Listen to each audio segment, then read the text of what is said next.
How to Get What You Want. By Orison Swett Marden, 1917. Chapter 1. Something touched him. The most valuable thing which ever comes into a life is that experience, that book, that sermon, that person, that incident, that emergency, that accident, that catastrophe, that something which touches the springs of a man's inner nature and flings open the doors of his great within, revealing its hidden resources. A cub lion, as the fable runs, was one day playing alone in the forest while his mother slept. As the different objects attracted his attention, the cub thought he would explore a bit and see what the great world beyond his home was like. Before he realized it, he had wandered so far that he could not find his way back. He was lost. Very much frightened, the cub ran frantically in every direction, calling piteously for his mother, but no mother responded. Weary with his wanderings, he did not know what to do, when a sheep, whose offspring had been taken from her, hearing his pitiful cries, made friends with the lost cub, and adopted him. The sheep became very fond of her foundling, which in a short while grew so much larger than herself that at times she was almost afraid of it. Often, too, she would detect a strange, far-off look in its eyes which she could not understand. The foster mother and her adopted lived very happily together, until one day a magnificent lion appeared, sharply outlined against the sky, on the top of an opposite hill. He shook his tawny mane and uttered a terrific roar, which echoed through the hills. The sheep mother stood trembling, paralyzed with fear. But the moment this strange sound reached his ears, the lion cub listened as though spellbound, and a strange feeling which he had never before experienced surged through his being until he was all aquiver. The lion's roar had touched a chord in his nature that had never before been touched. It aroused a new force within him which he had never felt before. New desires, a strange new consciousness of power possessed him. A new nature stirred in him, and instinctively, without a thought of what he was doing, he answered the lion's call with a corresponding roar. Trembling with mingled fear, surprise and bewilderment at the new powers aroused within him, the awakened animal gave his foster mother a pathetic glance, and then, with a tremendous leap, started toward the lion on the hill. The lost lion had found himself. Up to this he had gambled around his sheep mother just as though he were a lamb developing into a sheep, never dreaming he could do anything that his companions could not do, or that he had any more strength than the ordinary sheep. He never imagined that there was within him a power which would strike terror to the beasts of the jungle. He simply thought he was a sheep, and would run at the sight of a dog and tremble at the howl of a wolf. Now he was amazed to see the dogs, the wolves, and other animals which formerly had so terrified him flee from him. As long as this lion thought he was a sheep, he was as timid and retiring as a sheep. He had only a sheep's strength and a sheep's courage, and by no possibility could he have exerted the strength of a lion. If such a thing had been suggested to him, he would have said, "How could I exert the strength of a lion? I am only a sheep, and just like other sheep. I cannot do what they cannot do." But when the lion was aroused in him, instantly he became a new creature, king of the forest, with no rivals save the tiger and the panther. This discovery doubled, trebled and quadrupled his conscious power, a power which it would not have been possible for him to exert a minute before he had heard the lion's roar. But for the roar of the lion on the distant hill, which had aroused the sleeping lion within him, he would have continued living the life of a sheep and perhaps would never have known that there was a lion in him. The roar of the lion had not added anything to his strength, had not put new power into him, it had merely aroused in him what was already there, simply revealed to him the power he already possessed. Never again, after such a startling discovery, could this young animal be satisfied to live a sheep's life. A lion's life, a lion's liberty, a lion's power, the jungle thereafter for him. There is in every normal human being a sleeping lion. It is just a question of arousing it, just a question of something happening that will awaken us, stir the depths of our being, and arouse the sleeping power within us. Just as the young lion, after it had once discovered that it was a lion, would never again be satisfied to live the life of a sheep, when we discover that we are more than mere clay, when we at last become conscious that we are more than human, that we are gods in the making, we shall never again be satisfied to live the life of common clods of earth.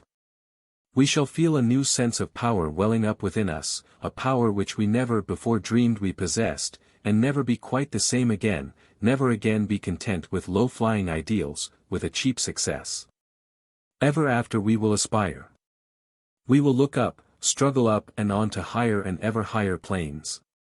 Phillips Brooks used to say that after a man has once discovered that he has been living but a half-life, the other half will haunt him until he releases it, and he never again will be content to live a half-life. When one becomes conscious that the reality of him, the truth of his being is God, that he is indissolubly connected with omnipotent power, he feels the thrill of divine force surging through every atom of his being, and he can never doubt his divinity or his possibilities again. He can never again be timid, weak, hesitating or fearful.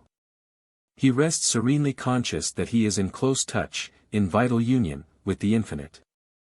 He feels omnipotent power pulsating through his very being, he feels the omnipotent arm sustaining, upholding him, and he knows that his mission on earth is divinely planned and divinely protected. Many a poor child has grown up in the slums believing that he was like all the other children in his neighborhood, that there was no special future for him, nothing distinctive, nothing out of the dead level of his monotonous environment, but something unexpectedly happens, some emergency, some catastrophe, something which makes a tremendous call upon the great within of himself, and he is suddenly surprised to discover that he is different altogether from those about him. Something has touched him, something in him has been aroused, something which shows him that he has a tremendous latent power which he did not before know he possessed, and he unhesitatingly answers the call. He goes out into the great world, and is never again satisfied with a cheap success, never again satisfied with his old nature or content with his old environment. There are men and women who have won distinction in every field who would not believe that there was such a possibility for them until they had actually proved it. 25 years ago, for instance, you could not have persuaded Charles M. Schwab that he was the man later years have proved him to be. If 25 years ago anyone had given a picture of himself as he is today, had declared that he would be such a man, he would have ridiculed the idea. He would have said, "Such a thing is absurd, I am not such a man. This is the picture of a giant. I am no giant, nor genius. I am just an ordinary, hard-working man." But Mr. Schwab has not even yet fully found himself. He has not discovered all the man that it is possible to develop, or anything like it. He has only brought out part of the giant in him. Emergency may sometime call out the rest, the bigger giant. There are plenty of young men and young women in our great industrial institutions today who could not be made to believe that perhaps in a single year they will be filling positions of great responsibility and power, and yet the possibility is there. The future great general, the successful executive, is slumbering in the soldier in the ranks, in the clerk today. Many a future superintendent, many a manager is today filling the humble position of office boy, errand boy, or waiter in a restaurant or hotel. Every discovery of new powers, new assets in yourself, stimulates you tremendously to new efforts, to new endeavor. We have all seen instances where an ordinary clerk, with seemingly ordinary ability, has suddenly been promoted, and the stimulus, the tonic of advancement, the new hope of further success that has prodded him, has often added 25 or 50% to his ability by uncovering new resources, new and before undreamed of powers. He was not conscious of what was in him until the opportunity came, until the motive uncovered, unlocked and liberated his before undreamed of resources. In the present World War, thousands of young men who did not think they had much courage, perhaps even believed they would be cowards in battle, have been whirled into the armies by the excitement, the hypnotism, the daring of their associates, and have found that the bigger man in them responded to the call, and that when it came they did not hesitate bravely to face the enemy's shells, the enemy's guns. Many youths have joined the army who were not thought much of at home, who were called stupid and dull and ne'er-do-wells, blockheads, by their parents and teachers, but when they got into the army they found they had courage, grit, determination, daring, stick-to-itiveness. The experience of a multitude of men who have realized an infinitely bigger man in themselves than they ever imagined was there, ought to teach us that in every human being, no matter how successful he may be, there are still enormous undiscovered possibilities. It is the man you are capable of making, not the man you have become, that is most important to you. You cannot afford to carry this enormous asset to your grave unused. As a businessman, you would not think of having a lot of idle capital in the bank, drawing no interest, uninvested, and used. Do you realize that this is exactly what you are doing with yourself? You have assets within you infinitely more valuable than money capital. Why do you not use your capital? This is what you would ask a businessman who was pinching along, worried all the time because he thought he could not meet his obligations, pay his notes, when he had a large amount of idle capital in the bank. You would declare the man was foolish. You are more foolish because you have immortal capital lying idle. Why don't you use it? Why do you hitch along in this little one-horse way all your life on a little capital when you have so much used capital, so much reserve assets? Why use them? Try to bring out that possible man. You know that you never have done it to anything like its possibility as yet. Now, why not plan to bring out this enormous residue, these great unused resources, this locked-up ability which has never come out of you? You know it is there. You instinctively feel it. Your intuition, your instinct, your ambition tell you that there is a much bigger man in you than you have ever found or used. Why don't you use him? Why don't you get at him? Why don't you call him out? Why don't you stir him up? Why don't you get the spark to this giant powder within you and explode it? The finding of the larger possibilities of man, the unused part, the undiscovered part, is the function of the new philosophy. It may be covered under all sorts of debris: doubt, lack of self-confidence, timidity, fear, worry, uncertainty, anxiety, hatred, jealousy, revenge, envy, selfishness. These may all be neutralized by right thinking. How often it happens that men who have long been down and out, who have been considered nobodies, good-for-nothings, not well balanced, have changed suddenly, as though touched by a magic wand, and have quickly become men of power, inspirers, helpers of others. Something happened that quickened their spirit, and from miserable liabilities they have suddenly been converted into valuable assets to their community. John B. Goff was an intemperate nobody. All at once, apparently by accident, he was converted. Something touched Goff, and from being a slave of the bottle he became its master. From a miserable example he was transformed into a tremendous uplifting and inspiring force in the community. Before he came to himself he was dragging men down. After he responded to the call of the divinity within, he was leading hundreds and thousands of men to take the pledge, to lead cleaner and nobler lives. When a poor youth working as scullion in a kitchen in Italy first got a glimpse of a great painting, the sight aroused something within him which he had never before felt. It revealed a new artistic impulse, and he exclaimed, "I, too, am a painter." Following this inward call, he got a chance to work in the studio of a famous artist, and finally became a greater artist than the painter of the picture which had inspired him. How many men who had been a positive menace to society, all at once have turned about and become inspired leaders. Something touched them, awakened the God within, and they turned their faces from darkness to light, from the lower to the higher, and accomplished grand things.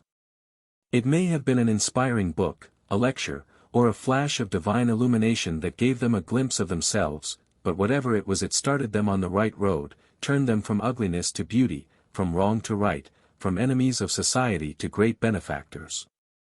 The transformation of Saul the persecutor into Paul the great apostle of the Gentiles is one of the grandest instances of self-revelation through a flash of divine illumination. What a revolution would be effected in the whole race if this something which touched Saul on his way to Damascus, when suddenly there shined round about him a light from heaven, could touch all the human beings who are going wrong, the nobodies, the down-and-outs, the discouraged, the despondent, those who have fallen by the wayside. What a leap toward the millennium the race would take if all these dead souls could be awakened and made anew by this mysterious something which made the vengeful persecutor of Christians the greatest of the teachers of Christianity. If this divine spark, which enkindles a new fire in human hearts, makes men out of beasts, and good citizens out of hobos, drunkards and criminals, could be ignited in the breasts of all, despair and misery would vanish from the earth. When one has once discovered or uncovered a bit of his divine pattern, when enough light is thrown upon it to enable him to see the divine, immortal plan foreshadowed in his nature, he will never be content until he uncovers the rest of the pattern, and no one can do this by living a coarse, low, sensual life. Such a life puts a film cm the ideals, and dims the spiritual vision. The world has a right to expect those who have even partly discovered themselves, who have become conscious of their divine origin, to hold up their heads, to do their work a little better, to be a little more dead in earnest, to live on a higher plane, to set a little better example in general than those who have not yet tasted of their hidden power. The world needs great inspirers more than it needs great lawyers, physicians, clergymen or statesmen. It needs the Lincolns more than it needs railroad magnates, steel magnates, great financiers or great merchants. When the consciousness of his heredity touched the lion cub, when his inheritance of strength, of terrific power, was revealed to him, he turned his back forever on the old life. Never again could he return to the sheepfold, never again could he be satisfied with his sheep nature, with the half-life he had been living. From the moment he realized he was a lion, there was no more sheepfold for him. Freedom, the great open world, the jungle, the forest for him, for he felt his kingship, his power over all the things that had so terrified him in the past. When a man has once proven beyond question that he has great latent power, vast possibilities which had never before been called out, it would be impossible that he should ever again be satisfied with the half-life he had been living. His whole newly discovered nature would revolt against a return to the lower plane on which his weaker, lesser self had lived. You perhaps were reared under conditions which have kept you ignorant of your own possibilities until something has happened to throw a new light upon your real nature. Then you discovered that you were not the tame, timid sheep that you had always thought you were, until that something happened which has revealed the lion in you. Perhaps you have been wandering all your past life, living in the shepherd's folds in the churches, perhaps never dreaming that you were not a sheep, that you did not belong to that particular shepherd's fold. Yet you may have had an instinctive feeling that there was something in you which did not respond to the sheep call, that there was a something within you which did not fit your environment, which did not belong to the conditions in which you found yourself. You may have been conscious that there was something in you which never responded to the call which appealed to those about you.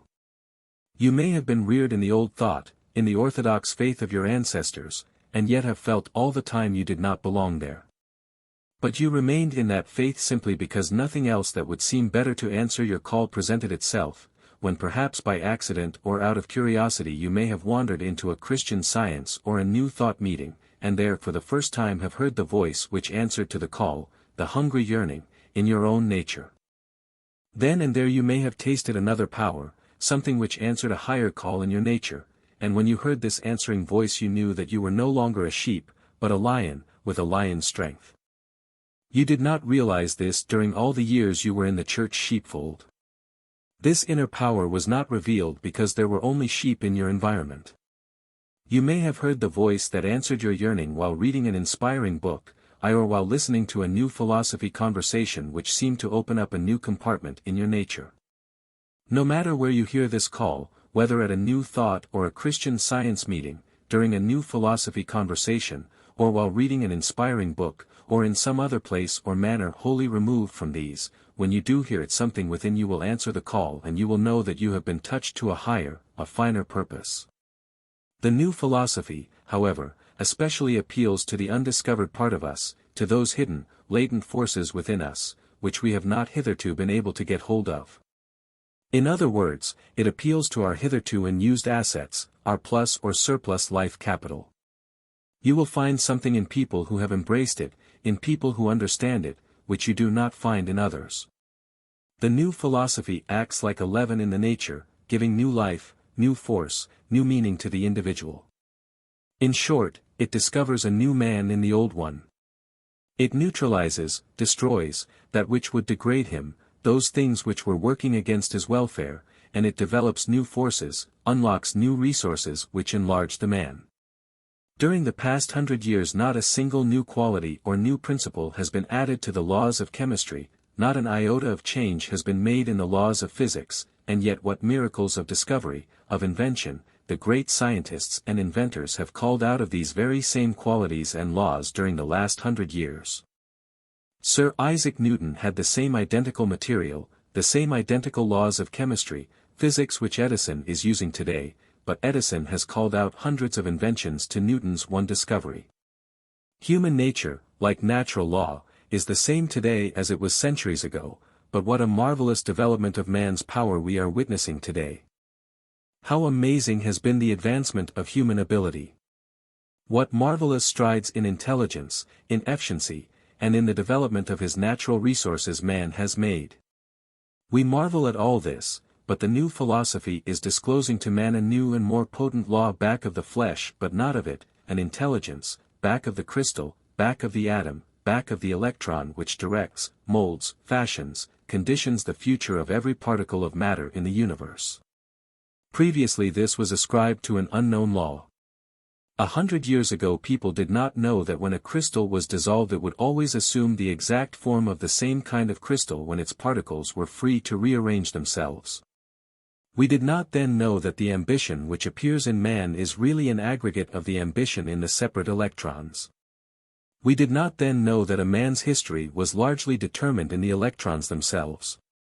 But science is now beginning to recognize that the great cosmic intelligence and back of everything in the universe, of every expression of nature, of every step in man's upward journey through the ages. The new philosophy especially appeals to that unknown part of us which is still wailing to be discovered, that part which is still locked up tight in the great within of us. It plays the part of a Columbus, and discovers vast territory within us of which we had been unconscious. An honest dissatisfaction with our achievement means we have more resources inside, that until we find at least a measure of satisfaction there is still more to discover. We have an instinctive feeling, that there is something sublimely beautiful in life we have never yet found, because we have never yet been satisfied. We have an intuition that this something will satisfy our inmost yearnings, that it will quench the soul's thirst, satisfy the soul's hunger.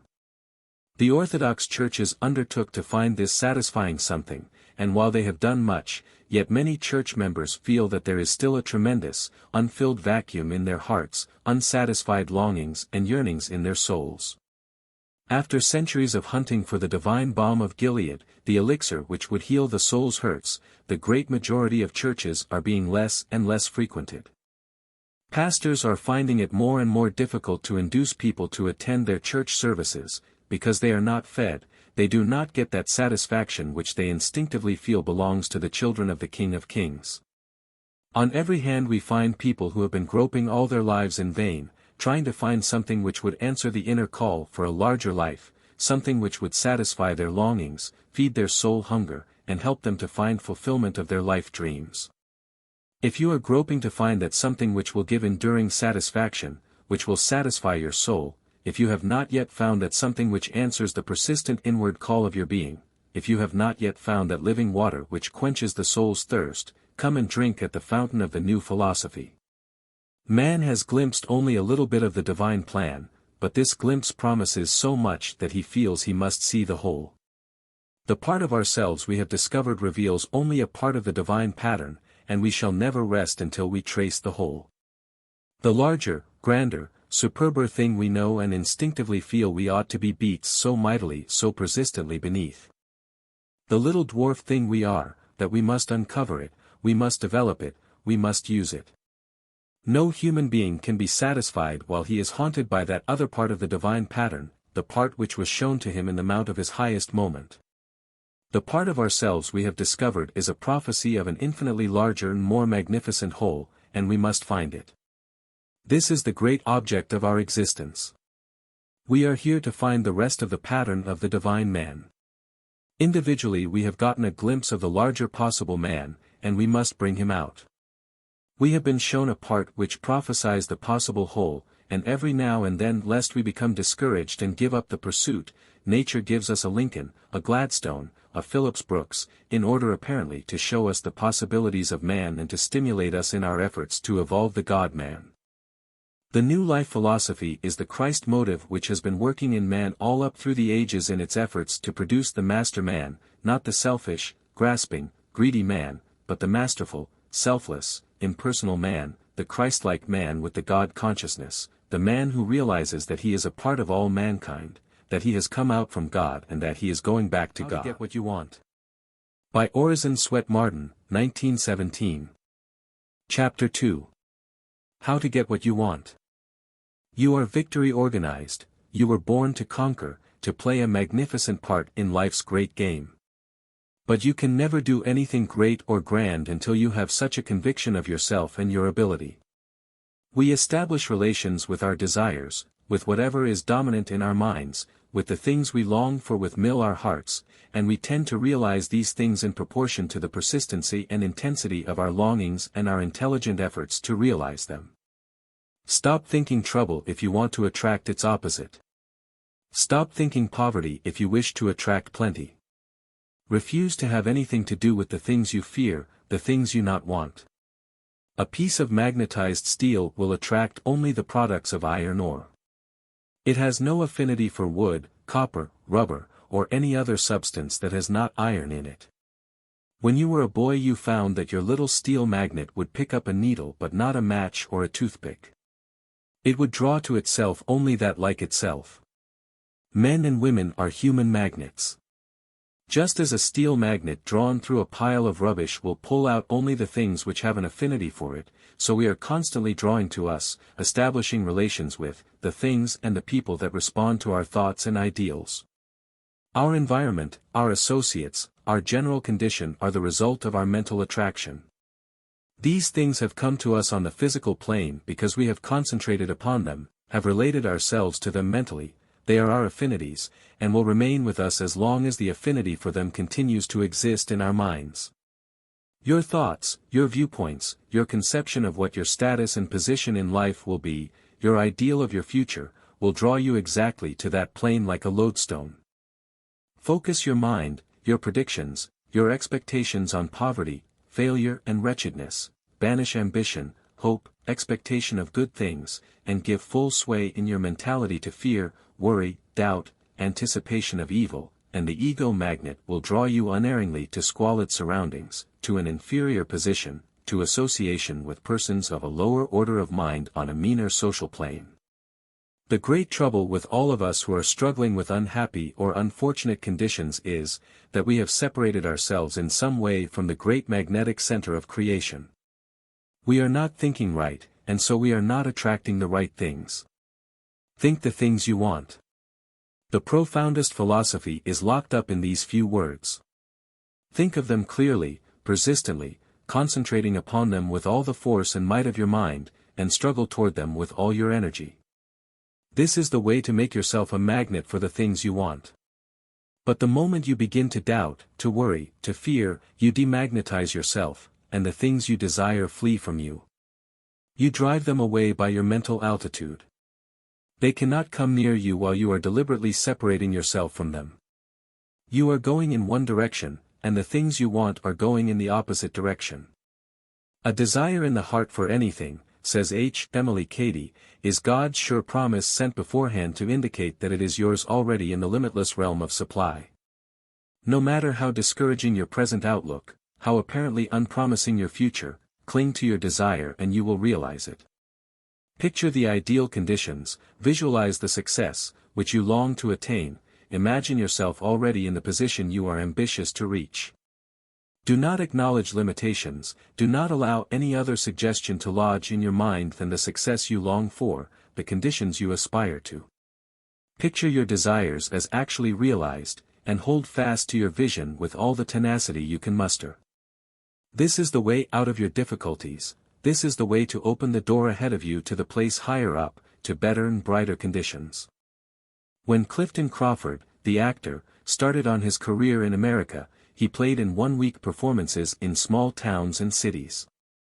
One night he was told by a prominent member of the company that his work wasn't much good, that he would never be successful, and had better go back home to Scotland. Notwithstanding this discouraging but well-meant criticism and advice, young Crawford remained in America, continued in his profession and in a comparatively short time reached the coveted position of a Broadway star.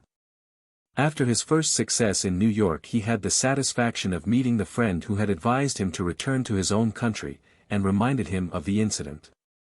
Clifton Crawford won out because he related himself mentally to the thing he wanted, because he listened to the voice in his own soul rather than to the pessimistic predictions of outside voices. Why has the heart restless yearnings for heights and steps untrod? Some call it the voice of longing and others the voice of God. That something within you which longs to be brought out, to be expressed, is the voice of God calling to you. Don't disregard it. Don't be afraid of your longings, there is divinity in them. Don't try to strangle them because you think they are much too extravagant, too utopian. The Creator has not given you a longing to do that which you have no ability to do. One reason why the lives of many of us are so narrow and pinched, small and commonplace, is because we are afraid to fling out our desires, our longings, afraid to visualize them. We become so accustomed to putting our confidence only in things that we see on the physical plane, in the material that is real to the senses, that it is very difficult for us to realize that the capital power, the force that does things, resides in the mind. Instead of believing in our possession of the things we desire, we believe in our limitations, in our restrictions. We demagnetize ourselves by wrong thinking and lack of faith. We see only the obstacles in our path, and forget that man, working with God, is greater than any obstacle that can oppose itself to his will. Benjamin Disraeli knew this when he said, "Man is not the creature of circumstances. Circumstances are the creatures of man." He demonstrated its truth in his own life. Alien in race and creed, with other circumstances apparently dead against him at the start, the resolute young Jew overcame all obstacles, and reached the goal of his ideal. He became Prime Minister of England, and was made Earl of Beaconsfield by his sovereign, Queen Victoria. Lowell did not utter a mere airy, poetic idea when he said, "The thing we long for, that we are for one transcendent moment." He spoke a simple truth. The poet is always the prophet. He goes ahead of the scientist, and points the way that leads upward to the ideal. Like faith, the poet knows and sees far in advance of the senses. He knows that the vision of our exalted moments is the model given us to make real on the material plane. The men who have climbed up in the world have seen themselves climbing, have pictured themselves actually in the position they long to be in. They have climbed up mentally first. They have kept a vision of themselves as ever climbing to higher and higher things. They have continually affirmed their ability to climb, to grow up to their ideal. If we ever hope to make our dreams come true, we must do as they did, we must actually live in the conscious realization of our ideal. This is the entering wedge which will split the difficulties ahead of us, which will open the doors which shut us from our own.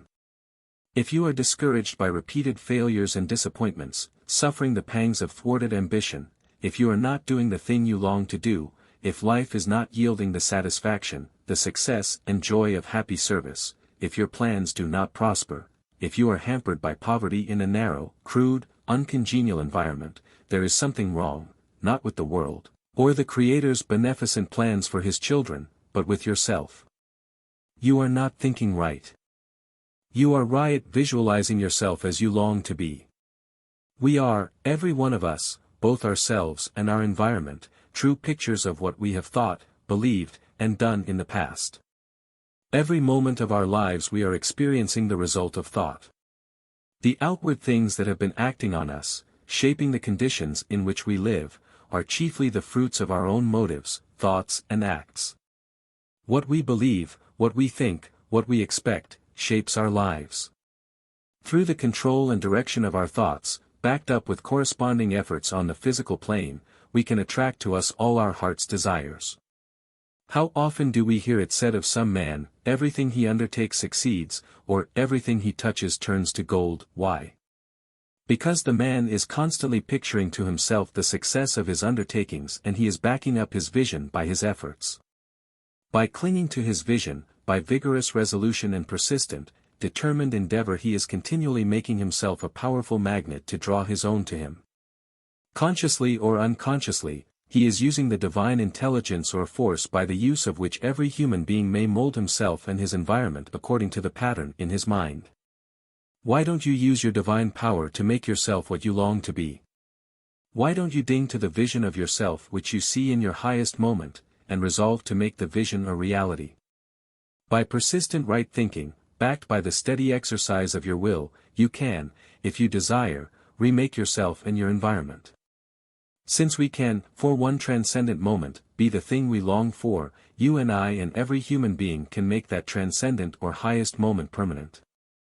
It is purely a matter of right thinking. Every time we visualize the thing we long for, every time we see ourselves in imagination in the position we long to fill, we are forming a habit which will tend to make our highest moments permanent, to bring our vision out of the ideal into the actual. If people only knew the possibilities which center in the highest development of their visualizing powers, it would revolutionize their lives. Until comparatively recent times, most of the country between Omaha and the Rocky Mountains was a vast barren desert, and it looked as though it would always be absolutely worthless.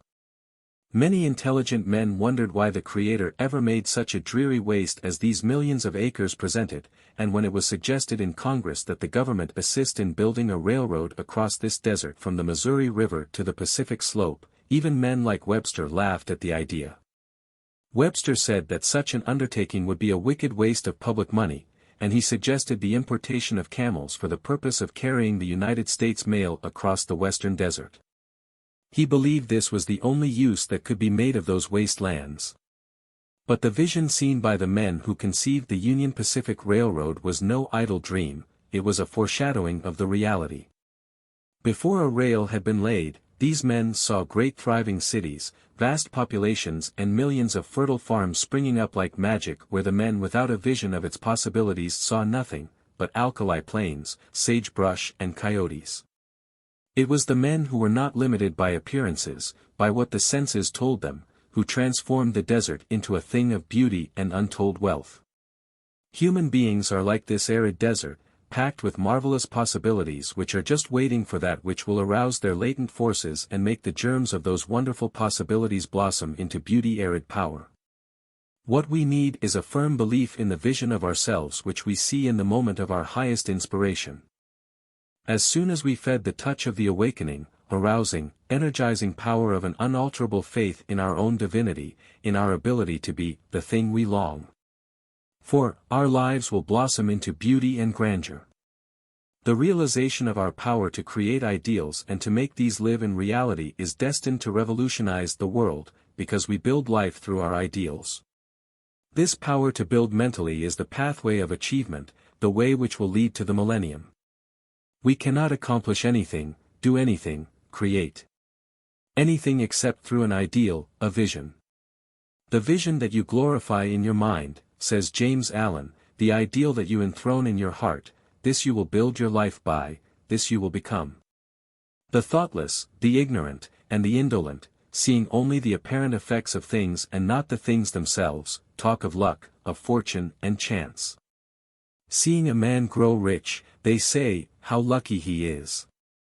Observing another become intellectual, they exclaim, how highly favored he is.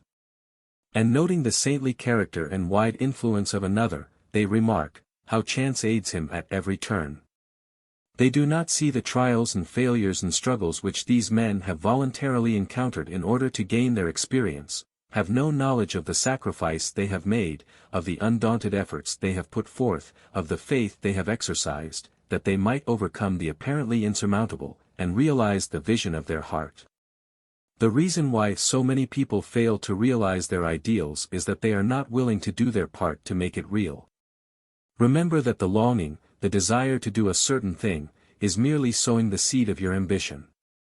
If you stop at this, you will get about as much harvest as the farmer would get if he put his seed in the ground without preparing the soil, without fertilizing it and keeping the weeds down. You must back up that which your heart longs to realize with an honest purpose to do your best, a dead and earnest effort to make your vision real. The mere holding of the desire to do so, no matter how persistently or strongly you hold it, will not help you to realize your dreams. You must not only sow the seed of desire and longing, but you must do all the nourishing, cultivating, caring for, or you will only reap a thistle harvest. We see men and women everywhere reaping a very thistly, a very weedy harvest from the sowing of mere longings. These people can scarcely get enough out of their harvest to keep them alive, simply because they took no care of their seed after the planting. The constant nursing, cultivating the desire, the ambition, keeping our heart's longings and soul yearnings alive, wholesome and healthy by active endeavor, is the only way in which we can match our dreams with their realities. Watch an immigrant boy who lands in America practically with nothing but the clothes he wears, without knowing our language or customs, and with no friends, no pull to advance him, and see how quickly he outdistances many American youths who were born and brought up in the very lap of opportunities. Why? Because this boy constantly thinks and dreams of making his way in the world. He sees himself a successful man, and is forever planning and pushing toward his object. He begins, perhaps, by selling newspapers in the streets. Then his ambition grows and he dreams of someday having a newsstand. He attends night school in order to get an education. He toils and economizes, flings his enthusiasm and his whole being into his work, is constantly enlarging his mind and also making himself a magnet to attract the thing he longs for. He is obeying the law of attraction, of opulence, and in a little while we see him with a newsstand of his own. But he does not stop here. He keeps dreaming, planning, working for something a little larger, and soon he adds books and stationery to his stock in trade. Before long we find him with a large stand in a railway station or in some public place, always saving, and dreaming, planning, thinking success. In a few years more he owns a handsome shop and becomes a real factor in the business world. His whole mental life is poured into that one channel, and of course he is perpetually increasing his magnetic power to attract to himself money and all the other things he desires. The ambition to become rich is not a lofty one, but the success of this typical immigrant boy illustrates the law of success in every field. For the law is neither moral nor immoral, the nature of the object concentrated on does not affect its action. It may be the noble vision of a Jeanne d'Arc, of a Savonarola, or of a Lincoln, or it may be a wholly selfish, or an unworthy object, the attractive, constructive forces will build just the same toward the realization of the vision. If a man's ambition is to own saloons and sell liquor or to be the proprietor of a gambling resort, and he keeps working away on the material as well as the mental plan, he will succeed, just as a man who works in a similar way to become a teacher, or a missionary, succeeds. The same concentration, the same absorption, the same dreaming and thinking and pushing along any other line, law, medicine, engineering, science, farming, whatever it may be, will produce like results. The idea is that the everlasting dreaming and pushing, the alertness to take advantage of opportunity, the constant visualizing of the thing one yearns for most, inevitably bring the desired results. These are the constructive processes, based on the mental vision, which bring us the things we desire. What we think most about is constantly weaving itself into the fabric of our career, becoming a part of ourselves, increasing the power of our mental magnet to attract those things we most ardently desire. When the architect looks at the plan of his building he does not see the plan merely. That only suggests the building. It is the invisible building, the creation of his mind he sees. What he takes in from the plan with his eyes is not the reality at all. He sees in all its details the building of his mental vision. If he did not see it in this way, it would never become a reality. If he could see only the mechanical plans he would not be an architect at all. The framework of your life structure is invisible. It is on the mental plane. You are laying the foundation for your future, fixing its limits by the expectations you are visualizing. You cannot do anything bigger than you plan to do. The mental plans always come first. Your future building will merely be carrying out in detail what you are visualizing today. The future is simply an extension of the present. You are right now by your thought habit, by your prevailing mental attitude, making your place in life. You are locating yourself, settling what you are to be. In other words, you are right now making your future, deciding what your position in the world shall be. And it will be broad, ever growing, ever expanding, or it will become narrower, more pinched and ruddy, according to your mental plan, according to the vision you see. The only world you will ever know anything about, the only world that is true for you at this moment, is the one you create mentally, the world you are conscious of. The environment you fashion out of your thoughts, your beliefs, your ideals, your philosophy is the only one you will ever live in. Whatever you long for you are headed toward, and whatever thought dominates you, or motive is uppermost in your mind, is attracting its affinities. How quickly, for example, a youth who goes from his country home to the city to seek his fortune gravitates toward the things which are uppermost in his mind. He may not know a soul in the city he enters, but in a very short time we find him with his own people, those whose tastes, whose desires and propensities are like his own. He has attracted his affinities. One boy's mind is fixed on pleasure, and he gravitates to the saloon, to the dance hall, to the vicious dives, to the gambling table. Another boy's great desire is self-improvement, and he gravitates to the YMCA, to some church. We find him in the night schools, in the library attending lectures, trying to improve his education, to make as broad-visioned, a cultured and successful a man as it is possible to make of himself. The same thing is true of girls. They gravitate toward their desires, their ideals, toward the things on which they have set their hearts. Led by their weaknesses or their strength, they are pulled in the direction on which their thoughts are fixed, whether good or bad.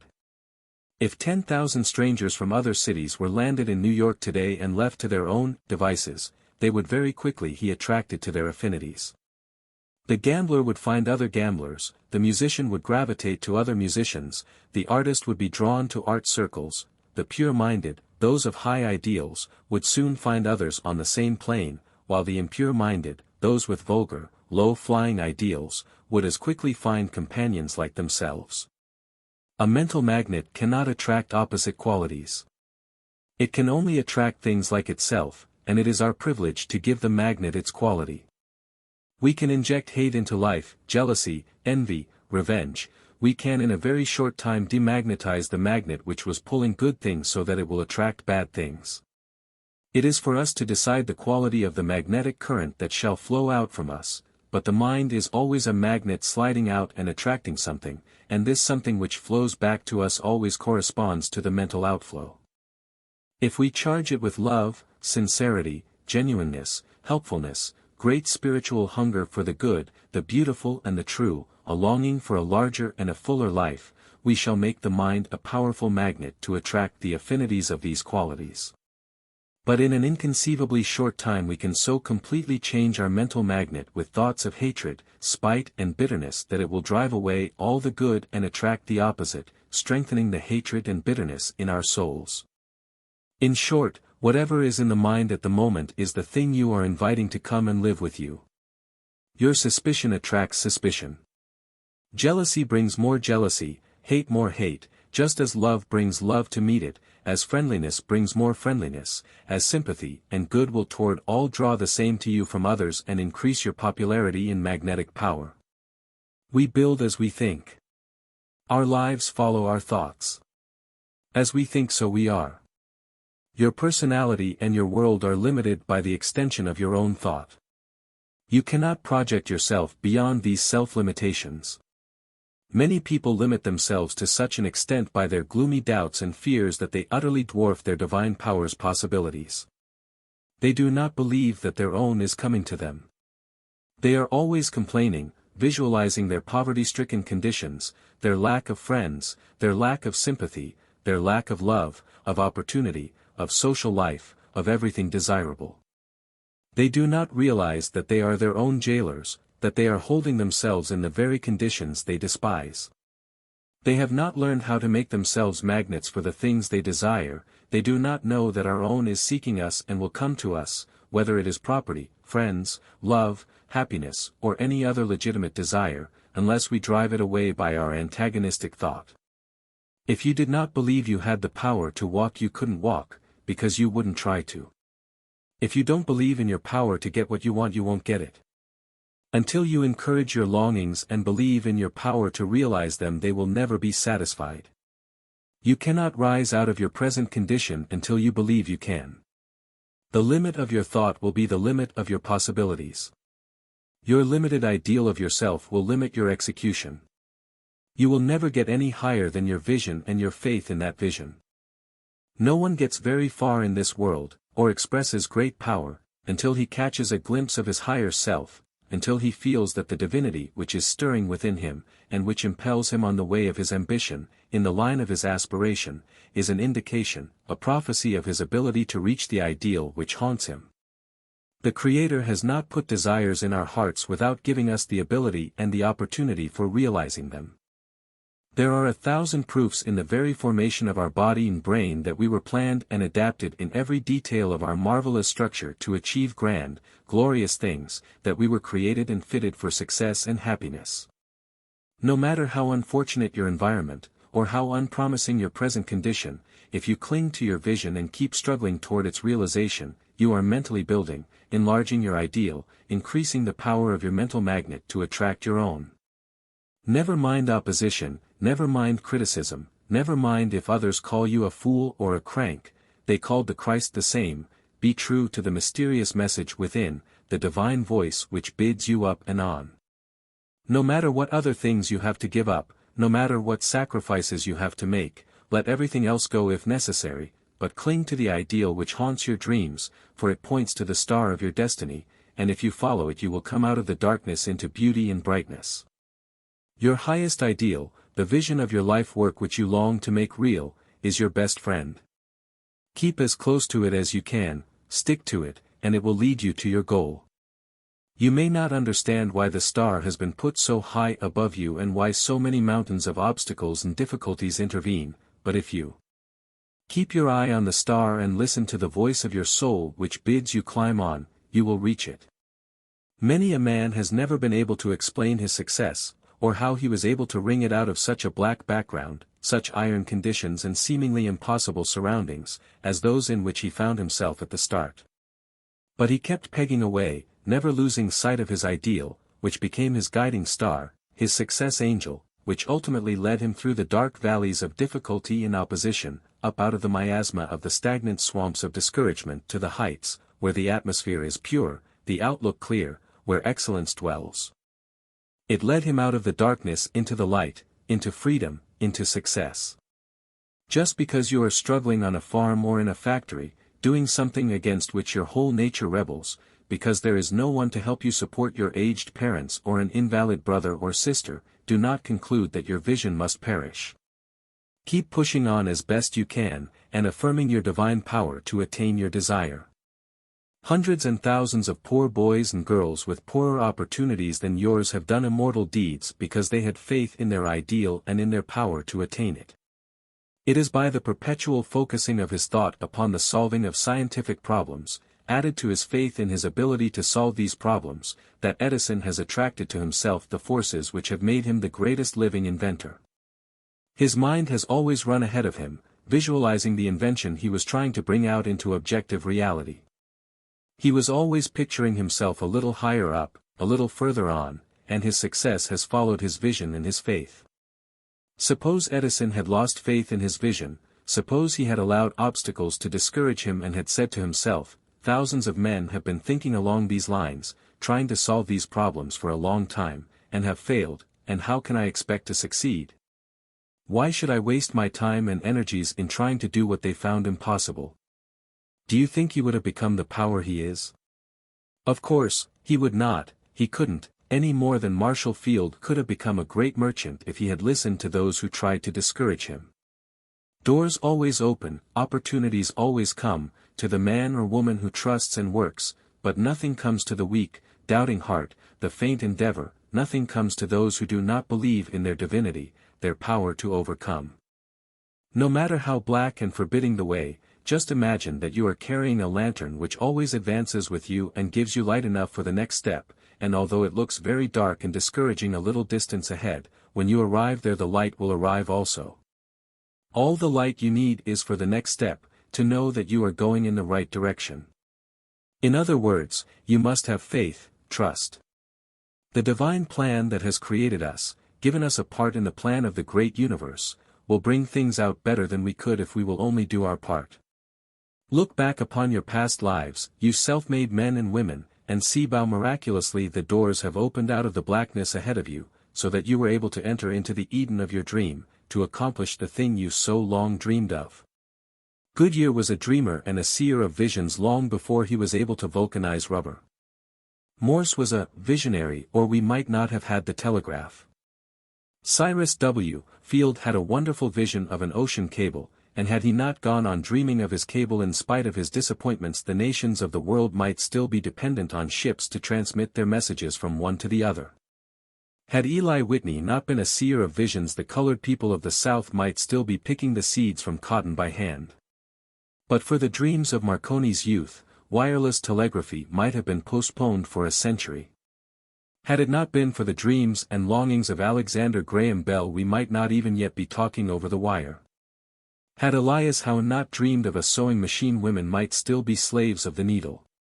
Had it not been for Phillips and Garrison's and Lincoln's dream of freedom, millions of our countrymen might still be in slavery.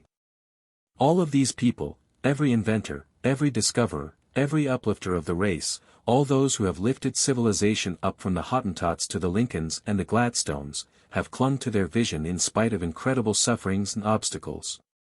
Nothing could turn them from their purpose or shake their faith in their power to make their vision a reality. This was why they won out. Men succeed in proportion to the fixity of their vision and the invincibility of their purpose.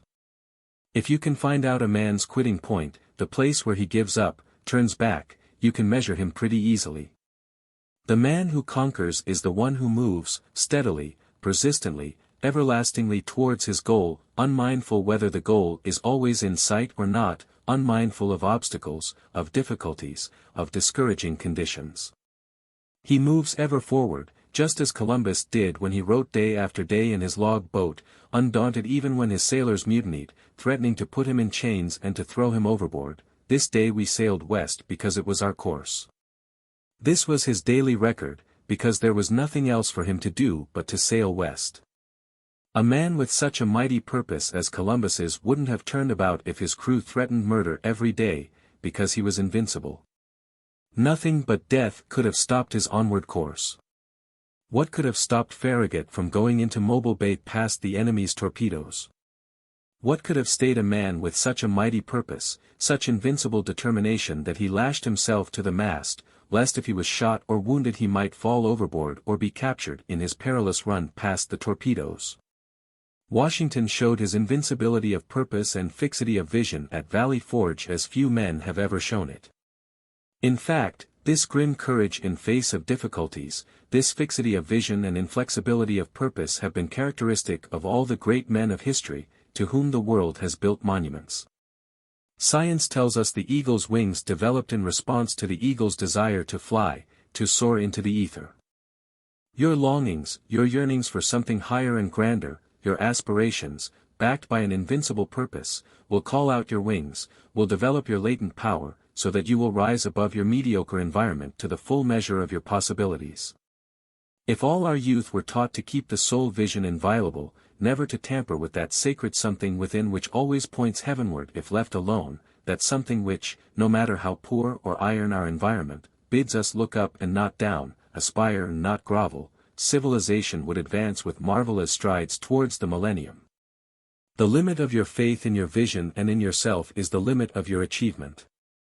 Faith is the greatest magnetic power we know of, for the attraction of the things that belong to us. A great faith, a sublime self-confidence was the magnet which attracted to John Wanamaker that which made him a merchant prince. When young Wanamaker was delivering his first order of clothing in a pushcart in the streets of Philadelphia, he did not keep his mind fastened on his poverty and limitations, and fear he would never get past them.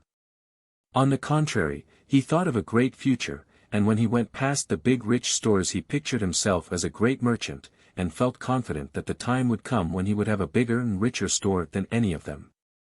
Where self-faith is weak, the will is weak. Most people do not exert their will in overcoming the obstacles in their way, because their resolutions are weak, wishy-washy. They are not possessed by their vision, and so they cannot bring to their aid the vigorous determination, the resolute will, the compelling affirmation, that wins out in spite of all opposition. They are not backed by the intense desire to realize their vision that forces one to work and to sacrifice for it. Desire is at the bottom of every achievement. It has ever been the great molding, shaping force in civilization. Desire is prayer. Our prayer is behind and at the bottom of all our achievements. Desire is behind all progress. Civilization rests upon it. Our cities are the representations of the desires of those who built them. Every railroad train is a bundle of desires, of inventors' discoveries, of mechanics' desires. Our homes are manifested desires. Our libraries are made up of multitudes of desires of the authors who wrote the books. Our schools, our colleges, our universities are nothing but desires fulfilled, objectified dreams of those who have built them. Every institution rests upon desires. Our lives, our homes, our friends, are all manifested desires. All great achievements, great discoveries and inventions began in longings and desires. The success of every poor boy and girl who have pushed to the front began in longing, in indefinite yearnings, which they had the faith and the courage to nurse and back up until they realized their dreams. There is a great difference between the yearnings of the body, the workings of bodily desires and passions, and the yearnings and longings of the soul. The soul longings are really the God urge in us, the expressions of the divinity within, of the cosmic intelligence. They open the windows of the mind and give us a glimpse of the realities that were prepared for us at the foundation of the world. They are not empty imaginings, but the substance of hoped-for things, the realities of unseen things, the precursors of the things themselves. We are apt to think that what we do in the world, our life work, is purely a personal choice. But there is something inside of us, if we are honest and earnest, that is leading us toward our own, the thing we were made to do. The youth answers an advertisement, boy wanted, and gets a place which does not at all fit him, but the divine urge within haunts him until he changes. Again and again he may be a round peg in a square hole, but this inner urge, call it ambition, aspiration, a divine leading, what you will, keeps at him until he find his own, the place that fits him. We cannot believe that Abraham Lincoln found the White House by accident or by following a selfish personal ambition. No, he was led by the Spirit to the great work for which he was born, and for which all his previous experience had been molding him. And this same divine urge which led Lincoln out of the forest to the White House is active in every human being. There is a divine messenger detailed at every birth to follow the individual through life. This divine messenger acts as guide, is always pointing out the right road and cautioning against the wrong. If we follow the divine promptings, we shall come to our own. The poor boys who have shaped American history never dreamed when they left the farm in the backwoods, or the little village in which they were born, that they were destined to do great things. They simply followed their instinctive leadings without thinking much about, or really recognizing, their divine origin. The mysterious unrest in the great within of us, which is ever urging us on, is an expression of the divine principle inherent in every atom, in every electron in the universe. It is the God urge which is lifting everything up to a higher and ever higher plane. Everything in the universe is on the way to its highest possible expression, on the way to perfection, on the way to its God.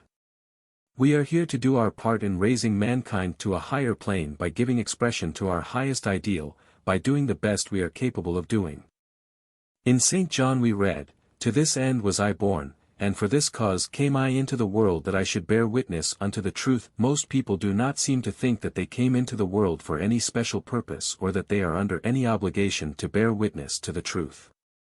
They do not seem to realize that they are bound to deliver the message entrusted to them at birth, to realize the vision shown them in their highest moment. Many act as if they were sent here to catch and grab everything they can get hold of for themselves, that they are under no special obligation to anybody but their own families. In other words, few people realize that they came into the world with any particular purpose other than to gratify their own desires, to reap the harvest that others have sown without rendering anything in return. They regard the world upon which they open their eyes as a legitimate field, a sort of hunting ground for their own personal gratification, where they are welcome to whatever they can bag without cost to themselves. They have no appreciation whatever of the fact that billions of people who have lived in all the past have really been preparing the world for them, that they are the heirs of all who have gone before them, and that they are in honor bound to do their share in contributing to the inheritance of those who shall come after them. We of today have inherited the results of other people's efforts. We are enjoying all the inventions, all the discoveries, all the luxuries that are the fruits of the struggles and trials, the sufferings, poverty and hardship of the inventors, the discoverers, the achievers who labored to improve the conditions of mankind. We were sent here to carry their work a step farther by bringing into the actual the vision of our divinest inspiration. The way to do this is to follow our inspiration, what our soul longs to do. You are always gravitating toward the vision you hold in mind. You will never make headway in any other direction than toward your dominant thought, your dominant desire, your dominant motive. Visualization will sometime be found to be one of the great secrets of character building and achievement. Effort follows visualization as achievement follows effort. Jesus achieved his Christhood.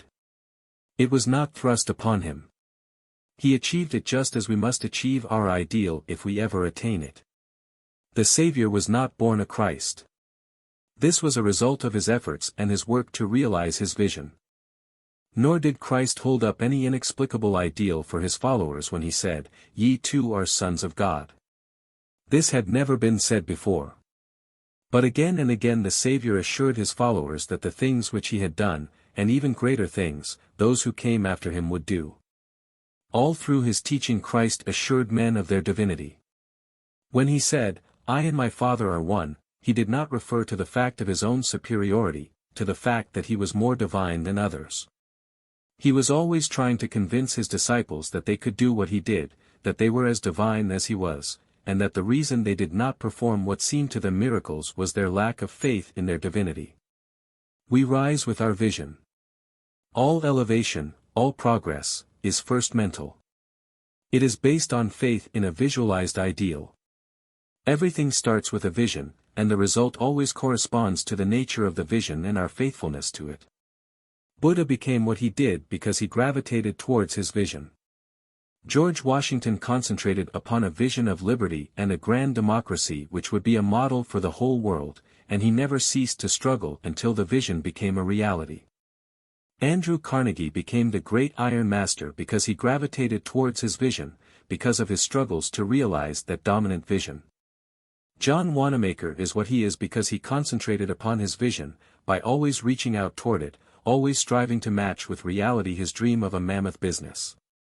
Every man becomes like his ideal, realizes the vision which dominates his life, and towards which he constantly struggles. Get what you want. By Orison Swett Marden, 1917. Chapter 3. Playing the Glad Game. I am not fighting my fight, I am singing my song. Life should be one glad sweet song instead of a dirge as it is with so many people. It was intended that life should be a glory and not a grind.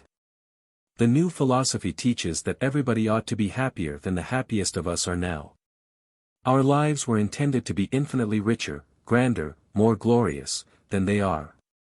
Have you ever experienced that moment which you would like to last forever? I believe the time will come when your habitual state of happiness and of satisfaction will be greater than the happiest, gladdest moment you have ever experienced.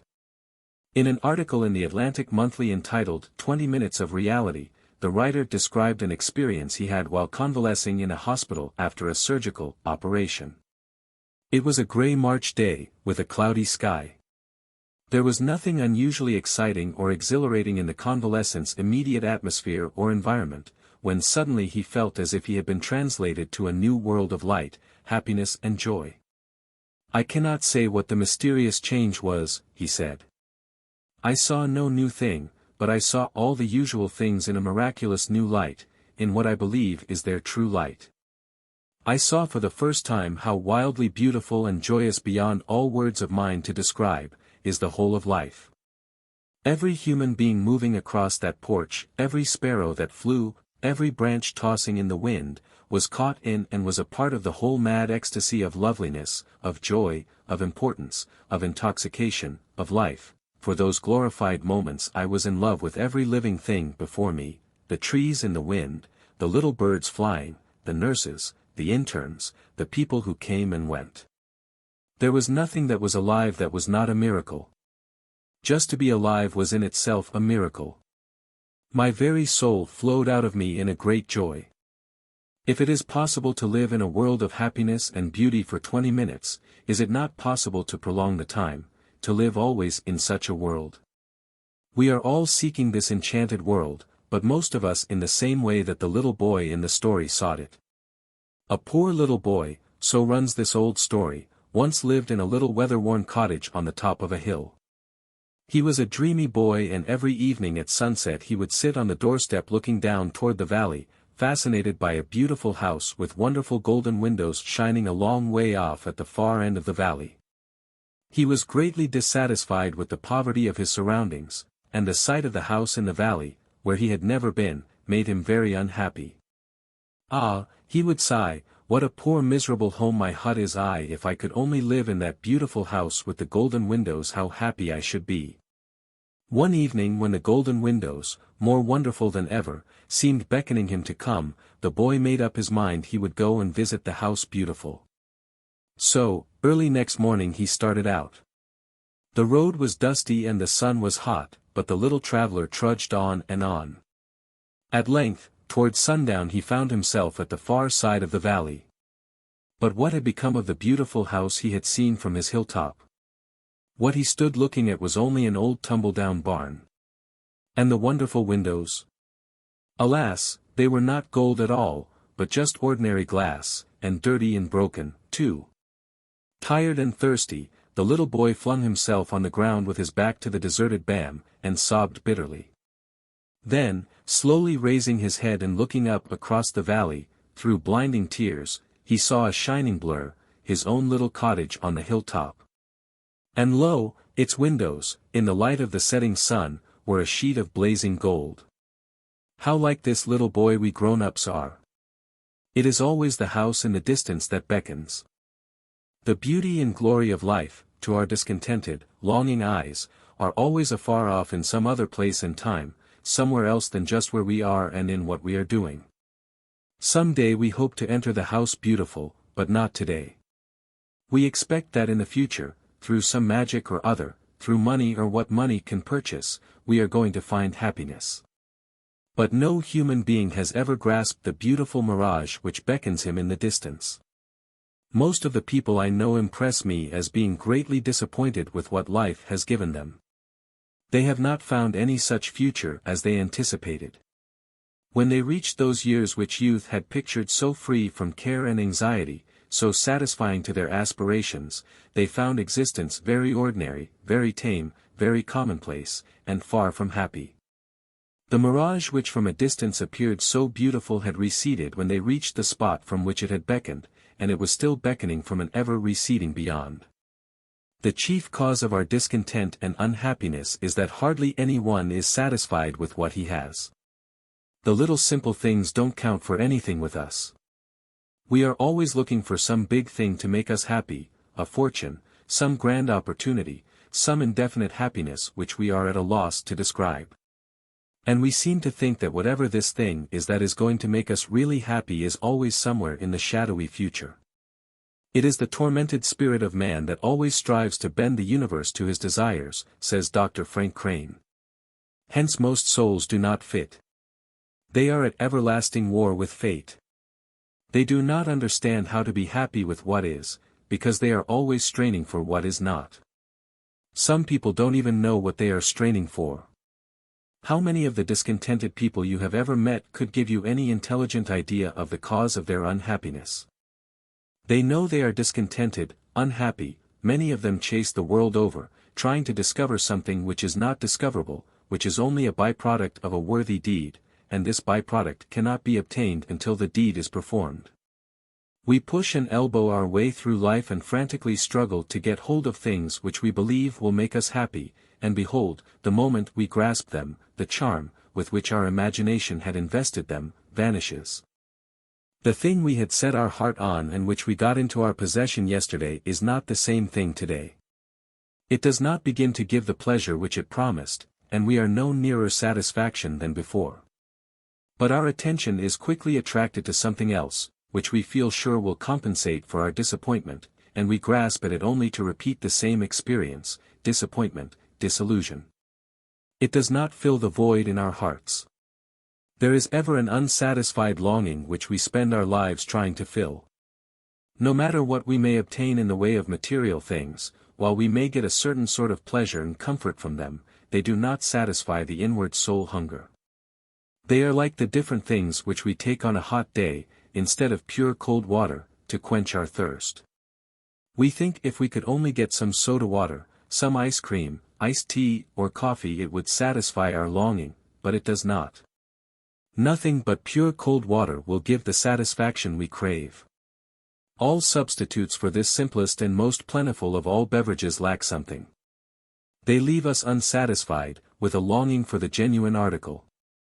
Happiness is like water. There is no substitute that will take its place.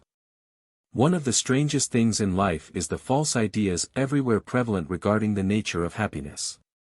The general belief seems to be that it is founded on things that can be bought with money. The more money the more things, and the more things the more enjoyment, the greater the degree of happiness. But money has never yet been known to buy happiness. No one has ever yet found happiness by chasing it over the earth. It is not in our food, it is not in our drink, it is not in our clothes or material possessions, it is not in excitement or a constant round of pleasure. Happiness is born of right living. It is the child of right thinking and right acting, of helpful service. A selfish life never knows real happiness. Greed and envy never touch it. Half the unhappiness in the world is caused by losing the blessings which would result from the enjoyment of what we have and envying others and longing for what they have. I know of a man and his family who a few years ago were quite content in their little cottage in the country. By some venture, however, they happened to make a few $1,000s without working hard for it, and immediately a new longing sprang up in their hearts for a life of ease and pleasure. Immediately these people began to dress more expensively and to struggle to get into the society of wealthy people, to climb socially. They strained in every way to keep up appearances beyond their means. Envy and jealousy of those who were better off filled their hearts. The result was that in a short time the old-time peace and harmony of the family life were entirely destroyed. The father's business affairs became involved by the strain to put his children on the same plane with those of larger means, debts piled up, everything they had was mortgaged, until even their home was in danger, and was finally lost. When the inevitable crash came, it was found that the mother, in her effort to marry her daughters into families above them, had run up big bills at dressmakers, milliners, and florists, and there was nothing left with which to save the home, which was utterly wrecked. Half the world is on the wrong scent in the pursuit of happiness, said Henry Drummond. They think it consists in having and getting and in being served by others. It consists in giving and in serving others. Happiness is something which is released from our acts, and from our thoughts. A little of it here and a little there is released from our good deeds, our unselfish service, from our right acts and thoughts. Some of it is released every time we help or encourage another soul. A little of it is released when we give a helping hand to those who have fallen under their burdens. A little of it is released from the sacrifices we make for the advantage of others. We get our happiness just as the bee gets honey. The bee does not find honey ready-made. It must work hard for all it gathers. It can only obtain a little from each flower it visits. We do not get happiness ready-made. We sip it from the flowers of life, and, like the bee, we must get a little happiness honey here and a little there as we go through the garden of life. It is those who do most of the deeds which release happiness, and get the largest aggregate of them in their lives, who enjoy the most and are the happiest. Every noble deed, every unselfish act, every bit of helpfulness to others, every good service to humanity, every lofty aspiration and helpful thought, good honest hard work which we love, inevitably brings an amount of happiness which corresponds with the unselfishness and the good intentions of the act. Happiness is not a monopoly. No one can corner it. It is for sale in the marketplace of life for everyone who is willing to pay the price, and that is one which all can pay. The great mass of people do not extract 10% of the happiness possible in their everyday life, largely because they were never trained to think of the normal sources of enjoyment. Their minds are blank, except for the little grooves which their daily routine has stamped in their brain tissue. They are as ignorant of their possible mental resources as the early Indians were of the natural resources of this continent, when the Puritans landed at Plymouth Rock. Ruskin said he was not so much surprised at what we suffer as at what we lose, which might furnish infinite pleasure and satisfaction. We hear a great deal about the enormous loss of our natural resources, the coal, the water power, and the forests, but they are nothing compared to the loss in the possible resources of happiness all around us. The things which really make life worth living are very common, and within the reach of all. How often we hear the poor berating the rich whom they envy, bemoaning the cruel fate that has kept about everything worth while away from them, but when we stop to take stock of life in the things that are really worth while, that count for most, we are pretty nearly all on equal footing.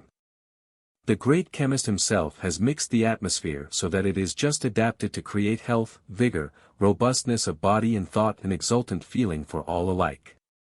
The sunlight, with its marvelous chemistry, performs millions of miracles every moment in root and rootlet, in plant and flower, in tree, in animal life, in human life, while painting pictures of glorious colorings, in flower, in plant, in landscape.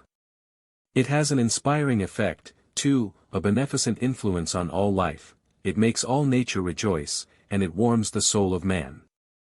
I never look at a sunrise that it does not give me a sunrise feeling, says John Wanamaker. And this glorious sun is a free gift to all men. So is time. The poorest, the humblest person on earth has the same amount of precious time as the proudest monarch or the greatest money king. Andrew Carnegie said he would give $10 million to have his life prolonged 10 years, but all his wealth cannot purchase an instant of time. Nor has money power to purchase the best things of life, love, friendship, sympathy. The sweetest, the most desirable things we know are purchasable only with effort, with right conduct, right thought, right effort. Lincoln said that, folks are usually about as happy as they make up their minds to be. The experience of the writer of 20 Minutes of Reality, as well as that of thousands of others that might be cited, shows that the possibilities of happiness are not in things or in the possession of them, that happiness is not outside of us, but inside.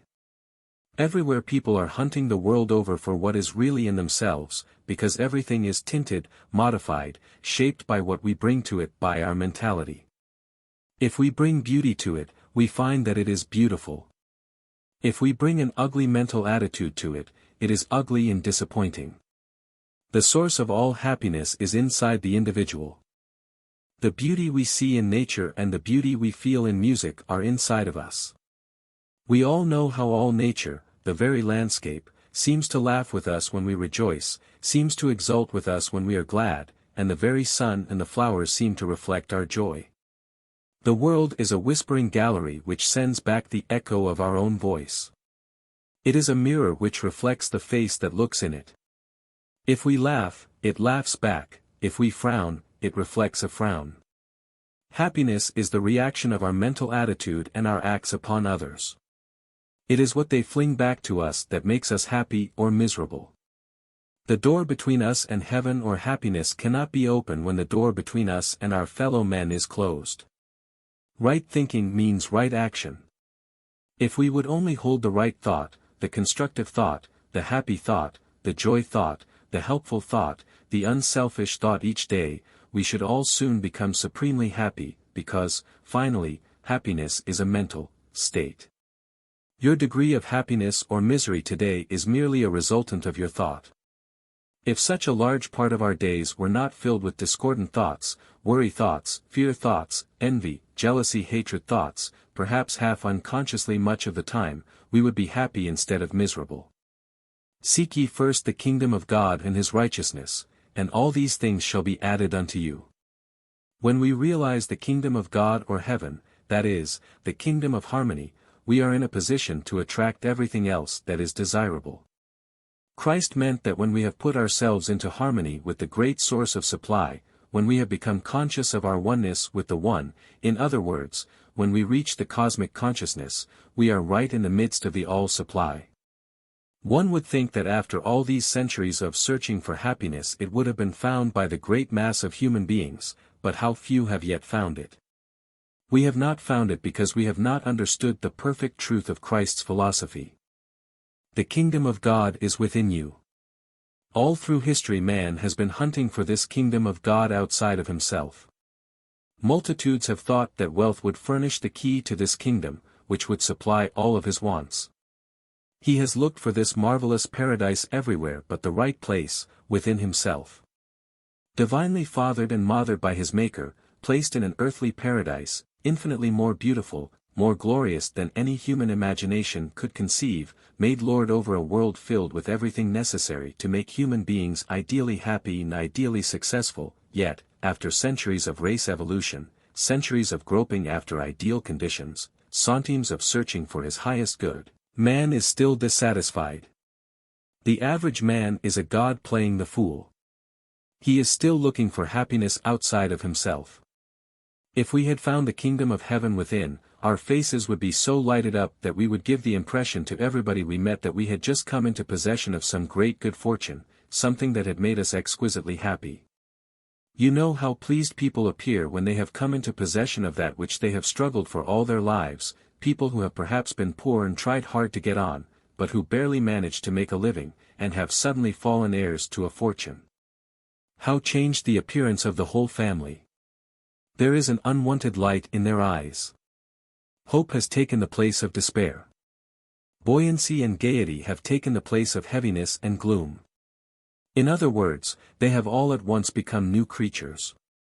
The light of happiness shines through their flesh, looks out of their eyes. This is how we should all impress one another.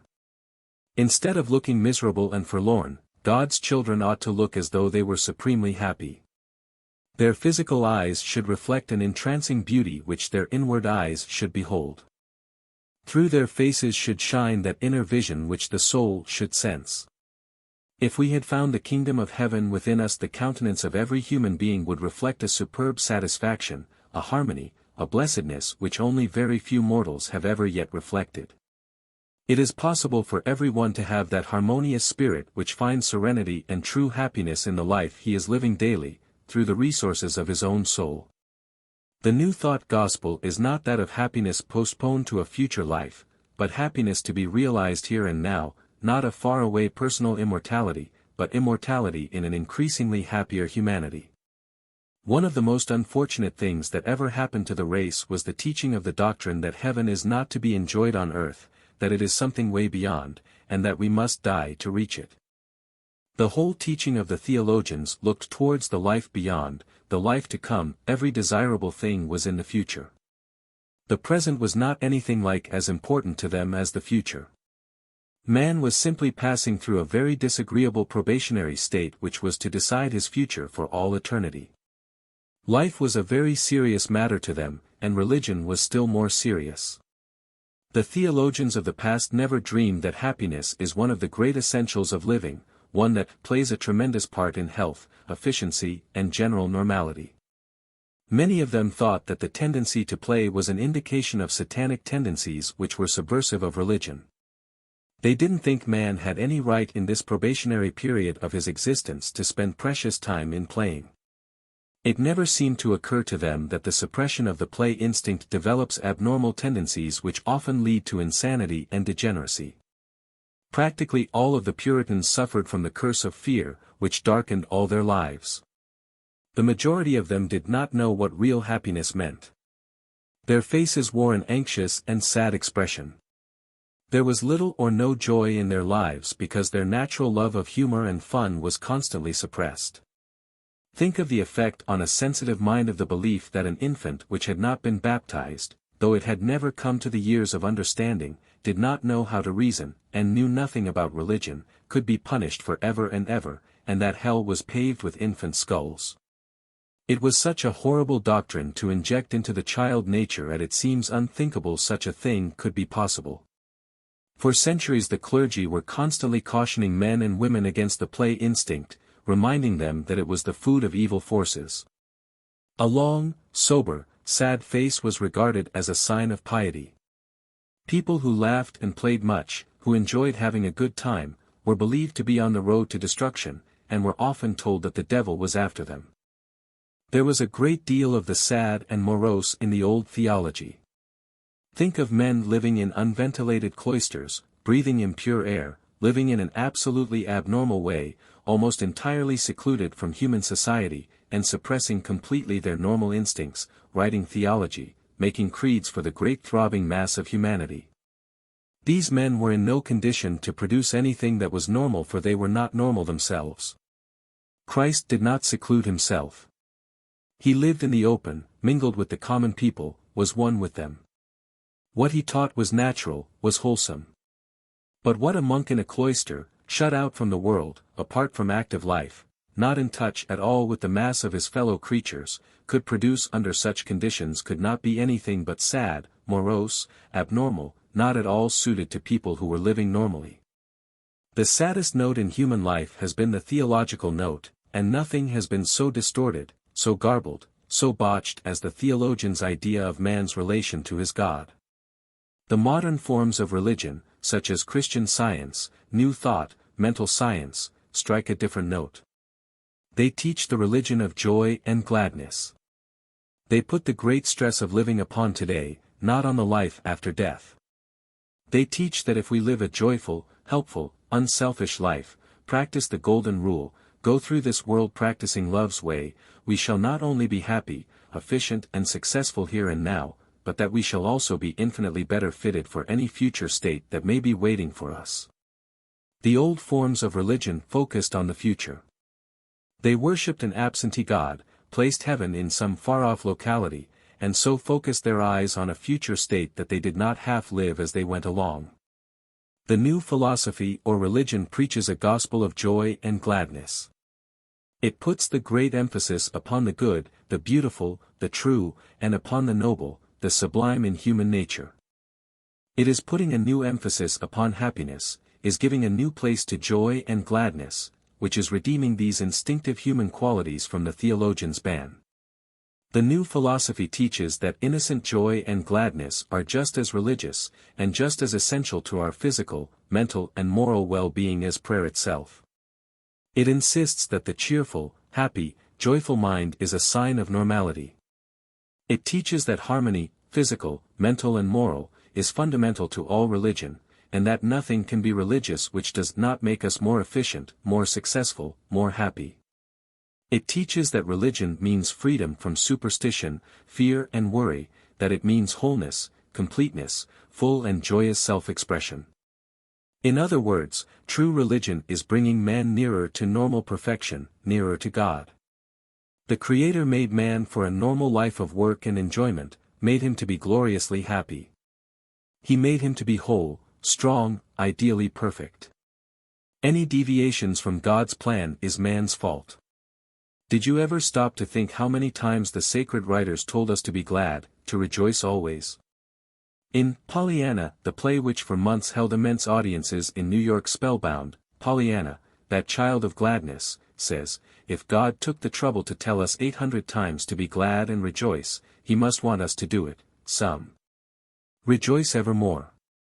Let the heart of them rejoice that seek the Lord, the joy of the Lord is your strength.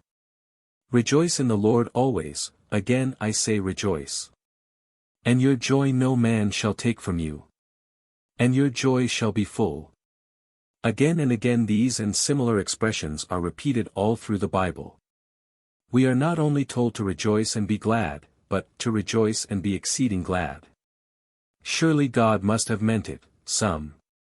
Struggles, disappointments, difficulties, are not meant to make us sad, but to make us strong, for if we don't whine and complain, we shall be given strength to overcome all these.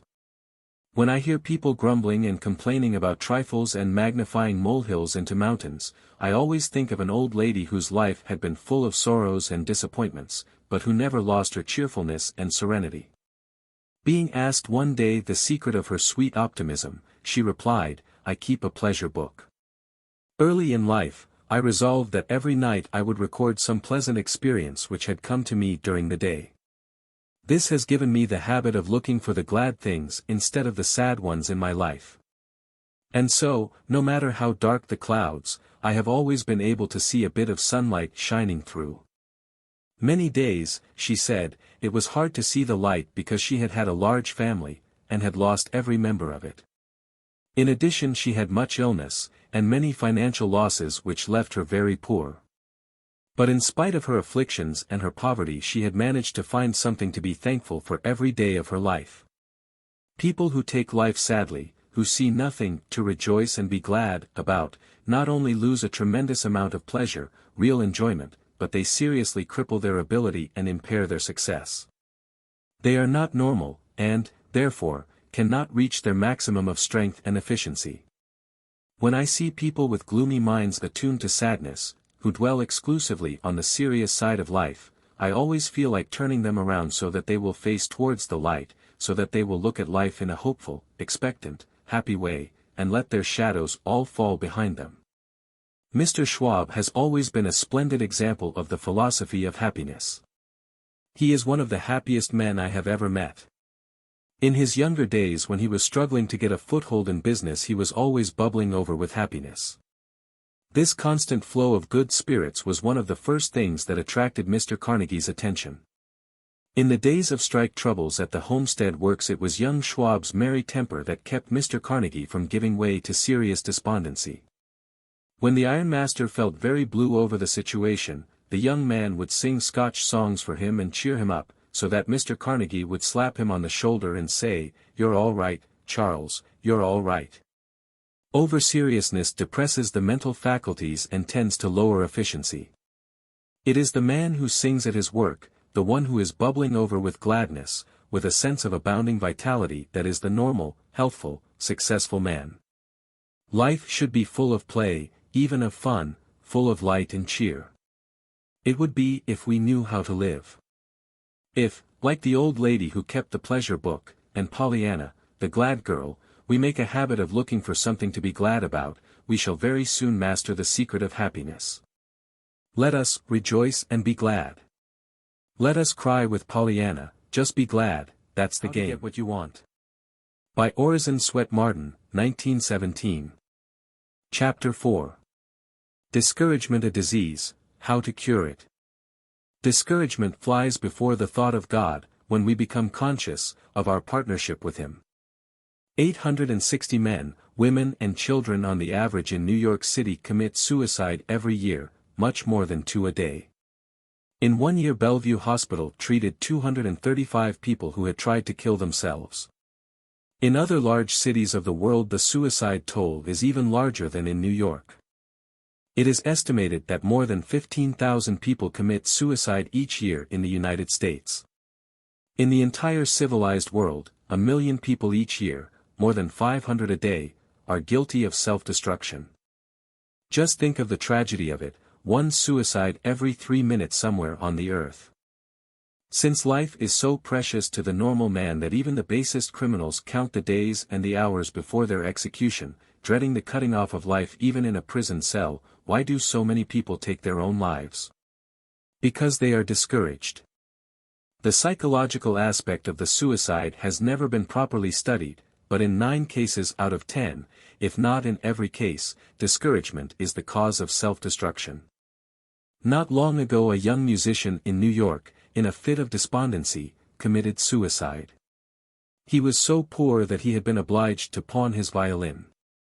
Discouraged at his lack of success and filled with fear at the possibility of not being able to redeem his beloved violin, which was a very rare one, he decided that life under such conditions was not worth living, and then and there ended it.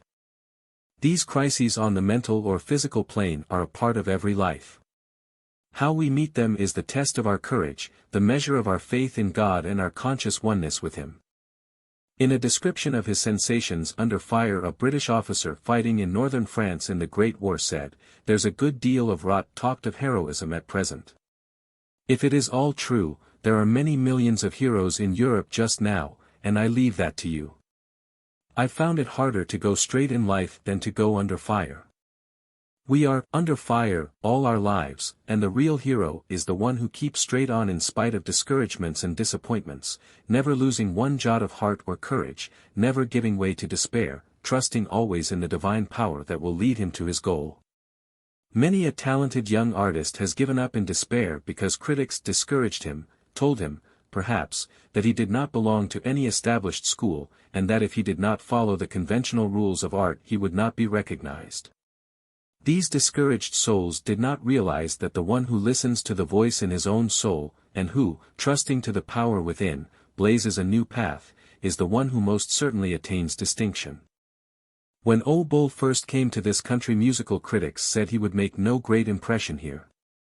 They predicted that his American debut would be a failure because he violated so many of the laws of musical composition, that a certain violinist, popular at the time, was head and shoulders above him, and that he would stand no chance in competition with him.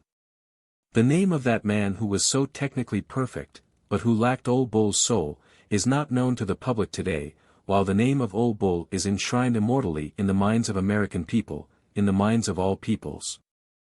Discouragement is one of the greatest of human enemies. It is an unmitigated curse. It has done more to dwarf the efforts of the race, has thwarted more careers, stunted and starved more lives, ruined more creative power than any other one agent. It is a disease that is well-nigh universal in some form. Everybody suffers more or less from it, is the victim of its poison. It bombards us from within and without. There are always plenty of people who will attack you from without, who will see reasons why you will not succeed in your undertaking, who will tell you that it is impossible to overcome the obstacles in your way, and unless you have a sublime faith in yourself and a resolution which knows no retreat, which takes no backward steps, you are likely to become discouraged and then sidetracked. Discouragement, however, comes most frequently from within, and causes more poverty and crime than almost any other one thing. It is an indirect producer of poverty, because it paralyzes ability and blights efficiency. A person is in no position to produce anything when his mind is full of doubt and fear. When suffering from discouragement, one's whole being is negative, demoralized. Courage, the leader of the mental faculties, is paralyzed, and the judgment is not sound. No man is level-headed when he is discouraged or blue. He is in no condition to look squarely at an issue, because his reasoning powers are dulled and his enthusiasm is dampened. In other words, there is anarchy in the whole mental kingdom, and, until the order is restored and courage again leads the way, the faculties will not respond with their best. This was recently illustrated by the suicide of a man who feared he could not raise the $13,000 he believed he needed to save himself from ruin. In settling up his estate, however, it was found that the man was not in straitened circumstances and did not really need any such amount to keep his business going. Time and again it has been found that people who lost heart under fire were just this side of victory over their difficulties when they threw down their weapons and gave up the battle in despair. How often has a letter or a telegram with good news, that would have heartened and encouraged a discouraged one to fight on, come just after the sufferer had ended it all? How often has a friend bearing relief come just after the irrevocable deed had been done? Yet we continue to read daily in the newspapers of people, young and old, who lose faith and commit suicide because of failure in business, loss of property, loss of friends, trouble in the home, disappointment in love, for 1,001 reasons. But they may nearly all be summed up under the one head, discouragement. And what is this Moloch to which so many lives are sacrificed? It is simply a diseased mind. Discouragement is a mental disease. It is just as truly a disease as smallpox, typhoid, scarlet fever, or any other ailment which physicians diagnose as physical disease. Discouragement is much worse than any of these because it so often unbalances the sufferer and drives him to crime, or to drink in consequent failure and misery. A letter just received from a young man who is undergoing a term of imprisonment for robbery shows how easily discouragement drives some minds off the right path. When we make our slips, our bad breaks and unfortunate ventures, our bad decisions, he writes, we are in a more or less discouraged, despondent and unbalanced state, and are willing to do almost anything to get rid of our fears and anxieties for the moment. When our minds are negative we are always cowards. This young man had been out of work for a long time, and when a shiftless station agent with whom he was acquainted loaned him his keys, he stole a book of Wells Fargo Express money orders from the station and succeeded in passing some of them before he was arrested. He says that the awful price he has had to pay for his slip has taught him that it is infinitely easier to do right than wrong, and that when he leaves prison he is determined to do his best to redeem his past. Another young man who was on the verge of discouragement tells how he was turned right about face by the appearance and the story of one who had fallen a victim to the discouragement disease. This young man who was in business in New York had had such a severe setback when the Great War broke out that he was just ready to give up the struggle.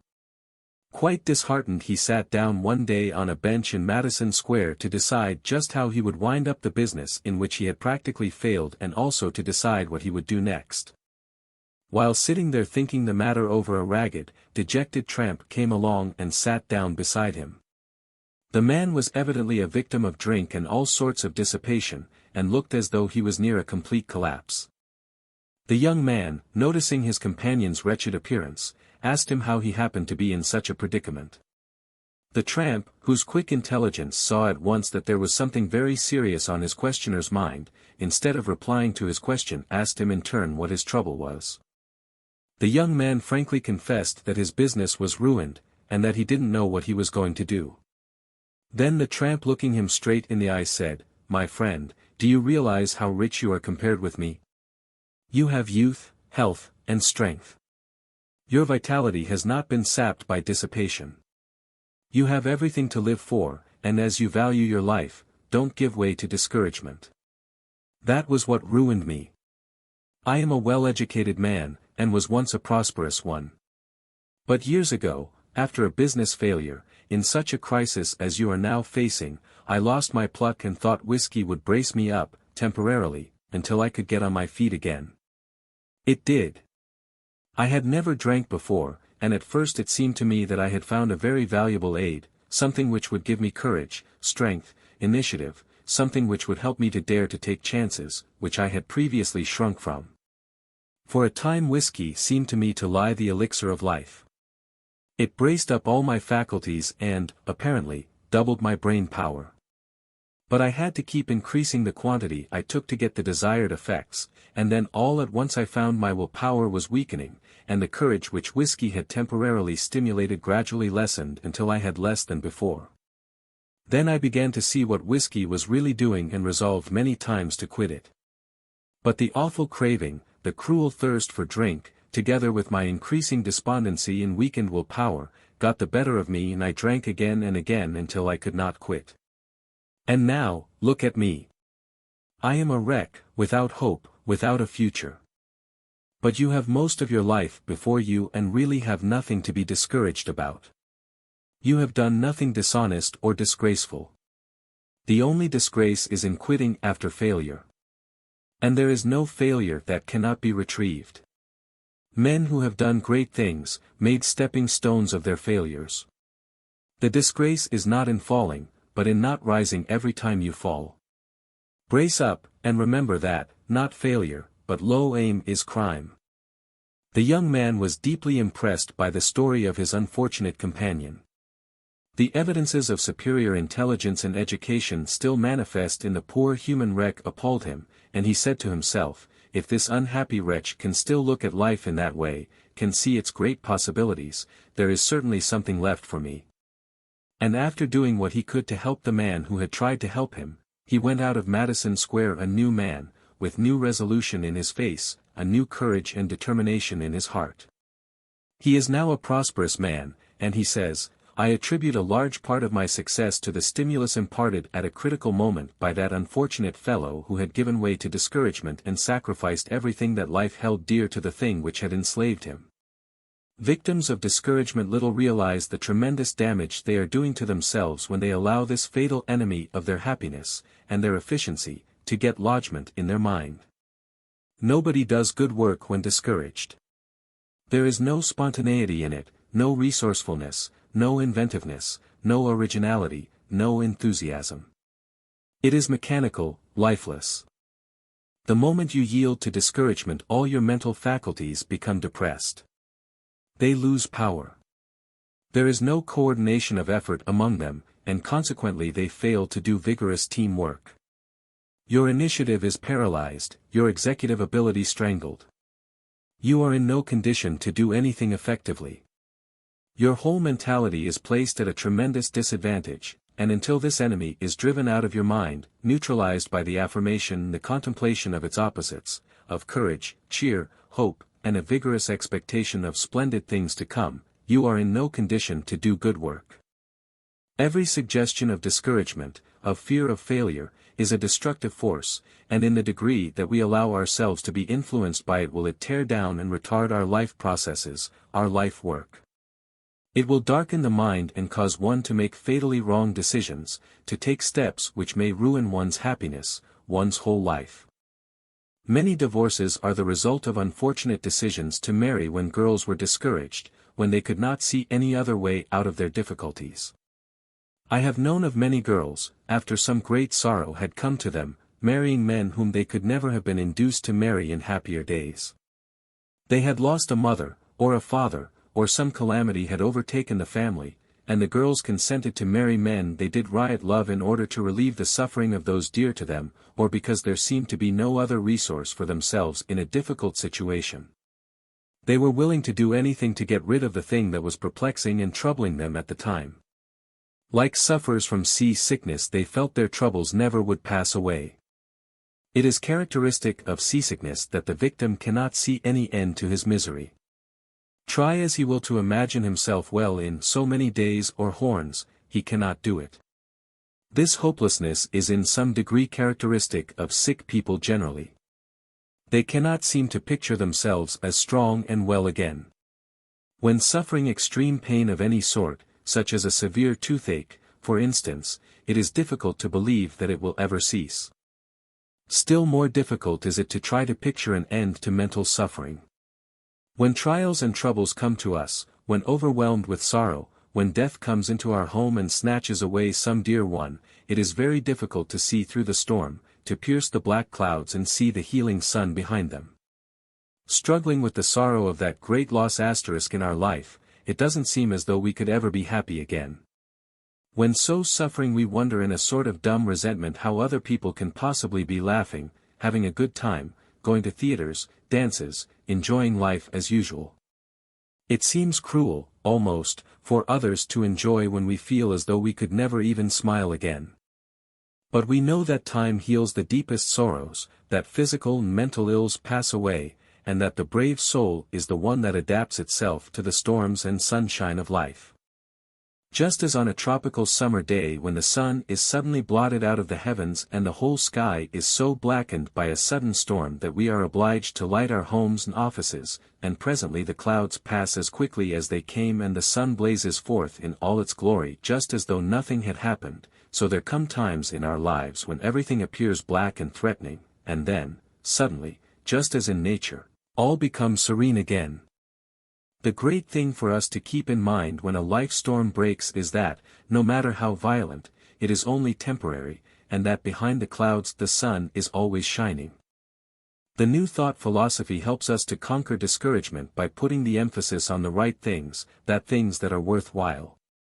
This is why the Christian Scientists and New Thought people generally do not go to pieces when they happen to fail in their vocation.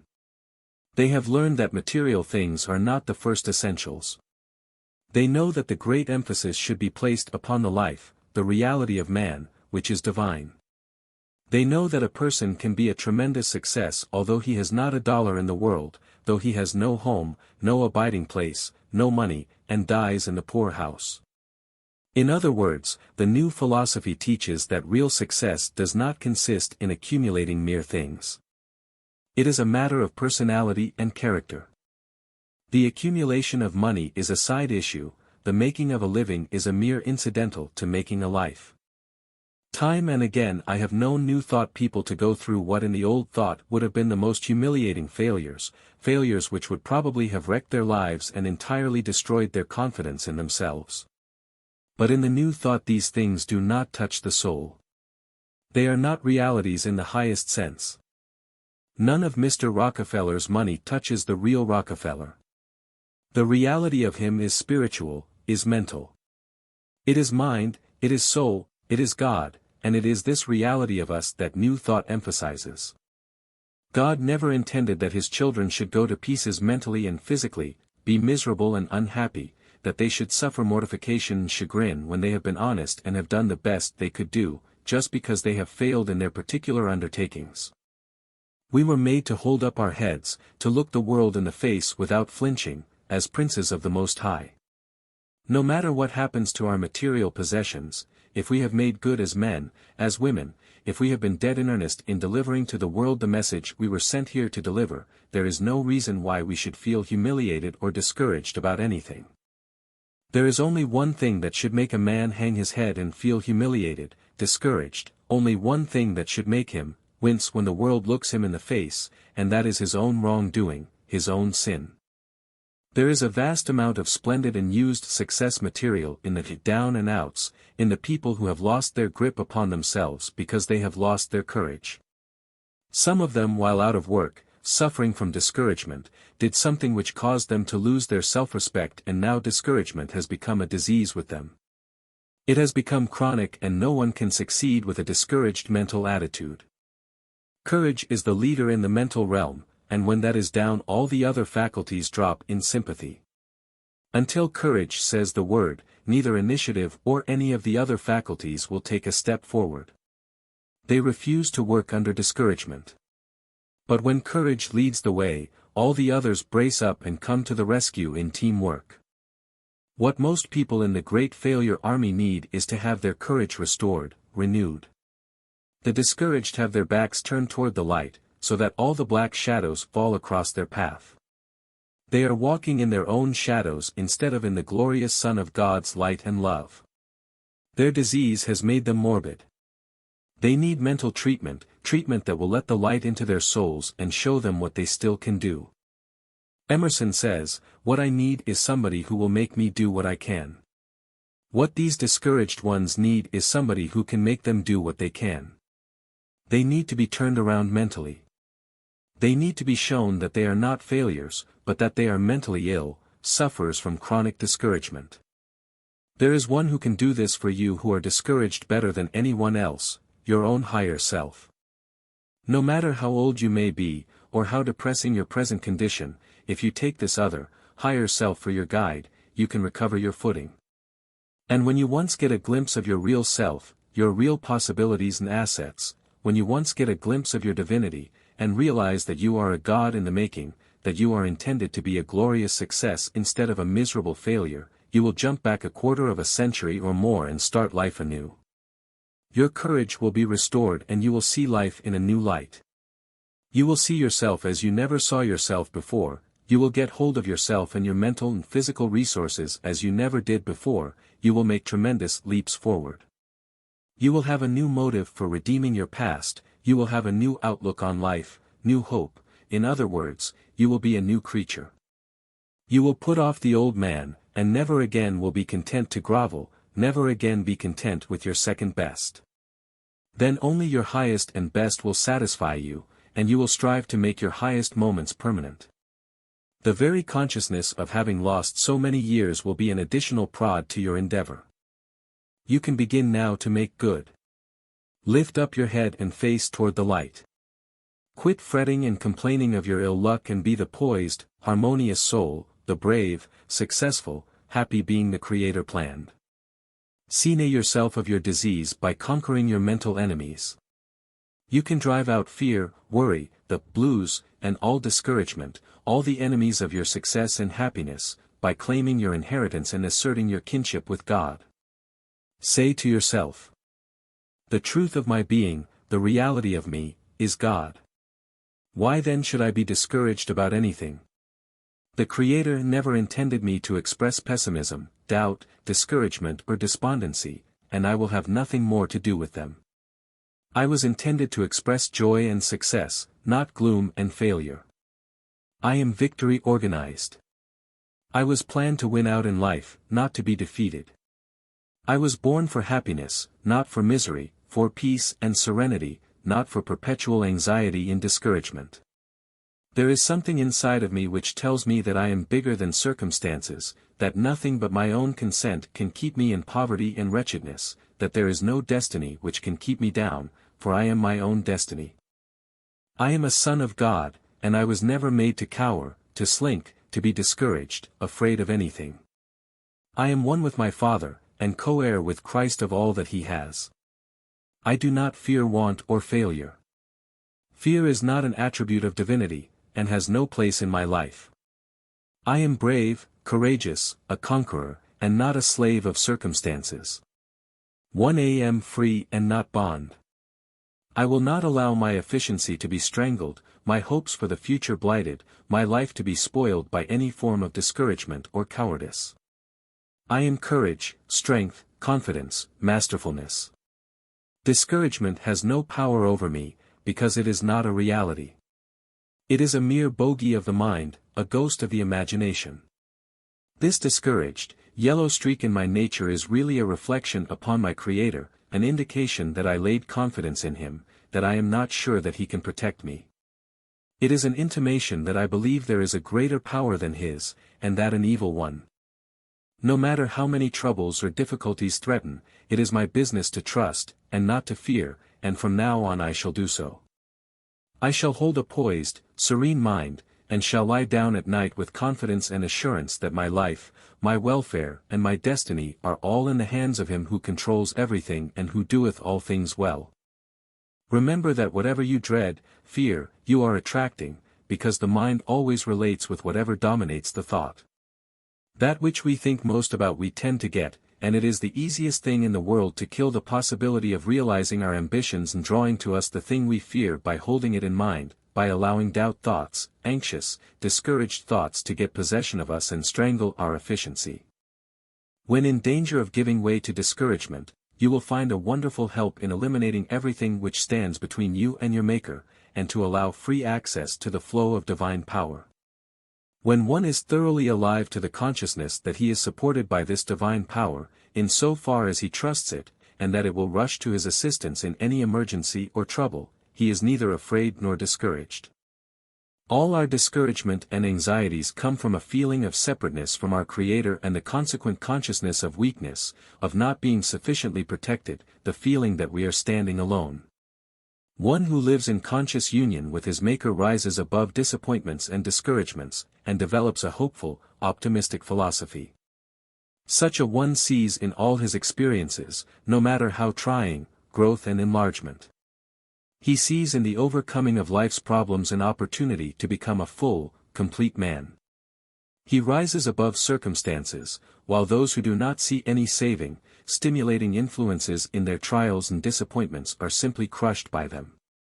What a superb sight is a soul who has ridden triumphantly through the storms of life, who has developed a beautiful, cheerful philosophy, who instead of being crushed by his trials and hardships, has builded them into a tower of hope and strength. Compare such a man, who bears his burdens uncomplainingly, who laughs at difficulties and keeps pushing ahead as best he can, trying to make each day a real victory in his life, performing as nearly as possible a human being's ideal duty, to the one who curses his fate, rails at his ill luck, and grumbles at the burdens which are crushing him.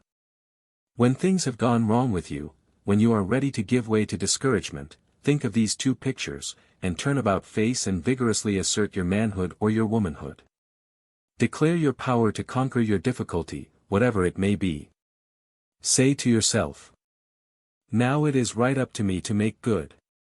I can't give way to discouragement, show the white feather, and yet keep my self-respect. I am able to overcome this thing, it has no power to keep me down. No matter whether I can see the way out or not, I shall trust in God, keep going, and forge ahead. No matter what opposes, I shall keep the rudder of my ship headed toward the port. I will quit this everlasting self-depreciation, for it is a crime against my Maker as well as myself, and I will believe that what the Creator has made and pronounced good is so. I am done with this putting myself on a bargain counter. I am no longer going about the earth making the impression that I have a skim-milk opinion of myself. No more of the poorhouse attitude for me. There are better things waiting for me than that. I am a prince, and I have inherited princely things. I have a princely inheritance.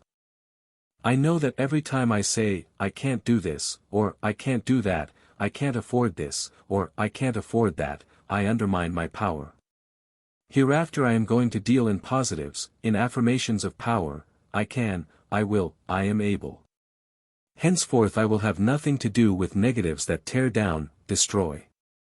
If I am part of reality, if I have existed millions of years, and will continue to exist for untold ages to come, if my existence is from everlasting to everlasting, why should I be anxious, alarmed? Why should I be perturbed about temporary happenings, the mere accidents of everyday life? They have no power over me. I am a part of the divine entity. My being is beyond the possibility of destruction or change. There is something in me that is absolutely indestructible, and I shall not get into a flurry of uneasiness, become discouraged by what I can really control.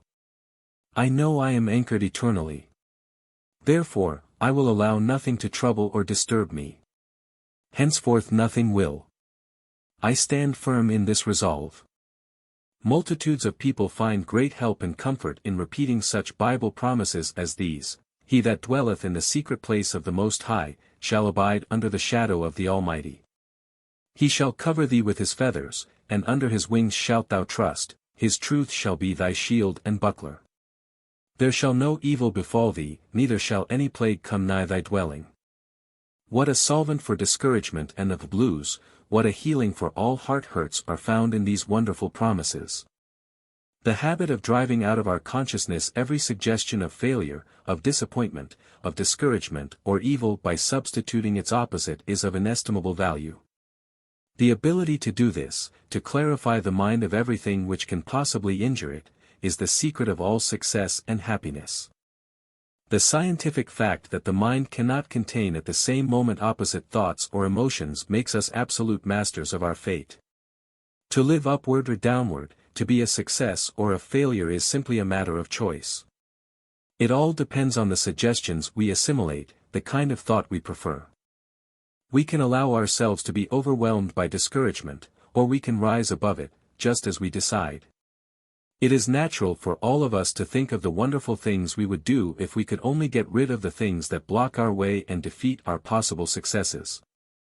If we did not have to struggle with disappointments, with heartaches, with trials and troubles of all sorts, what a triumphant journey life would be. Yet the real test of your bigness is whether or not you will fulfill your ambition to the letter, whether you will carry out your great life plan grandly and superbly regardless of things that are apparently trying to down you. Nothing will help more to overcome discouragement than the suggestion of courage or success. The constructive force of the positive thought will not only drive out the negative thought, but it will upbuild and strengthen all the faculties.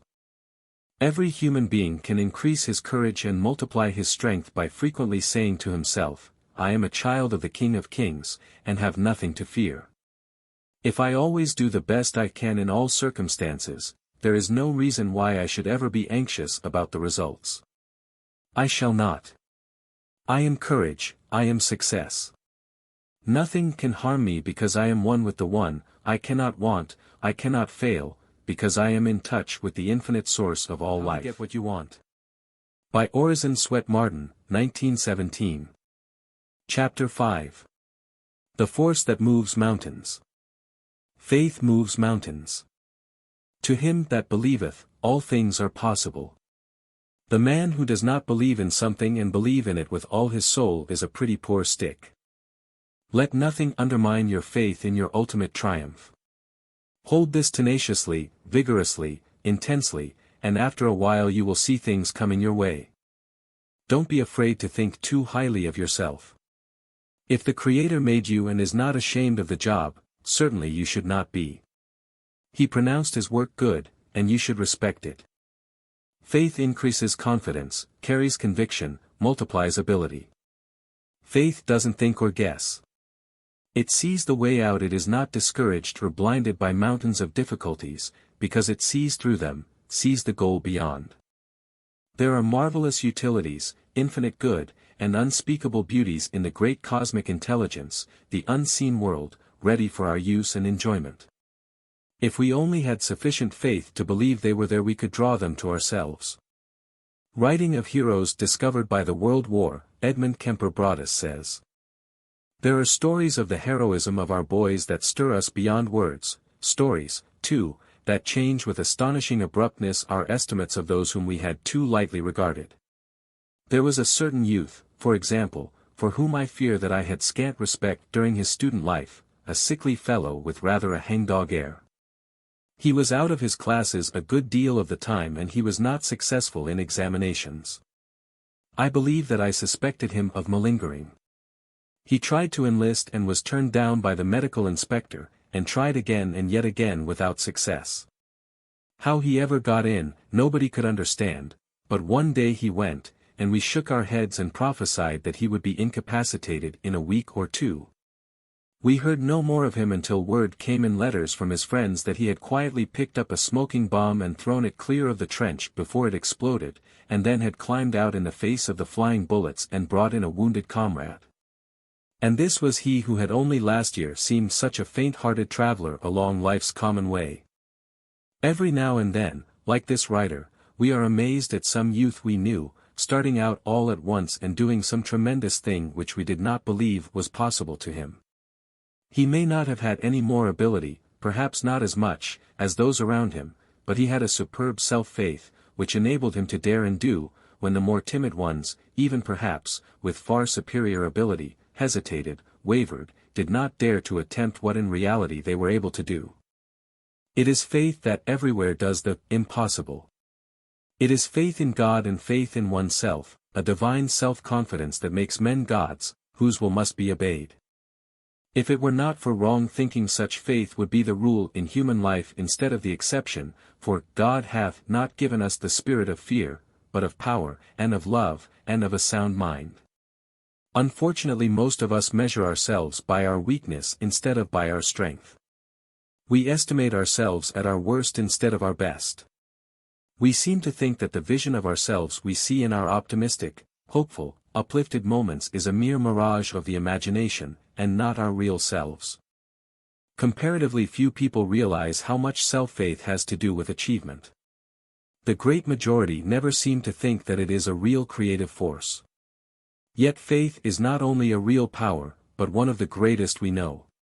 In fact, men do great things in proportion to the intensity and the persistency of their faith. When Goliath, the great giant of Gath, came to the Israelite camp, with his pretentious boasting, challenging the Israelites to select a man to fight with him, to determine whether they or the Philistines should be conquerors, the Israelites were so terrified that none dared offer to do battle with him. Later, when he returned to repeat his challenge, a mere youth, David, heard his boasting, and took up his challenge. After much pleading with his elders for the privilege, the youth was allowed to go fight the giant. They insisted, however, on putting him in heavy armor, as a protection for his body, and placing a sword in his hand before he went to meet his foe. But he said to them, "I am not used to these things, I cannot fight with these handicaps.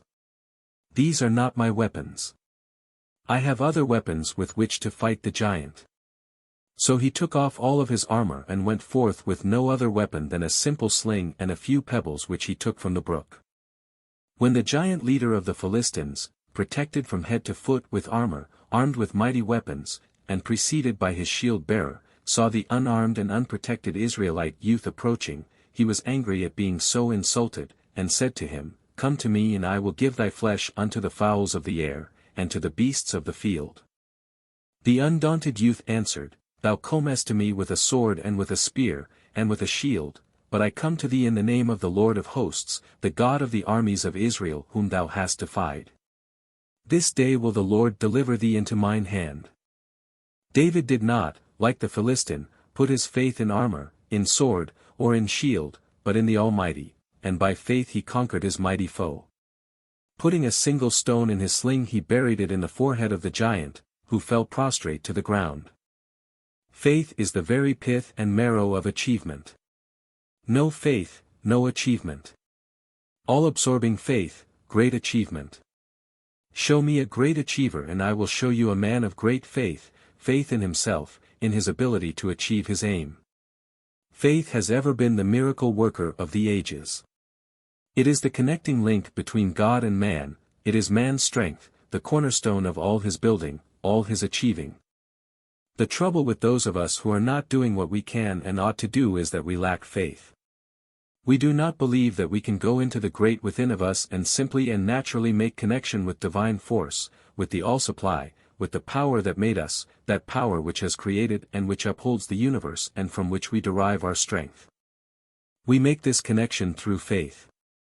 This is our trolley pole, and if we could only put it up until it taps the wire which carries omnipotent power, we should feel the thrill of divine life, of inexhaustible strength surging through us. If you do not make this connection, if you lack the divine self-confidence born of faith in omnipotence, you will never be what you long to be. Your prayers will come back to you unanswered, your efforts will bear no fruit, your negative attitude will make it impossible for you to achieve your object. A negative, doubting mind, a mind saturated with fear of failure, can no more accomplish, create, or produce anything of value than a stone can violate the law of gravitation by flying up in the air. The Creator does not change the law of gravitation because a man walks off the roof of a house, even though he may do it unconsciously, in his sleep. The creative principle, the law of achievement, does not vary any more than the law of gravitation, and you will achieve what you desire, be what you long to be, only when you obey the law. The Creator himself cannot fulfill your desire in any other way, any more than he can make the sun, contrary to law, turn from its course in the heavens, any more than he could make the world turn about and go in the opposite direction around the sun, when the heavenly bodies are pulling it the other way. There is all the difference in the world between the power of the person who believes in his destiny, who has unquestioned faith in his mission, who believes that he is a part of the divine plan, that he is in the current which runs Godward, and the one who does not have this faith. The one is equipped for a victorious life, the other is headed toward defeat. It is always the men and the women with a stupendous faith, a colossal self-confidence, that do the great deeds, accomplish the impossible. Those who do not take much stock in themselves, who have only a sort of milk and water purpose, who do not believe that they were intended to do anything in particular, never have been and never will be the doers of the world. I have before me a letter from a young woman, who says she never expects to amount to anything or to accomplish much of anything. I have always been unlucky, a blunderer, she writes. I am always making mistakes, and nearly always fail in whatever I undertake to do. I never have had any confidence in myself, and I fear I never will. Now, the reason why this girl fails to accomplish anything is very clear. Her mental attitude is the main cause of her trouble. No one can succeed with such a mental attitude as hers, for achievement is first mental. It begins in the mind. There is no philosophy, no power in the universe that can help me to do a thing when I think I can't do it. More people make wrecks of their lives from lack of faith in themselves than from any other cause. There is only now and then a man who really believes in his own bigness, who has sufficient faith to back up his ability. An ability must be backed up by a superb self-confidence before it can accomplish anything. The ability of a Napoleon or a Webster would be absolutely powerless without self-confidence. Before we can win out in life, we must believe in our power to win. We must be confident in our expectations of success, vigorous in our self-faith. We must believe in ourselves and the thing we are doing without reserve, with all our hearts. When Jane Addams left college, she was in such poor health that physicians told her she could not live more than 6 months. All right, she said, I will take that 6 months to get as near as I can to the one thing I want to do for humanity. Can anyone doubt that Miss Addams' restoration to health and the great work she has accomplished for humanity in founding and conducting Hull House, with its many beneficent activities, in the long years since the physicians gave her only 6 months more of life, are due to her deep faith in God and the divine power within herself? The centurion said to Christ, "Speak the word only and my servant shall be healed." And when he returned home he found his servant healed. When he asked at what hour he had begun to improve, they told him it was at the 7th hour, the very hour at which he had talked with the Christ. The centurion's was the faith that makes miracles possible. Lack of faith is the supreme cause of failure. How can anyone accomplish anything worthwhile when one's very executive power is paralyzed, disheartened, discouraged by the thought, amounting almost to a certainty, of failure? It would be to overcome or to set aside the working of the law of cause and effect. Your achievement will never rise above your faith. That is the high water mark of your attainment. I have seen a man of ordinary strength who was hypnotized, stretched between two chairs, with his heels resting on one chair and his head on another, holding up 6 or 8 men on that part of his body which lay between the chairs. This man supported a horse in the same way. Now, where did this extraordinary increase of power come from? It only lasted while the hypnotist made his subject believe that he could support the men and the horse. The moment the hypnotist shook the man's confidence in himself, shattered his faith that he could bear up the enormous weight laid on him, the man dropped to the floor. And when the hypnotist made him believe that he could not bear up a single man, he could not do it. In fact, under this influence of hypnotic suggestion he could not even support his own body. We never can get farther than our faith in ourselves. We cannot do anything bigger than we think we can. We are hemmed in by our opinion of ourselves, and until we enter that larger atmosphere of faith where we shall find the belief that we can do the thing we were made to do beating within us, we cannot do it. A hypnotist could make a Webster, or a Shakespeare, believe he was a fool. He could make a Sandow believe that he could not lift a chair, and the man, strong as he is, couldn't do so simple a thing as this, until his faith and self-confidence were restored. Now the power which enables a man to obey the command or suggestion of a hypnotist to do things easily which in his conscious state would be impossible, does not come from the hypnotist. It was in the subject himself all the time. The hypnotist merely aroused him, made the man believe he could do the thing suggested, and he did it. Muscles that are trained to lift and support enormous weights receive the most of their power from the mind of the athlete. The same muscles, if separated from the mind that controls them, if taken from the man's body, could not support a 10th part of the weight without breaking. Experiments have shown that the deltoid muscle, taken immediately from an athlete's arm at the moment of an accidental death, would sustain only about 50 pounds of weight before it would break, while just before the man's death this same muscle would have supported hundreds of pounds. This great difference had a mental cause. It was the athlete's self-confidence that added all the extra power. As a matter of fact, a man could not hold up his hand if he did not believe he could do so, if he had not confidence that he had the strength to do it. The size of our faith indicates the size of the cable which connects us with our Maker. If this faith cable, which carries the omnipotent current, is small, we get but a little of the force from the mighty current that rims heavenward. If our faith were large enough, we should be larger men and women, and we should travel Godward infinitely faster than we do. One reason why many people do not amount to more than they do is that they seem to look upon their life dream, their ambition, as a sort of fanciful mental picture, something that has no definite basis in reality. These people never take their life mission very seriously, and consequently never grow to their full stature. They do not seem to grasp the unity of God's plan, or to realize that they were meant to play definite and distinct individual parts in it. Yet that is just what we are here to do. We were not thrown off as independent, unrelated units of the universe. There is still just as vital a connection between ourselves and our Maker as there is between the branch and the vine. We are a projection of His mind, a definite part of His plan, and our ambitions, our longings, are in a way a reflection of the universal plan.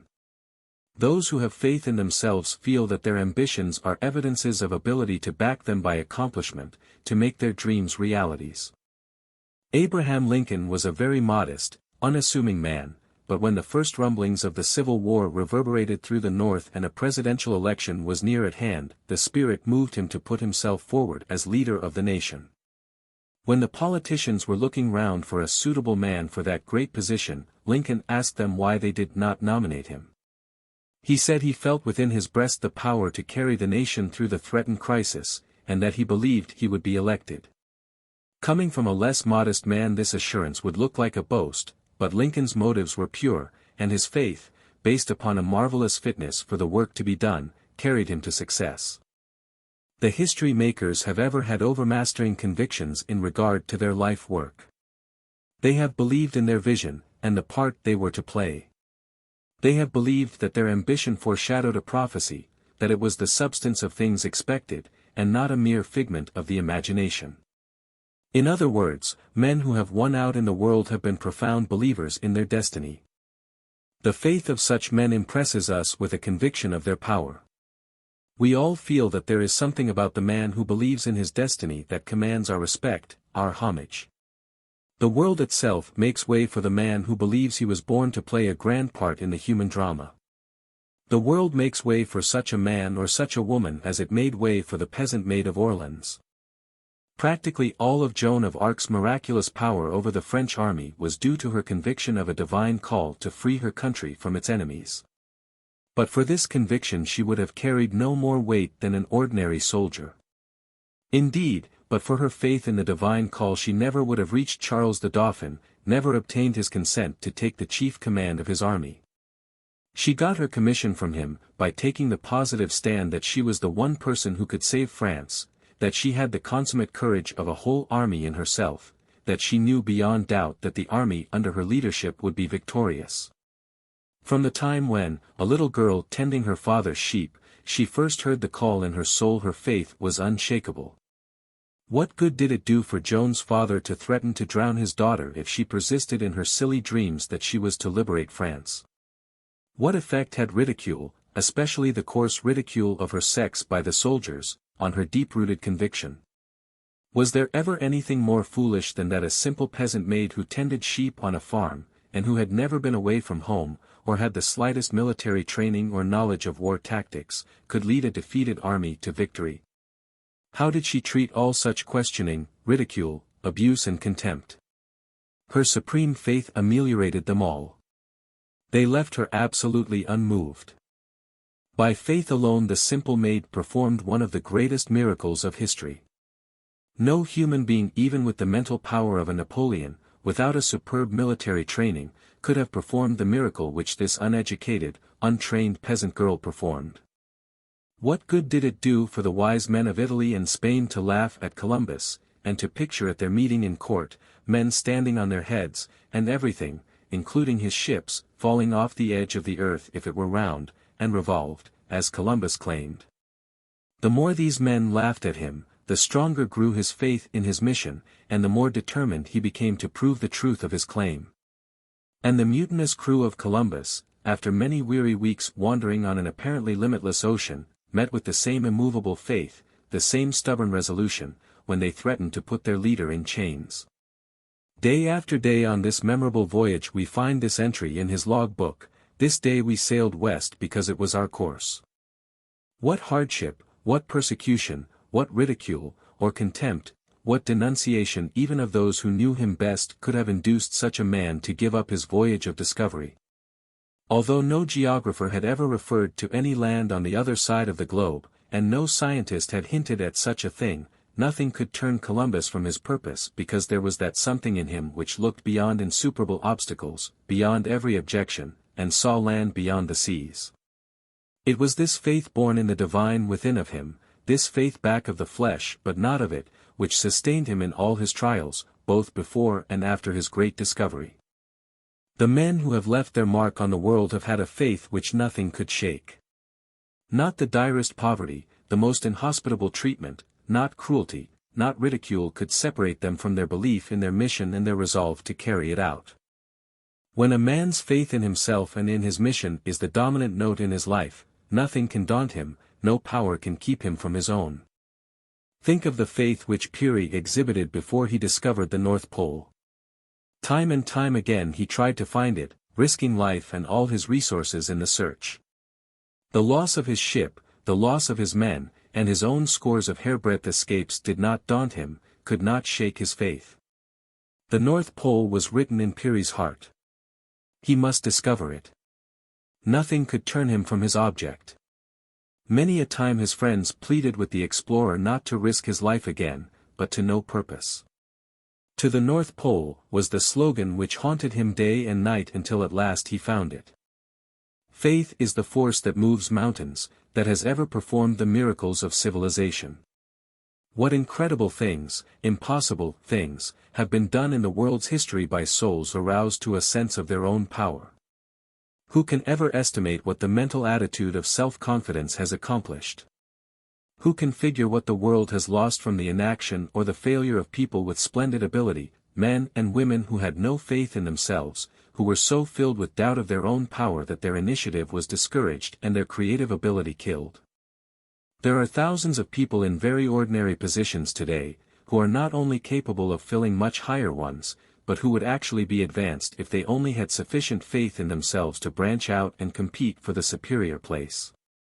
There are men in all sorts of inferior positions who, in many instances, are abler than the managers and superintendents over them, but who do not know their strength, because they have never tested it.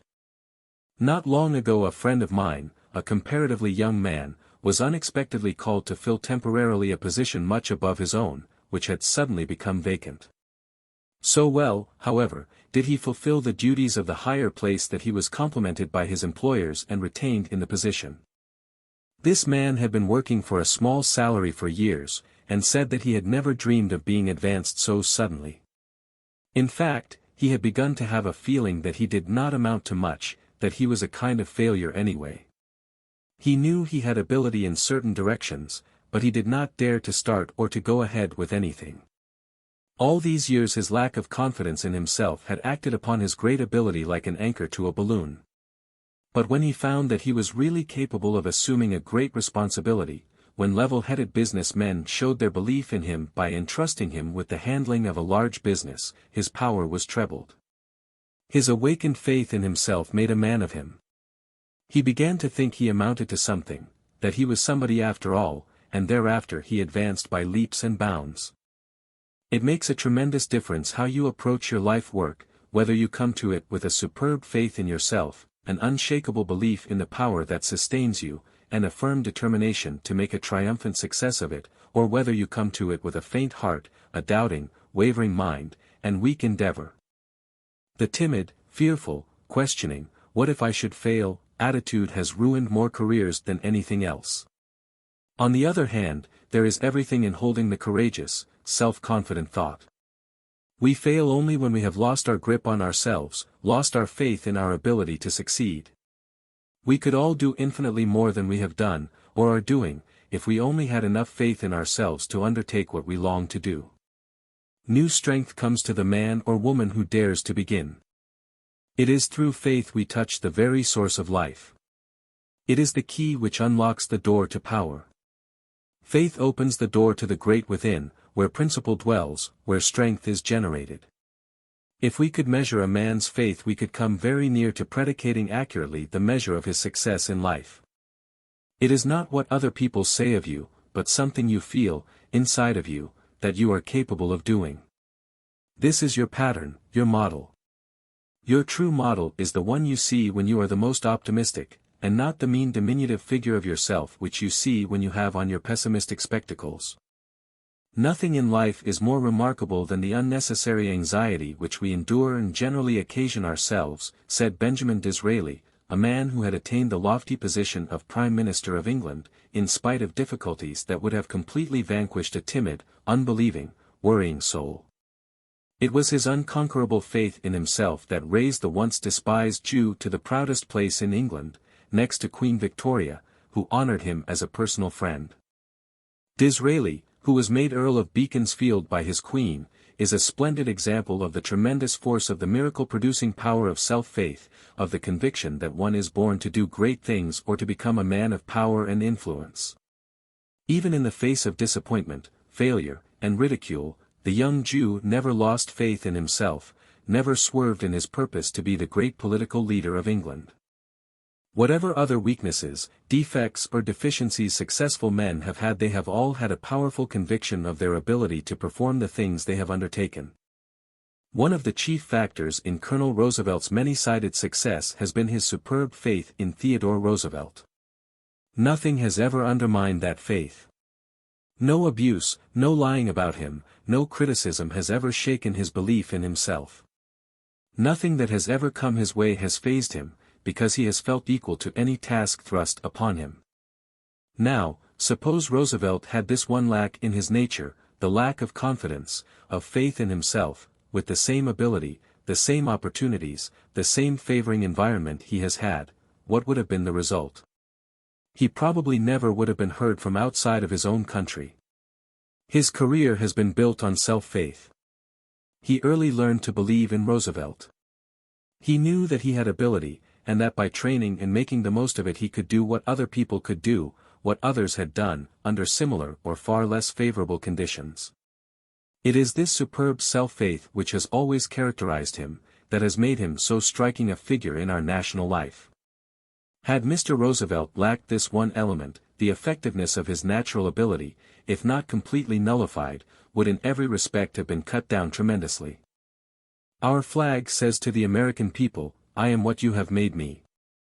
I am just as great and no greater than you believe me to be. I stand for what you think I stand for. I cannot rise above your estimate of me. What you think of me I am. I typify your thought of me. If you put a high value upon human liberty, upon democracy, upon human rights, then that is what I mean, that is what I typify. I am that which you think I am. The same thing is true of ourselves. What we impress upon our subconscious self, our estimate of our ability, our talent, our initiative, is what we will express in life, is what we will represent not only to ourselves, but to others. The sort of picture other people carry of you in their mind is pretty nearly the sort of man you believe yourself to be. And the sort of picture others hold of you will react upon you to strengthen your own mental picture, your own estimate of yourself, whatever it may be. The world classifies men by their faith in themselves, in their mission in life, their faith in what they undertake to do. The man who lacks faith in himself inspires no faith in others. The psychology of faith is one of the most interesting studies in human nature. Faith is the spiritual faculty which runs ahead, the courier which shows the way, the general which encourages the men in the army, it is the commander who gets wireless messages from a higher source. Faith is the Napoleon in the mental kingdom. All the other faculties are like the soldiers in Napoleon's army, their power is multiplied many times by their faith in their leader. They will follow faith to the death, but when faith wavers, when doubt takes the helm, it is all up. There is no more fight. That means retreat. He can who thinks he can, and he can't who thinks he can't. No one can advance farther than his faith in himself and in his mission. Self-faith leads in every great achievement. Even when others cry, impossible, the man supported by faith persists, and achieves his object. Faith puts us in touch with infinite power, opens the way to unbounded possibilities, limitless achievement. Faith does not think or guess, it knows, for it sees the way out. It is the one thing that we can be sure will not mislead us. Our faith is not a mere empty fancy, it is a positive substance, a real creative force, a force which produces. St. Paul saw this great force back of a powerful faith, when he said, faith is the substance of things hoped for. Consider the marvelous power of St. Paul's faith. It gripped every fiber of his being. Every drop of blood in him seemed to tug away at his one unwavering aim, to convert the world to Christianity. A similar thing is true of Martin Luther. What power or influence could have shaken Luther from his mighty purpose? When he nailed his thesis on the church door, it was war to the death if necessary. Nothing has ever been so bitterly assailed, so stubbornly fought against, so abused as the Christian religion. No book was ever published that the world has tried so hard to blot out as the Bible, and yet no other book has anything like such a sale as the Bible. Even today the sales of bestsellers look small in comparison with the sale of this book which the world has tried to destroy. And it is faith only that has enabled this Christian philosophy to survive the frightful attacks made upon it. It was by faith that the Christian religion was established and that Christ's teaching survived the determination of the great Roman Empire, then at the zenith of its power, to crush them. Just picture the enormous disproportion between that little band of Christ and his followers and the great Roman Empire, which was determined to destroy them. Yet that mighty empire crumbled, while Christ's teachings endure and the religion he established spreads to every remotest corner of the earth. Think of the first little company of the early Christians, unarmed, unaided, pitted against the power of ancient Rome. Persecuted, thrown into the arena in the Colosseum, to be torn to pieces by wild animals, dipped in tar and used as torches to light up the lake in front of Nero's palace, they suffered without a murmur. What enabled these men and women to persist against such enormous odds? A mighty faith which no power on earth could shake. Think you the early Christian martyrs could have gone serenely to the stake, and could have declared their faith without a sign of wavering, even when the flames were licking the flesh from their bones, without that supreme faith which savored of divinity? Who could ever enumerate the miracles which faith has wrought in human history? It was through faith that the greatest discoveries and inventions were made. The sufferings, the sacrifices, the years of painful, heartbreaking waiting, which hundreds of inventors had to endure, are beyond all human comprehension. Their superhuman endurance was made possible simply because of their faith in their own power to achieve, their loyalty to a voice which spoke from the great within of them, a voice which others could not understand or appreciate. It has always been just in proportion to man's loyalty to this voice, this faith which is the substance of things hoped for, the evidence of things not seen, the prophecy of possible reality, that he has succeeded in accomplishing great things. It has ever been this supreme faith which has, little by little, lifted the race from the Hottentot to the higher civilization of today. We do not understand the nature of this marvelous faith at all. Those who have it in a remarkable degree simply follow it. They obey the voice as Joan of Arc obeyed her voices, the God urge within them which always leads its follower to a goal which not only lifts him, but lifts the race with him to greater heights. Mankind has climbed to its present height upon the steps of faith. But while there is only now and then one who is willing to follow the voice of his soul, the faith that calls to him to advance, especially if it leads through trials, and hardships and all sorts of deprivations, that voice haunts us all. There is some discovery, some invention, some possible improvement for humanity prophesied in every human being. There is not one of us that cannot do something toward lifting the race a little higher, if we only obey the call of God. The lack of self-confidence, of a vigorous faith in one's mission is a weak link in most fives. The most difficult thing in the world is to make human beings believe in their own bigness, the grandeur of their mission, in the sublimity of their possibilities, and the greatest service that can be rendered a human being is to help him to discover his possibilities, for this establishes his faith, inspires him to pursue his ambition. When a man gets a glimpse of the enormous power locked up in his nature, he will not doubt again. His faith is established, and he will never rest until he brings out the other half of himself which is waiting to help him fight his battles and to move on to higher planes of thought and life. A soul-consuming faith has ever been the power which has moved things in the world, which has built up all of the great religions, the new philosophies. It has been the fundamental principle of all human development and of all great achievement.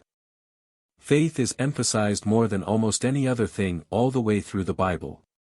It was by faith that Abraham accomplished his marvelous work, it was by faith that Moses led the children of Israel through the wilderness. All the prophets in the Old Testament are constantly emphasizing the power of faith, and Christ himself, Paul and all the other great New and Old Testament writers were constantly emphasizing the miraculous power of faith to achieve, to accomplish. How many times Christ said, "According to thy faith be it unto thee." Two words that he emphasized more than all others were faith and belief. These seemed to be magic words. They carried a tremendous force, more powerful than electricity. The Savior constantly reiterated the might of faith, the power of belief. Be not afraid, only believe. Be of good cheer, it is I, be not afraid. According to thy faith. This is the burden of his message to his chosen 12.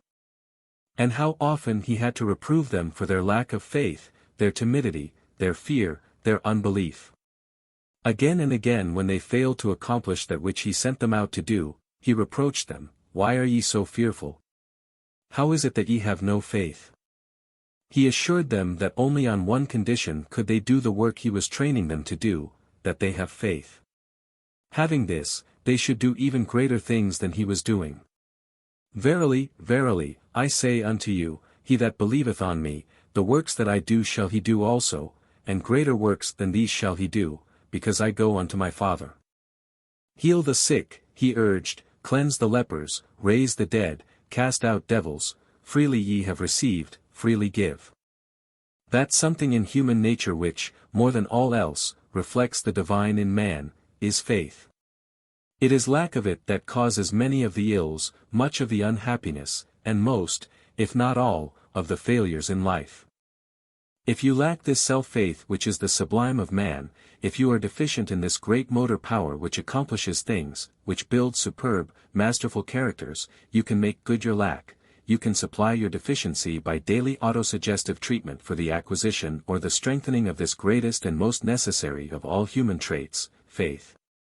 When giving a self-treatment, always get by yourself, and talk to yourself in a firm, decided tone of voice, just as if you were speaking earnestly to someone else whom you wished to impress with the great importance of what you were saying. Addressing yourself by name, say, "You are a child of God, and the being He made was never intended for the sort of weak, negative life you are leading. God made you for success, not failure. He never made anyone to be a failure. You are perverting the great object of your existence by giving way to these miserable doubts of yourself, of your ability to be what you desire with all your heart to be. You should be ashamed to go about among your fellows with a long, sad, dejected face, as though you were a misfit, as though there were not enough force in you, as though you had not the ability to do what the Creator sent you here to do. You were made to express what you long to express. Why not do this? Why not stand and walk erect like a conqueror, instead of giving way to discouragement and doubt and carrying yourself like a failure? The image of your Creator is in you, you must bring it out and exhibit it to the world. Don't disgrace your Maker by violating His image, by being everything but the magnificent success He intended you to be. There is a tremendous achievement force, an upbuilding and strengthening power in self-assertion, in the asserting of the I am. This is not egotism, not the glorification of the burlesque of the man or woman which wrong thinking or wrong living has made. It is simply the assertion of your kinship with the Father, a strong appeal in the first person to your other self, the ideal self, the self you feel you were intended by the Creator to be, and which sometime, somewhere, you shall be. But, remember, it is not enough to believe in yourself when you feel particularly happy, or when some good fortune has come to you. It is not enough to have faith spasmodically, to get enthusiastic over your prospects, and then undermine all your previous efforts by admitting doubt, fear, and discouragement to your mental kingdom. It won't do to keep dropping down again and again, like a frog trying to get out of a well, and feeling a little weaker and more discouraged after each fall. Make it a habit to begin and end the day with a declaration of faith in yourself, faith in our God. Guard this faith continually as your most precious capital. Take no chances that this, your greatest life asset, shall be imperiled by weak, downhearted thoughts. All doubts and fears, all pessimism and negative thinking poison the very source of life. They sap energy, enthusiasm, ambition, hope, faith, everything that makes life strong, vital, creative. Entertain only the mental friends of your ambition, those that will help you realize your ideal, that will help you to make your dreams come true, to match your vision with reality. If you are grounded in faith, enemy thoughts will have no power over you, because your positive, affirmative mental attitude will bar them from your mind. You will be strong through the consciousness of the God within you, for, hereby we know that He abideth in us, by the Spirit which He hath given us.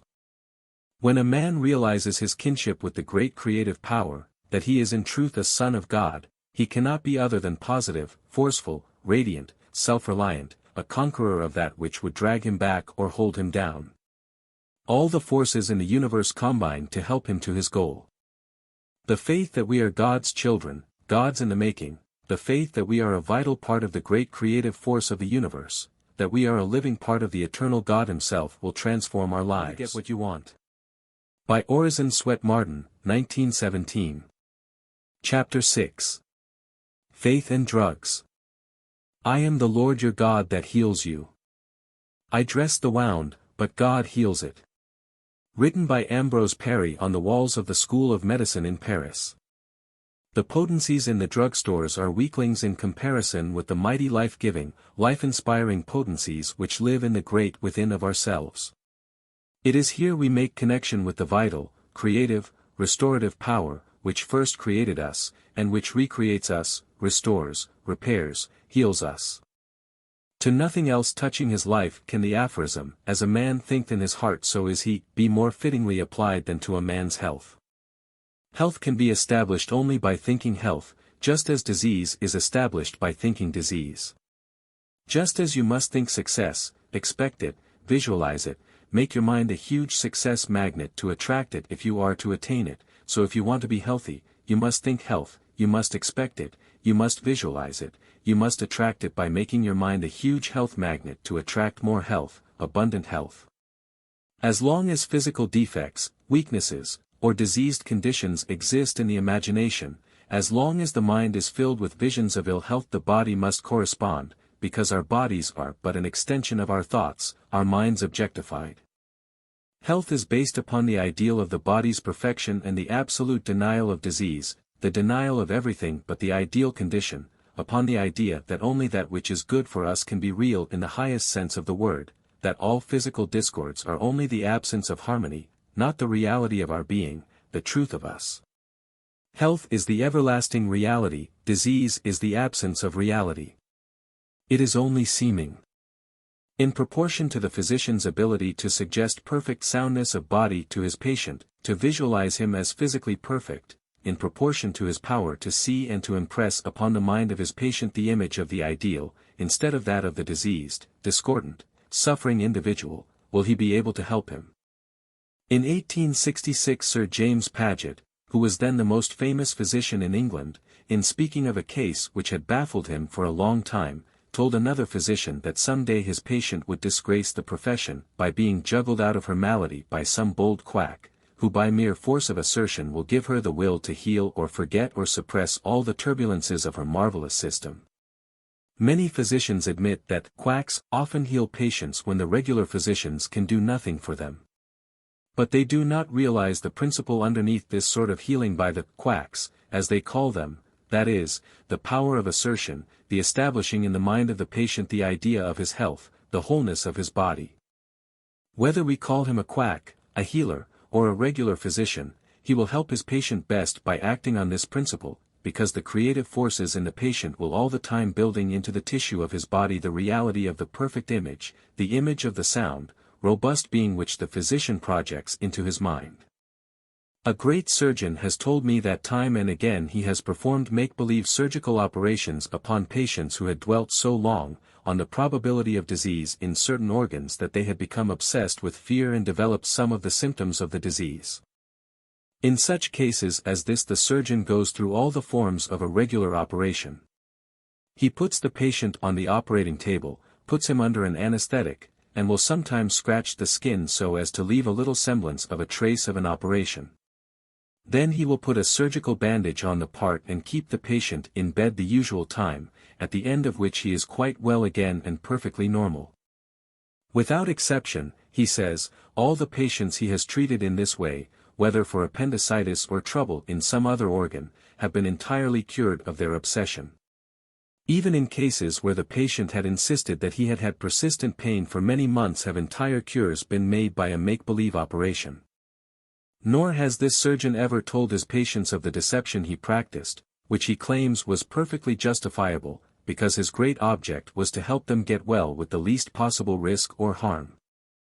Another surgeon in a large hospital says he has performed many such mock operations on hysterical women, who imagined they had some malignant growth or other cause for operation, after all other efforts to convince them that there was really nothing the matter with them had failed. Among other cases he cured in this way was that of a woman who was convinced she had an internal tumor.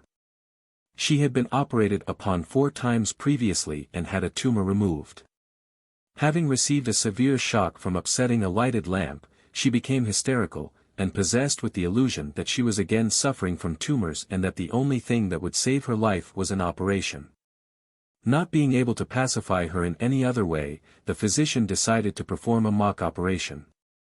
The patient was put on the operating table and given just enough anesthetic to put her a state of semi-consciousness.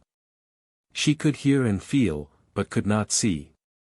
The surgeons and nurses moved about the room quietly, gave hurried orders to the attendants, and acted as though they were working on a grave operation.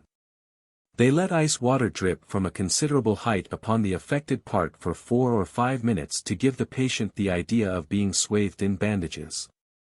Later, she was taken home in an ambulance, and on awaking found 2 trained nurses creeping about her room. When asked if she could take a little sip of weak tea, she told the nurse that she felt frightfully weak and languid.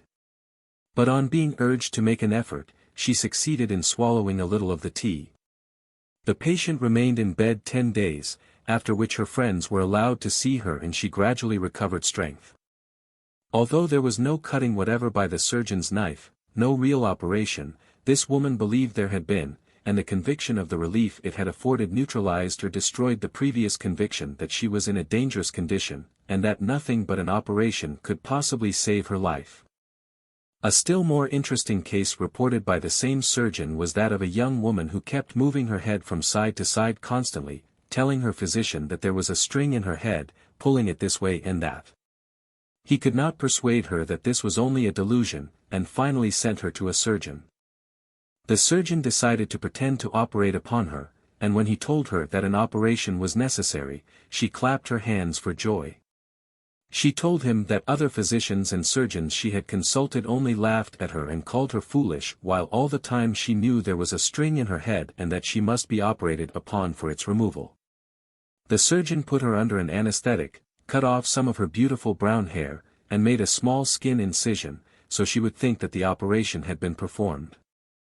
Then he took a section from an E string of a violin, soaked it until it looked like a cord or tissue, and when the patient recovered consciousness showed her this cord, saying he had removed it from her head, and that the operation was very successful.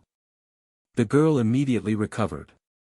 Nothing else could have convinced her, the surgeon said, that her head was not pulled constantly this way and that by a string, and she could get no relief until she believed that the string had been removed.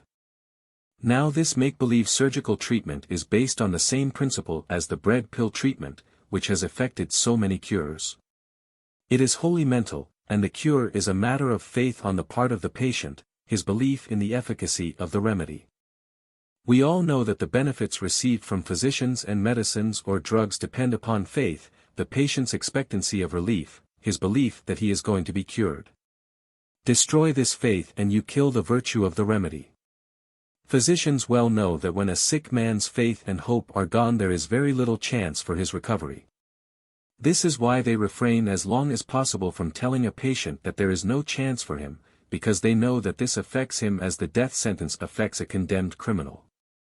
It takes away hope, and thus destroys the only rallying force which can possibly tide the patient over a crisis.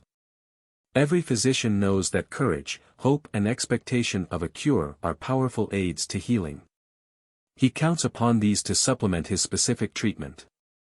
Expectancy of relief is literally of itself a powerful remedy. I have in mind the case of a man who had been suffering for years with a peculiar disease which no hospital treatment seemed able to reach. His hope of recovery was beginning to weaken when he heard of a foreign physician visiting this country who had built up a great reputation in the successful treatment of cases like his own. He read over and over in medical journals and newspapers of the marvelous cures effected by this physician until he had worked himself up into a perfect frenzy of belief that he also would be cured if he could only be treated by this wonder worker. Although comparatively poor, the cost meant nothing to him if he could only get relief from the torture he suffered. So great was his confidence that he was going to get relief that he mortgaged his home for every dollar he could get, and sold nearly everything else he had in the world in order to go to this great specialist. When he reached the town where the specialist was he was obliged to remain some little time before he could meet him. But so profound was the man's faith in him that he was practically cured before he saw him or began to take his treatment. After an examination the specialist told him he was sure to get well, and even before the man had his prescription filled he felt complete relief from his trouble. Just think of the tremendous psychological advantage in this case. The patient's mind was in perfect condition for receiving help from the doctor's treatment. He didn't have a doubt but that he was going to be cured, and he was cured, by his faith. Many people have undoubtedly been cured of disease by their great faith in some worthless patent medicine. For a long time, perhaps, they believed that if they could only get that particular remedy they would be cured. Their expectancy was so great, their hope so large, and their faith so powerful, that when they realized the conditions which they believed would make them well, they got the benefit of their optimistic thought. For example, I know a very poor man who suffered tortures for many years with rheumatism. His joints and many parts of his body were so fearfully swollen that he was not only badly disfigured, but actually crippled. He had used all sorts of cheap remedies recommended by friends, but without any great hope or expectation of relief. But one day he read a very graphic account of the near miracles which had been performed by some all-powerful patent remedy for rheumatism. It was quite expensive, however, something like $2 a bottle, and $2 was a small fortune to this poor man who could not work. There was no one to help him out but his wife, who earned their support by taking in washing, going out cleaning occasionally and picking up a little money in any way she could earn it. By dint of extra hard work she managed to save the price of a bottle of the wonderful remedy. For months the man had been dreaming about what it would do for him. He pictured himself as growing stronger and better after every spoonful from the precious bottle. When at last his wife succeeded in getting the medicine for him, it had precisely the effect he had pictured. What he expected, what he had anticipated, actually happened. Just think of a dead, inert drug which couldn't move itself even in 1,000 years, moving man, the mightiest power in the universe. The virtue is not in the inert drug. The curative quality comes from the person's faith in it. Destroy faith in it and you destroy the virtue of the remedy. There must be faith in the physician or the sick person will get no benefit from his treatment. Faith must accompany the drug, the prescription, or it will be powerless and the cure will be in proportion to the faith. If the patient's mind is prejudiced in the very least against the physician, or if he fights against the remedy, this will counteract the influence that otherwise might be beneficial. The diseased cells in any part of the body can only be repaired by the creative energy, the life force in the cells themselves, and this must be stimulated by hope, faith, expectancy of relief. It is powerfully reinforced by faith in a certain physician or a certain remedy. We have proof of this in the fact that the same remedy may have a wonderful curative effect upon one patient who possesses great faith in the physician and the remedy, while the same thing will have no effect whatever upon another lacking faith but having a similar constitution and temperament, and suffering from exactly the same malady. In other words, under exactly the same circumstances, the same remedy will have a powerful effect when animated by faith while it will have no effect whatever without faith. While there is no denying the fact that the majority of people fill pure medicine closets with all sorts of concoctions that work havoc in mind and body, it would be suicidal to condemn entirely the practice of medicine and the use of drugs and other physical remedies as long as the vast mass of the people believe in them, because their faith will help them. If the fixed belief of the race is that certain remedies will cure certain diseases, corresponding results will temporarily follow their use, for the body conforms to our faiths, our beliefs. But look back over medical history and see what ridiculous remedies the race has believed in. They had their day and perhaps served their purpose, but because the progress of the world has taken us far away from them, how superstitious and absurd they seem to us today. It is not so long ago since thousands of men carried horse-chestnuts in their pockets, or wore iron rings to rid themselves of rheumatism. There have been hundreds of remedies for rheumatism, each one of which had its vogue and then passed away. The horse-chestnut and the iron ring enjoyed great popularity in their day and furnished relief to many rheumatic sufferers. Thousands of such devices which were once standard remedies for certain diseases seem ridiculous today even to the most ignorant. But when the faith of the people was fixed upon the idea that the particular charm carried on the person, or the inert drug put into the living organism, would recreate a diseased cell, or restore lost tissue, certain advantages naturally followed their faith. The history of medicine is largely a history of the rise and decline of people's faith in different remedies. Tens of thousands of such remedies which have been used with good results in medical practice in the past are now obsolete because the faith of the physicians, the faith of the public have gone out of them. They were effective while people's faith in them continued, but when the faith they had inspired evaporated, their virtue also evaporated. Everything depended upon the reputation of the remedy, upon the belief in its power. A similar thing is true of popular physicians. Sick people want one of great reputation, one in whom everybody believes, and it is almost a universal experience that patients feel much better after the visit of such a physician, even before he has written a prescription or they have taken any of the medicine he advises. And every physician knows how common it is for ignorant patients to feel very much better just after taking a dose of prescribed medicine, long before it could possibly have gotten into the circulation or physically affected them. Physicians really owe their success largely to people's faith in them and their remedies. Faith is at the bottom of all cures, at the bottom of all achievements, physical or mental. Religious history is full of examples of people who have been cured of all sorts of diseases by going to famed miraculous springs, by bathing in sacred waters, or streams supposed to have great curative qualities. A friend of mine when traveling in India went to the Ganges during a great pilgrim age, when multitudes of believers had gathered on the banks of the sacred river to bathe in its healing waters. He saw tens of thousands of these people, afflicted with different diseases and some with open sores, bathing at one time, and so dosed together that they could scarcely move. The water was absolutely filthy, and dead bodies were floating about in it, close to the bathers, and the bathers were actually drinking the sacred water. Many of these poor wretches had come long distances on their hands and knees, from which the skin was worn off. They had looked forward so long to bathing in these sacred waters, had undergone such terrible sufferings and privation in order to reach them, that they had built up a tremendous faith in their efficacy. So profound was their belief in their healing power that a great many of them were actually cured by the very waters which carried in them the germs of disease and death. Those waters which would have killed people who lacked faith in their virtue cured many of these poor ignorant, deluded pilgrims. Our great watering places, famous health resorts, and healing springs all have a similar history. The faith of the sufferers in all such instances works the apparent miracles.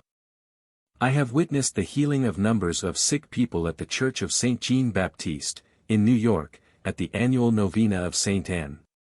Here the agency which wrought the miracle was supposed to be part of the wrist bone of St. Anne. This relic was brought from a Canadian church in 1892, and every year since a novena in honor of St. Anne, which lasts for 9 days, is celebrated at the Church of St. Jean Baptiste.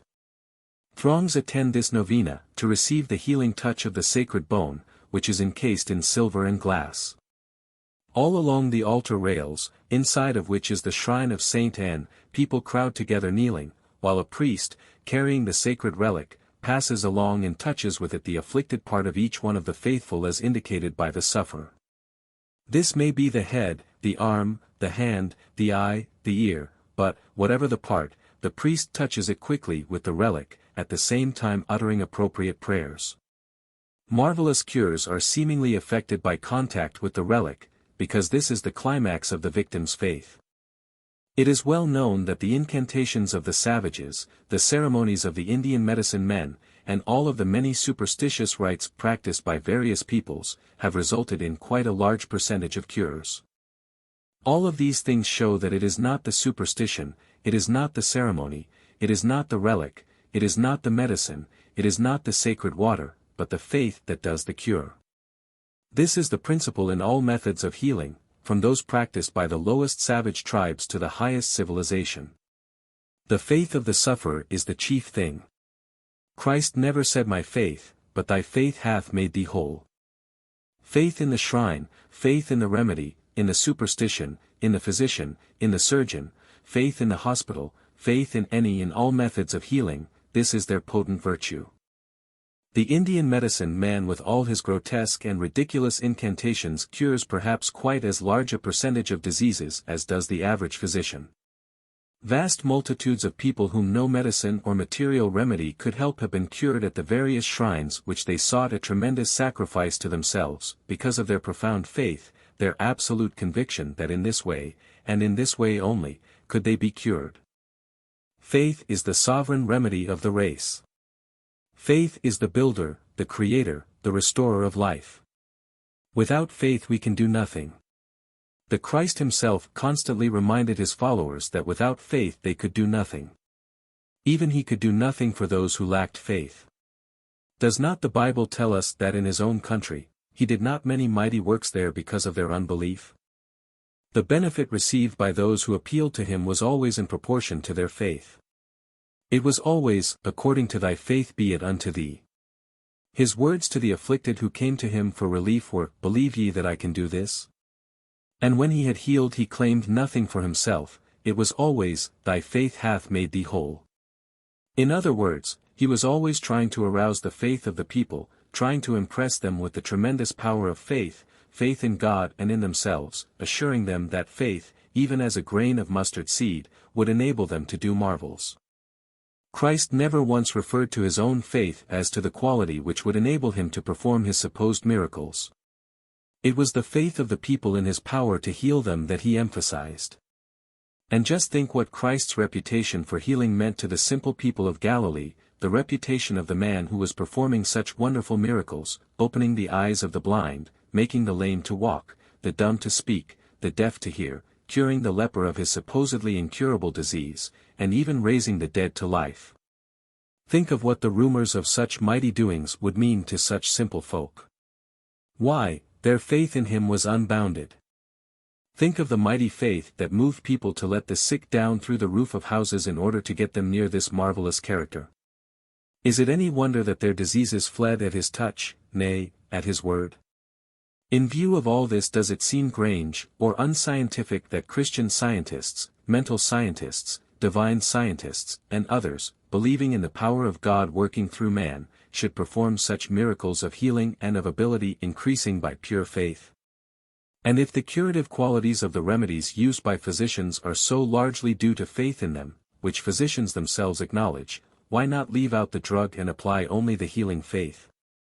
Why not depend wholly upon faith, as Christ did, and as the mental healers do? The homeopaths made one jump from enormous doses to almost nothing, with apparently the same results. The mental healers have simply taken one more step. They are depending wholly upon faith, and they seem to perform about as large a percentage of cures as the regular medical profession. And, as a rule, their cures are very much more permanent, because truth eradicates the roots of the disease, which many physicians now believe to be entirely mental.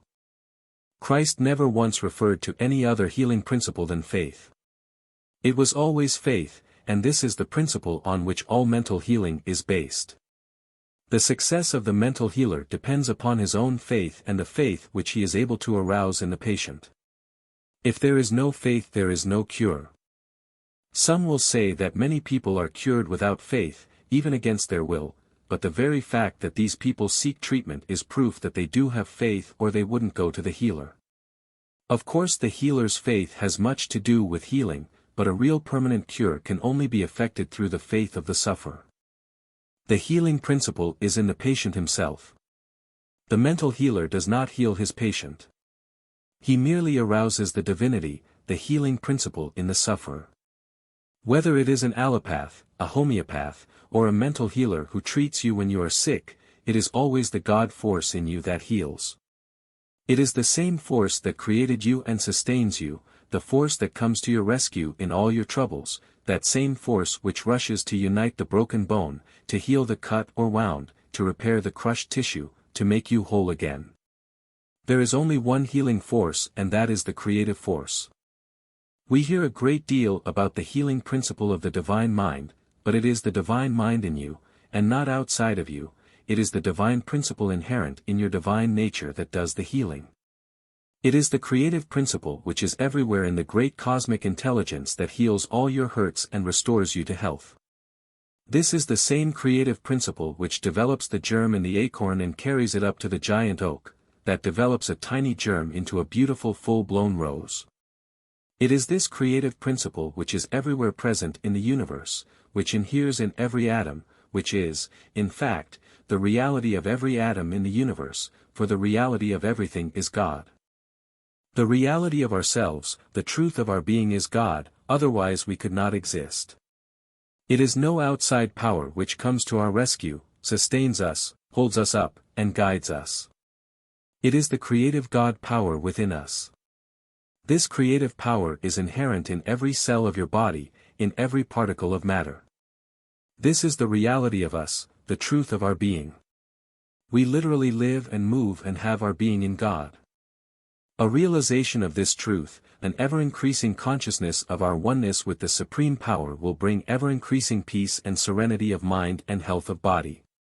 An ever-increasing sense of our cosmic consciousness will increase our mental sense of well-being, of security, of safety from all that would injure us or destroy our happiness. Someone has said that, to think of the presence and power of God as a healing life force, is to come in actual mental contact with that presence. To continue this thought by sturdy affirmation of healing truth will attune the mind to harmony with that beneficent power, lifting it out of the darkness and heaviness of mortal thinking into the brightness and joy that is the result of thinking God's thought after Him. We do not realize the power of thought, because we do not appreciate the fact that we actually come in contact with whatever we think about or contemplate. This contact is no less real because it is mental, and it has power to influence the body, as well as the mind. Never think of yourself as weak, diseased, sick, deficient in any faculty, in any function. Think of yourself as perfect and immortal, and your mind and body will tend to respond to this demand for wholeness and completeness. The image of unfortunate symptoms, every sick or weak suggestion harbored in the mind are fatal to the realization of the ideal. Sick thoughts, weak, deficient thoughts, make a weak, deficient body in a crippled mentality. Think wholeness, think completeness regarding yourself. If you really believe that you are made in your Maker's image, you cannot think too magnificently of yourself.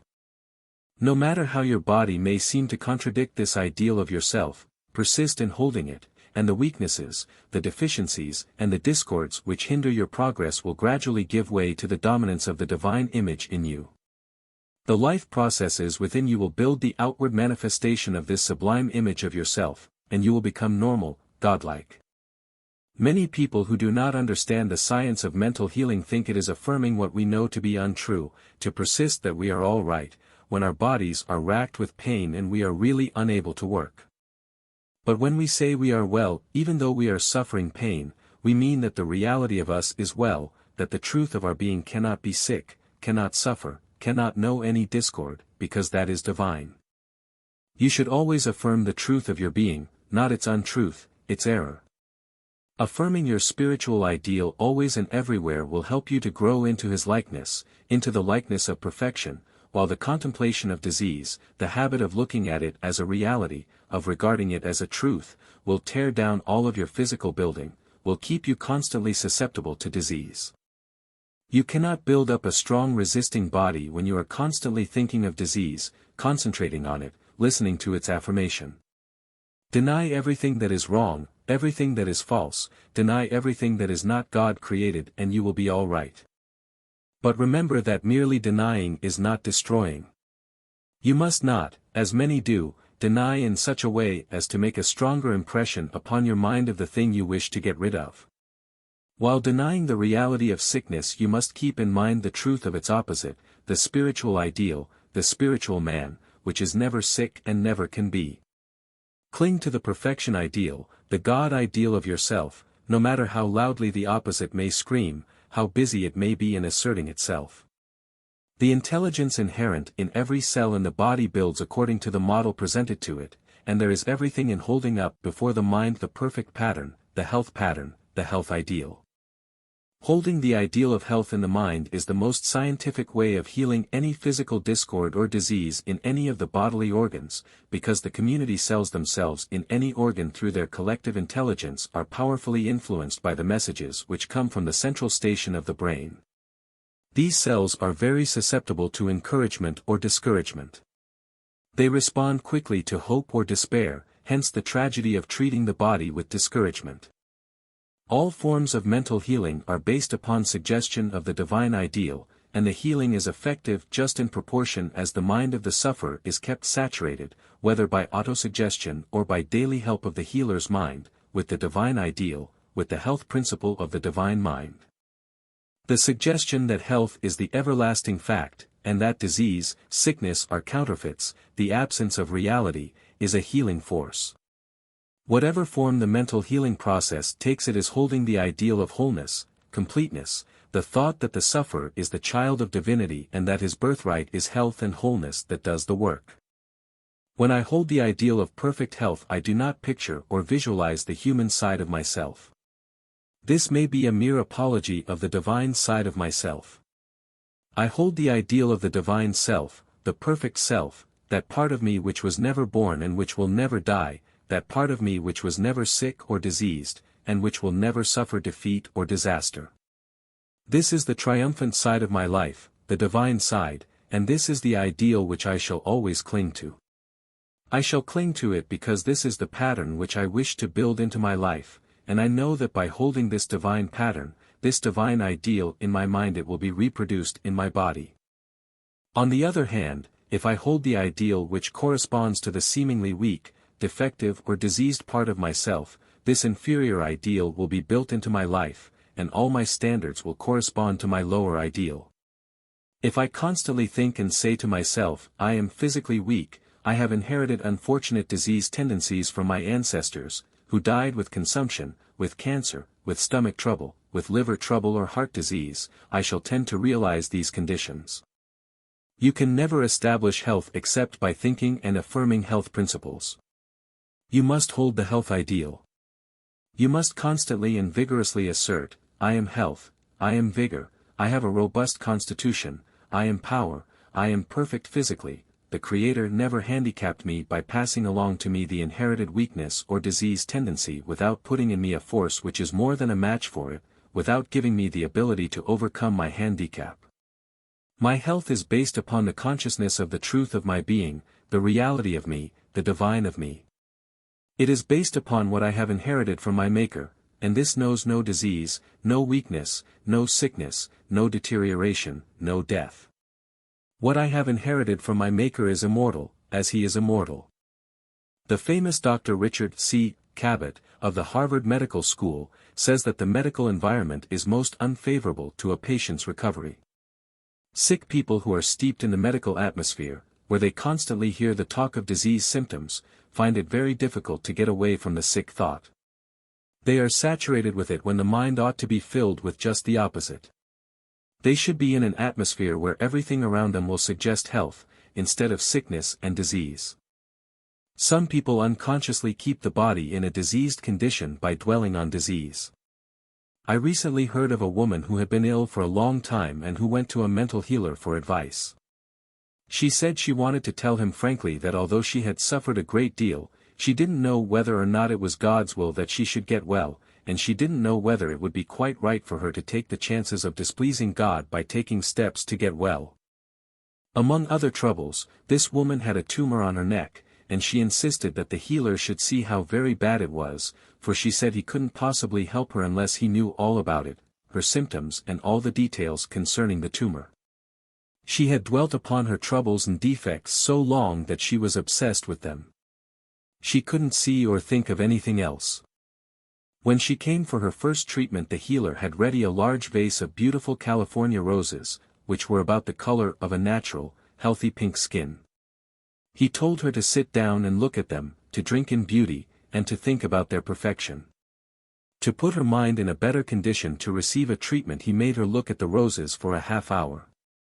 He told her that he didn't want to hear anything about her troubles, because a healer must see only the person God made, the perfect, whole, complete being, with strong, robust health, otherwise he could not help anyone. He instructed her to hold the same thought, to hold in mind only the ideal which her Creator had of her, not to think of any blemish, weakness or disease. The woman obeyed instructions, and under the influence of this dominant health thought, through the persistent holding of the health ideal, her tumor gradually grew smaller, shriveled up, and all her troubles disappeared. Such healing support the fact that the body is but objectified thought, and that when the thought is changed the body also must change. The habit of always thinking of ourselves, of every faculty and function, as complete, whole, as sublime, glorious, would gradually revolutionize our lives. The time is rapidly coming when disease, sickness, will not be mentioned in the home, when all physical defects and weaknesses will be tabooed, when, instead of being saturated with illness and disease thoughts, children's lives will be permeated with the health thought, the thought of wholeness, of completeness, physical and mental vigor, beauty, grace, when joy, gladness, optimism will take the place of the old discouraged, sickness and disease thought and conversation in the home. In the future we shall live up to the health ideal our Maker designed for us, because we shall hold the right thought about ourselves. Merely stopping our aches and pains and curing disease is not enough. To be merely well is not achieving the real health ideal.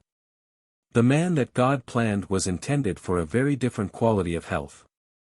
It is the overflowing fountain, not the one that is half full or just full, that makes the valley below green and glad. It is abounding health, health that is bubbling over, superabundant energy, that counts. This is the health that makes mere living a joy.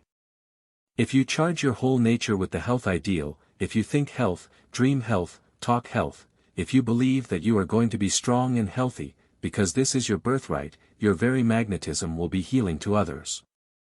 You will be a living illustration of the power of divine mind over all sickness and disease. How to Get What You Want, by Orison Swett Marden, 1917. Chapter 7. How to Find Oneself. Few men find themselves before they die. Ralph Waldo Emerson. It's that bigger, grander man beating beneath the dwarf of a man you feel yourself to be that is important. There is a legend that, when God was equipping man for his long life journey of exploration, the attendant good angel was about to add the gift of contentment and complete satisfaction. The Creator stayed his hand. No, he said, if you bestow that upon him you will rob him forever of all joy of self-discovery. The greatest moment in any life is the moment of self-discovery, the moment that gives a human being the first illuminating glimpse of his divine powers, that moment which opens the door into the great within of himself and shows him his godlike possibilities. The greatest event in any life is that which arouses the God in him. The principal of a New York evening high school, telling an interviewer how she had discovered herself, said, "When I felt that there was need of me in the world, I awoke to the fact that there must be a soul in me, a something bigger than I was, and therefore a something that I must give to others. I have always believed in the school as a hitherto unrecognized field, because the world is a school, and the application is therefore limitless. This teacher is remarkably successful because she discovered early in life that something bigger than herself which she felt she must give to others. Although educated as a society girl, the call from the within of herself to teach was so loud that it could not be resisted. Through teaching she has not only found the larger woman in herself, but she is also helping thousands of other women and girls to do the same for themselves. One of the most difficult things in the world is to get people to realize the extent of their latent powers, to believe in their own bigness, in their own possibilities. The reason is that they see only a part of themselves, because they have only partially discovered themselves. Each of us, said Professor William James, has resources of which he does not dream. If we could only turn a spiritual X-ray on ourselves, most of us would find powers and potencies in the great within of us which may not have gotten even to their germinating stage. There is probably not a living being who would not be amazed if he could see unfolded in panorama all of the potentialities within him, if he could only glimpse the man he might be. He would say, these remarkable success qualities belong to someone who has achieved distinction, not to an unknown person like me. All of the potencies and possibilities of a giant oak are wrapped up in the acorn, and under the right conditions they would unfold to the full in a perfect oak. When we see a scrub oak which has come from a perfect acorn, we know that it has been dwarfed by wrong conditions, that only a very small part of the possibilities enfolded in the acorn were ever unfolded. The mean little scrub oak expresses only a fraction of the immense possibilities that lay buried in the parent acorn. The same is true of every child born into the world. All of the latent forces, the powers and possibilities locked up in the human acorn under right conditions, would develop to full and complete expression in the ideal man or woman. And this is what nature, in all her work, is ever after, the ideal, the perfect specimen that reaches up to the possibilities foreshadowed in the seed. She is not after the dwarf oak, nor does she want the shriveled, blighted wheat that has been starved and stunted by uncongenial soil, by droughts or other unfavorable conditions. It is the perfect wheat that was foreshadowed in the parent kernel she wants. Above all, it is the possible man, not the scrub oak or shriveled wheat variety of man that nature is ever after. What you are is not 1,000th part as important as the ideal man, the possible man existing in the life germ within you. It is only now and then that we see a giant human oak, where practically all of the possibilities of the acorn have been unfolded and given complete expression, as in a Socrates, a Gladstone, a Lincoln. Most of us are human dwarfs, scrub oak men and women, in whom only a minimum of the possibilities of the human acorn have found expression. Yet I believe the time will come when the average man will be larger than the most magnificent specimens yet shown to the race. What you are capable of being and doing is your greatest life asset. What you are actually doing may be a dwarf thing compared with the giant achievement you are capable of. It is not what you have done, but what you long to do, what you feel capable of doing that will, if you struggle to express your ideal, count most. Up to this time you may have been seriously hampered or dwarfed in your development. All sorts of things may have happened to the possible man, or the possible woman in you, to limit its growth, to restrict it, to impoverish it. But it is that superb thing that is possible to you, the thing which the Creator sent you here to do that you must strive to express. It is the man or the woman He wrapped up in the human acorn that you should struggle to evolve. It's that bigger, grander man beating beneath the dwarf of a man you feel yourself to be that is important. In the great within of yourself there may be vast powers which you have never called out. Who can tell what unwritten books that would inspire, or set the world thinking, may be in your undiscovered reserves. Undeveloped beauty which would enchant men may be locked up inside of you, waiting for expression. What possible harmonies and melodies may be stifled, still silent in the octaves of your being. What masterfulness, what vast reserves of helpfulness, inspiration, encouragement may still lie uncovered within you. You doubt that there is anything of the kind. But you do not know. Many a man has carried locked up within himself for more than half a century the germs of a mighty genius without even guessing at it. There are multitudes of men and women all over the world who are as ignorant of their possibilities, of their hidden success assets, as the Native American Indians were of the resources of the great western continent when Columbus discovered it. Emerson says, "Few men find themselves before they die." Very few people ever make exploring voyages within themselves, and they carry with them to their graves undiscovered continents of ability. The great majority die without developing their possible efficiency of hand, or tongue, or of brain, without developing any of the special gifts locked up in the great within of themselves. Most of us die with the great secret, with the sealed message which the Creator put in our hands at birth, still unread, because we have never learned how to open or how to read it. Young men often say in excusing their lukewarm efforts, "If I only knew that I had the ability of a Roosevelt, an Elihu Root, a Wanamaker or a Marshall Field, that I could stand at the head of my profession or business, there is no amount of hard work or drudgery I would not undertake.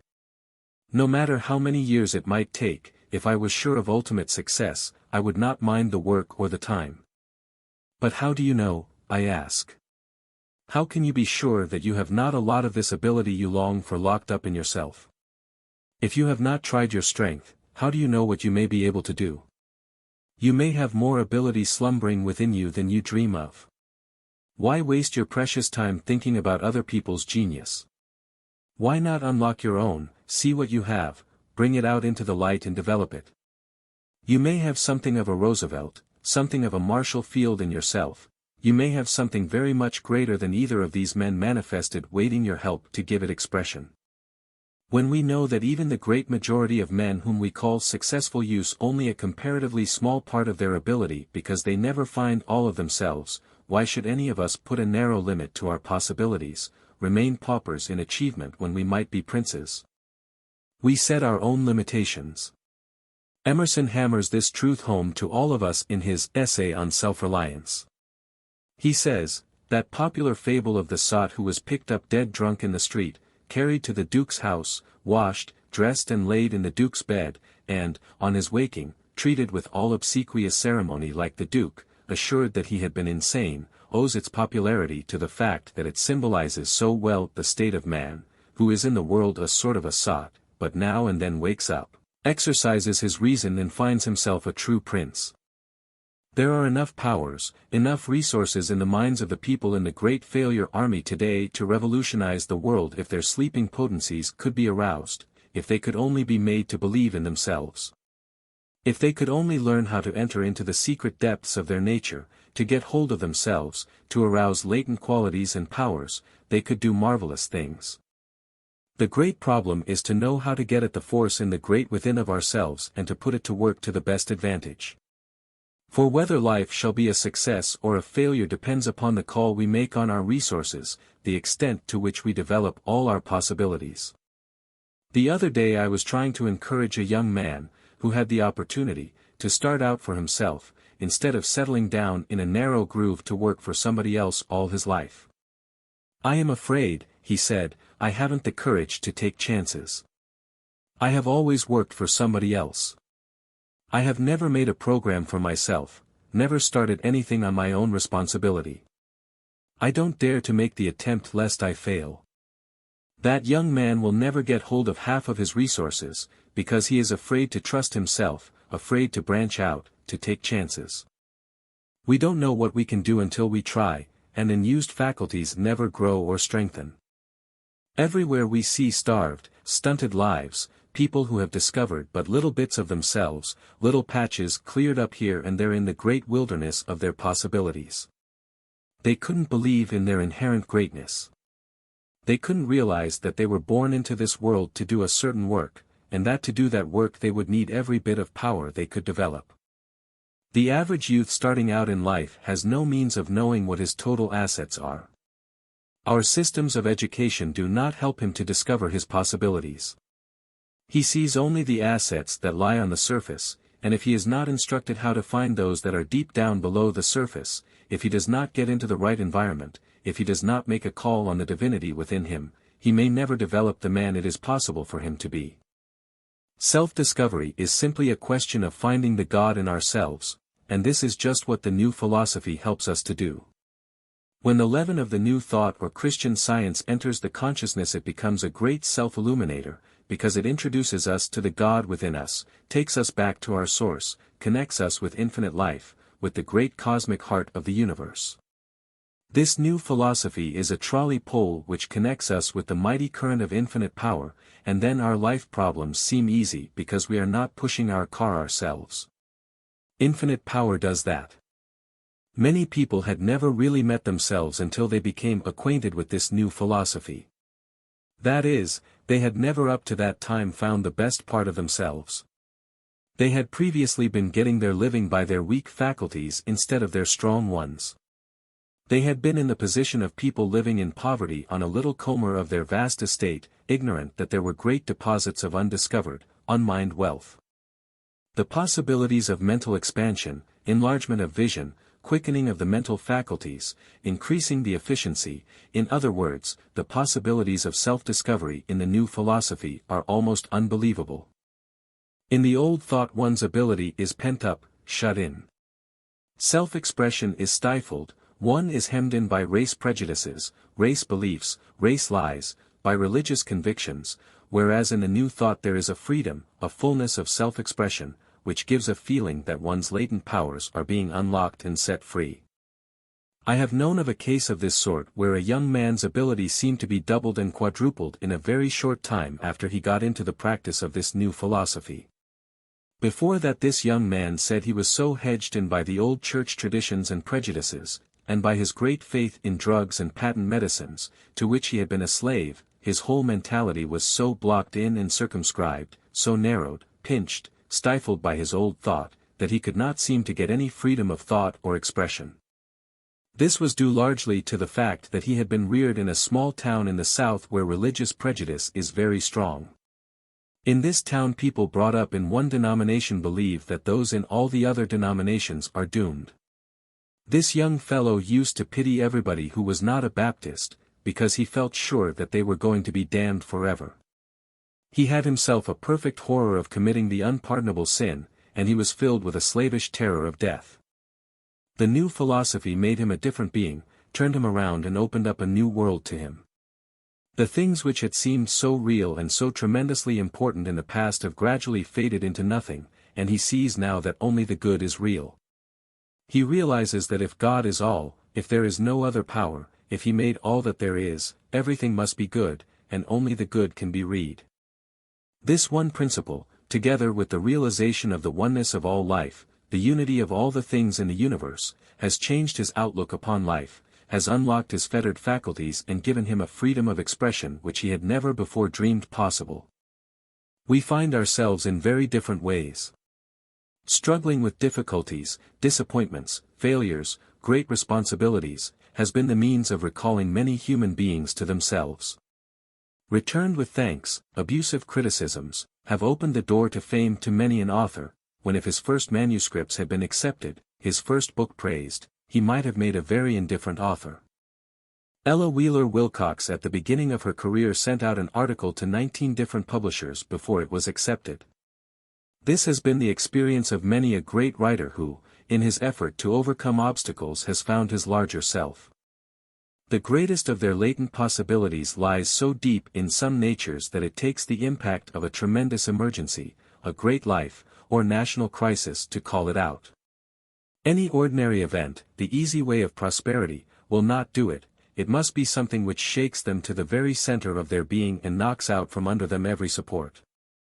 They must feel that they have nothing to lean upon but the creative power within, even the God who made them. So long as there is no supreme call made on the great within of them, they never know their own resources. On the other hand, the structure of many a divine success has risen out of the ashes of a burned fortune or apparently ruined hopes. The San Francisco earthquake and fire was really the making of many lives. Thousands of men and women who had not amounted to anything before were suddenly brought to their senses, and to the discovery of their real selves.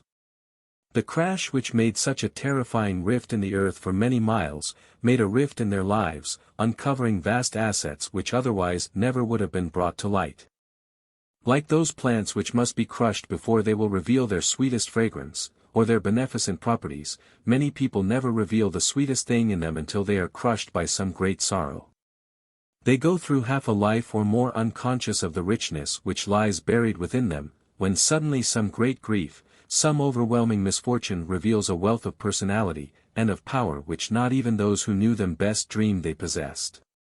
Job really never discovered his full power, his superb manhood, until he had lost all his material possessions, until the Bedouins had stolen his herds and burned his home, and he himself had been attacked with boils and all sorts of physical afflictions. But out of these terrible afflictions which tested his character came the light and strength which guided him to the haven of peace, a greater material prosperity and a higher manhood than before. It was only when overwhelming sorrows and losses had stripped him of his supposed friends, his family, and everything which he had thought worthwhile, and he was forced to depend upon God alone, that he really found himself. The shock of the Civil War which uncovered the greater Abraham Lincoln also uncovered the greater Ulysses S. Grant. When 40 years old, nobody outside of his own little community knew Grant. Up to that time he had not shown the slightest sign of what was locked up in him. No one ever dreamed there was anything remarkable in the man, and yet all of these years walking around unheeded among his fellows was one of the world's greatest warriors. There was disguised in that apparently mediocre individual the man who next to Lincoln was to play the chief part in the saving of his country. There was locked up in that ordinary man one of the greatest military geniuses that ever lived. A quarter of a century of ordinary events and life routine did not even give a glimpse of the giant sleeping within him. He never dreamed what was inside of himself. Up to his 39th year or later, everybody who knew Grant would have laughed at the idea, as he would have done himself, that he had ability to take any prominent part in the subduing of the Great Rebellion. He was graduated 21st in a class of 39 at West Point. At 32 he was a nobody, forced to resign from the army because of his great weakness. He went into the custom house, the real estate business, worked in a store, in a tannery, and was a comparative failure in them all. It was the supreme emergency of a war which threatened to disrupt the nation that revealed the real man to himself and to the world. The late Justice Miller, who was for years regarded as the ablest man in the United States Supreme Court, told me that he did not even begin to study law until he was 37 years old. He had not found himself until then. But in a little more than 10 years from that time he was on the Supreme Court bench.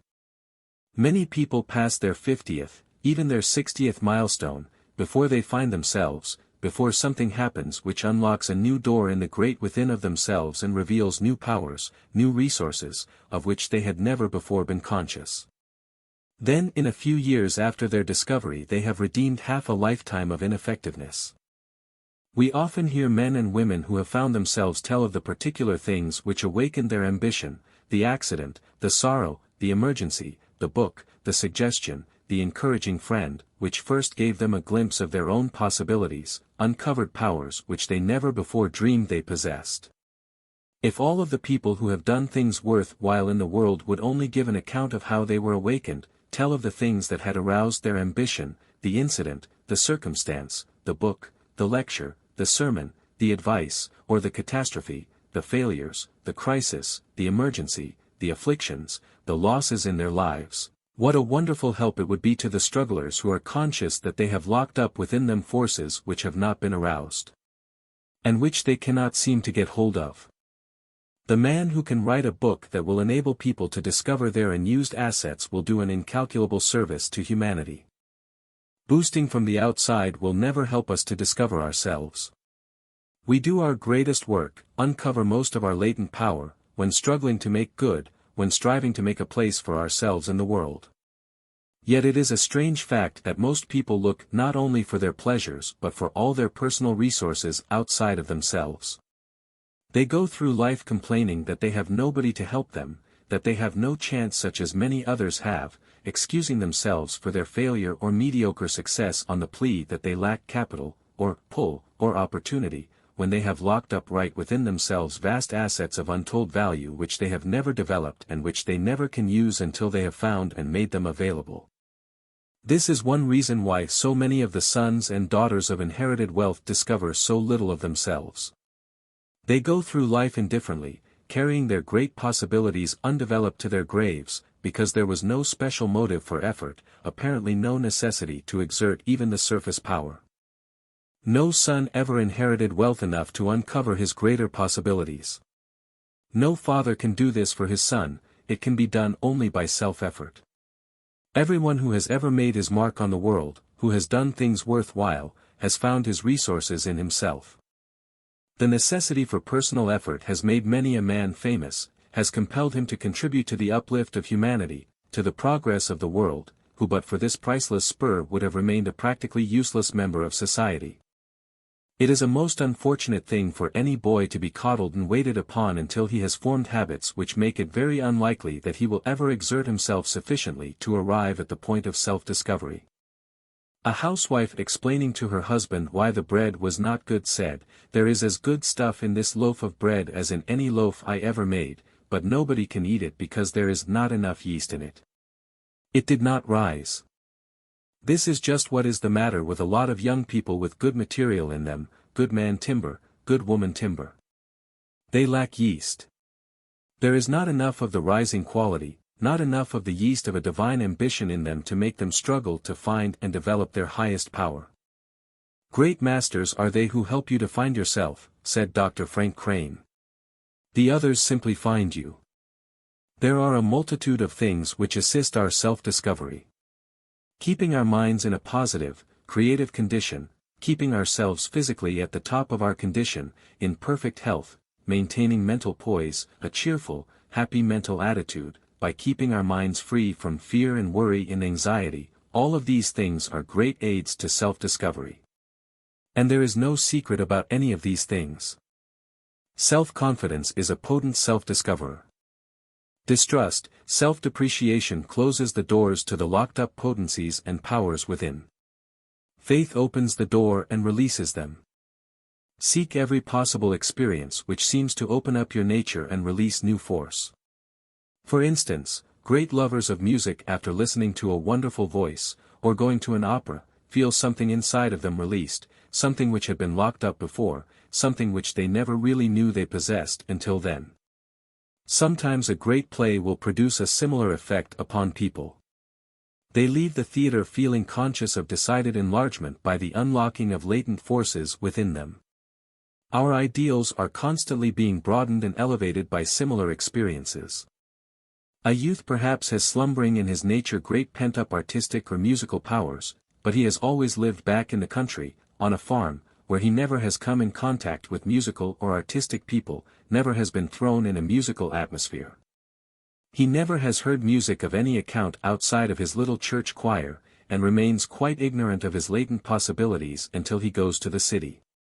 There he hears famous musicians, great singers in concerts, in opera, and a new avenue is opened up in his nature, a new passion is aroused which sweeps away his farm ideals, and his plans for his career are instantly changed. He has discovered a new force in himself, which henceforth is to govern his life. Here is another youth whose whole idea before he started for college was to go into the store, or some other business, with his father, but as he advanced in his studies, and the inspiration of the college professors pushed his horizon of ignorance a little farther and farther away, new forces were opened up and he made discoveries in his nature which completely changed his life aim. Parents are often puzzled and troubled at what they think is the fickleness of their sons when they frequently change their ideas about their future careers. This is often because education unlocks new powers, opens up new possibilities to them, and changes their ideals and ambitions. One of the great advantages of education and wide experience is that these help us to uncover more and more of our hidden powers. And these seem inexhaustible, for, no matter how many successive discoveries we make in ourselves, there apparently is no diminution of the remainder. In fact, human life seems to be a sort of a funnel.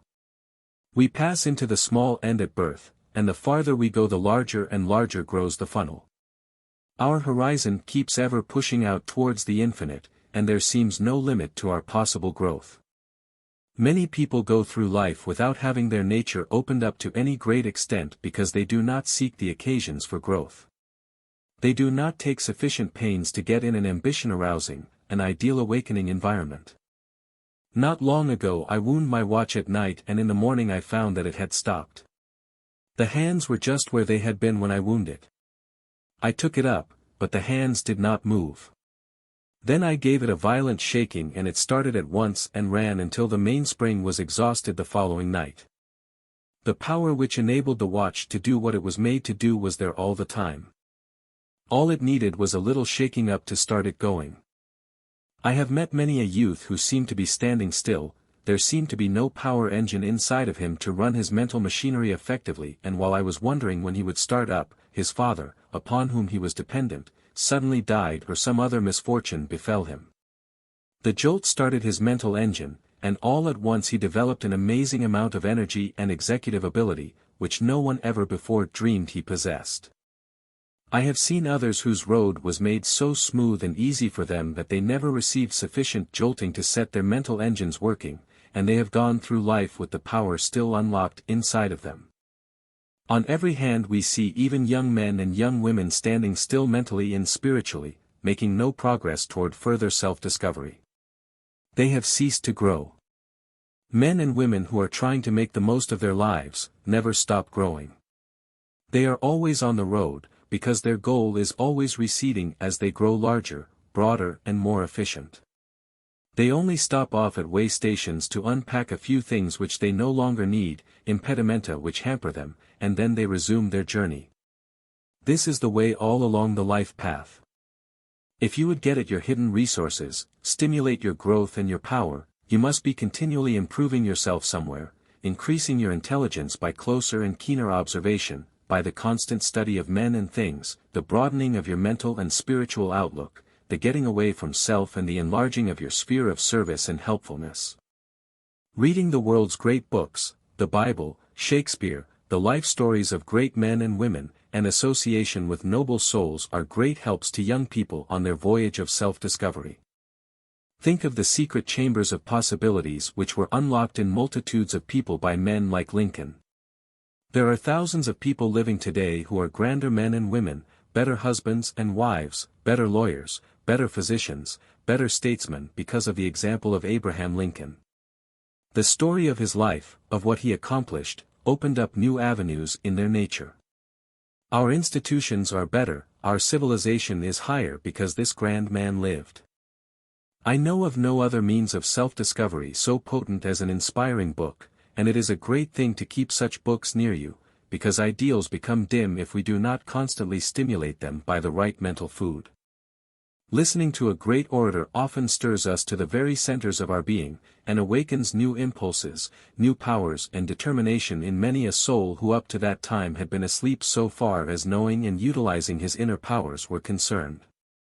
Perhaps you have had this experience in listening to some great preacher or lecturer who seemed to open up a new world to you and give you a glimpse of realms in your nature which otherwise might have remained forever hidden. Man becomes greater in proportion as he learns to know himself and his faculty. The more highly we cultivate all our faculties, the more deeply we draw upon our resources, the more of our hidden selves we discover, the wider grows our vision. Life becomes a perpetual progress. It has been a long journey up through the ages from the brute to the man, and on the way up we have developed such marvelous powers and resources as our primitive ancestors never dreamed of. Yet civilized man is still farther away from his ultimate destination, the end of the path of ascent, than he now is from the crude savage of his earlier stages. Garrett P. Service says, "The human brain is only in its infancy, and since we are aware of that, we have good reason to hope that in the future we shall not merely know that the earth is full of power, but shall make that power, in some way, serve our uses." We are all in a continuous process of development, and, as yet, strangers to the immense possibilities that sleep in the great within of ourselves. Uncovering these possibilities, finding our resources, should be the great object of every human being. The wisest thought of the 7 wise men of Greece was expressed in the 2 words carved over the entrance of the great Delphic temple, "Know thyself." Know thyself. This is really the chief business of man, to learn to know himself, to realize the power that is his through his inseparable union with his Creator. How to Get What You Want, by Orison Swett Marden, 1917. Chapter 8. How to Attract Prosperity. Fears and doubts repel prosperity. Abundance cannot get to a person who holds such a mental attitude. Things that are unlike in the mental realm repel one another. Trying to become prosperous while always talking poverty, thinking poverty, dreading it, predicting that you will always be poor, is like trying to cure disease by always thinking about it, picturing it, visualizing it, believing that you are always going to be sick, that you never can be cured. Nothing can attract prosperity but that which has an affinity for it, the prosperous thought, the prosperous conviction, the prosperity faith, the prosperity ambition. Opulence follows a law as strict as that of mathematics. If we obey the law we get the opulent flow. If we disobey the law, we cut off the flow. Most of us tap the great life supply by inserting a half-inch pipe, and then pinch even this with our doubts, fears and uncertainties. There is no lack in him in whom all fullness lies. The pinching, the limitation is in ourselves, for he satisfieth the longing soul and filleth the hungry soul with good things. We must conquer inward poverty before we can conquer outward poverty. True prosperity is the inward consciousness of spiritual opulence, wholeness, completeness. We cannot feel poor when we are conscious of being enveloped in the all-supply, that God is our partner, our shepherd, and that we cannot want. A poor woman who had all her life previously lived in the back country, moved to a progressive little village where, to her great surprise, she found that her new home was lighted by electricity. She knew nothing about electricity, had never even seen an electric light before, and the little 8-candle power electric bulbs with which the house was fitted seemed very marvelous to her. Later, a man came along, one day, selling a new kind of electric bulb, and asked the woman to allow him to replace one of her small bulbs with one of his new style 60-candle power bulbs just to show her what it would do. She consented, and when the electricity was turned on she stood transfixed. It seemed to her nothing short of magic that such a little bulb could give so wonderful a light, almost like that of sunlight. She never dreamed that the source of the new flood of illumination had been there all the time, that the enormously increased light came from the same current which had been feeding her little 8-candle bulb. We smile at the ignorance of this poor woman, but the majority of us are far more ignorant of our own power than she was of the power of the electric current. We go through life using a little 8-candle power bulb, believing we are getting all the power that can come to us, all that we can express or that destiny will give us, believing that we are limited to 8-candle power bulbs. We never dreamed that an infinite current, a current in which we are perpetually bathed, would flood our lives with a light inconceivably brilliant and beautiful, if we would only put on a larger bulb, make a larger connection with the infinite supply current. The supply wire we are using is so tiny that only a little of the great current can flow through, only a few candle power, when there are millions flowing past our very door. An unlimited supply of this infinite current is ours for the taking, ours for the expressing. Multitudes of human beings go through life just as ignorant as was the poor country woman of the fact that there is unlimited light and unlimited power flowing right past their doors ready for their use, and that they may use all of it they can express. They are getting no more from the vast resources at their command than this woman was getting from the electric current. They seem to think that if they are expressing 4-candle, or 8-candle power, that it is all the infinite supply can give them, or all that they were intended to have. It never occurs to them that the trouble is not in the current itself, but in the small bulbs they are using. Millions have died in mental and physical penury, died weaklings, when they had within their own natures vast possibilities of wealth and power which were never utilized, because they did not connect with the source which would have enabled them to express wealth and power. Most of us strangle our supply by our pinching thoughts, our stingy, poverty thought, our doubt and fear thoughts. We pinch or entirely cut off the inflow of prosperity by our poverty-stricken mental attitude.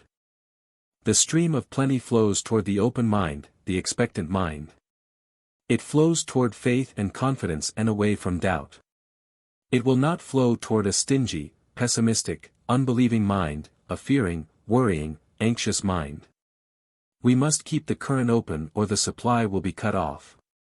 We cannot get a 60 or 100 candle power supply through a 4 or 8 candle power bulb.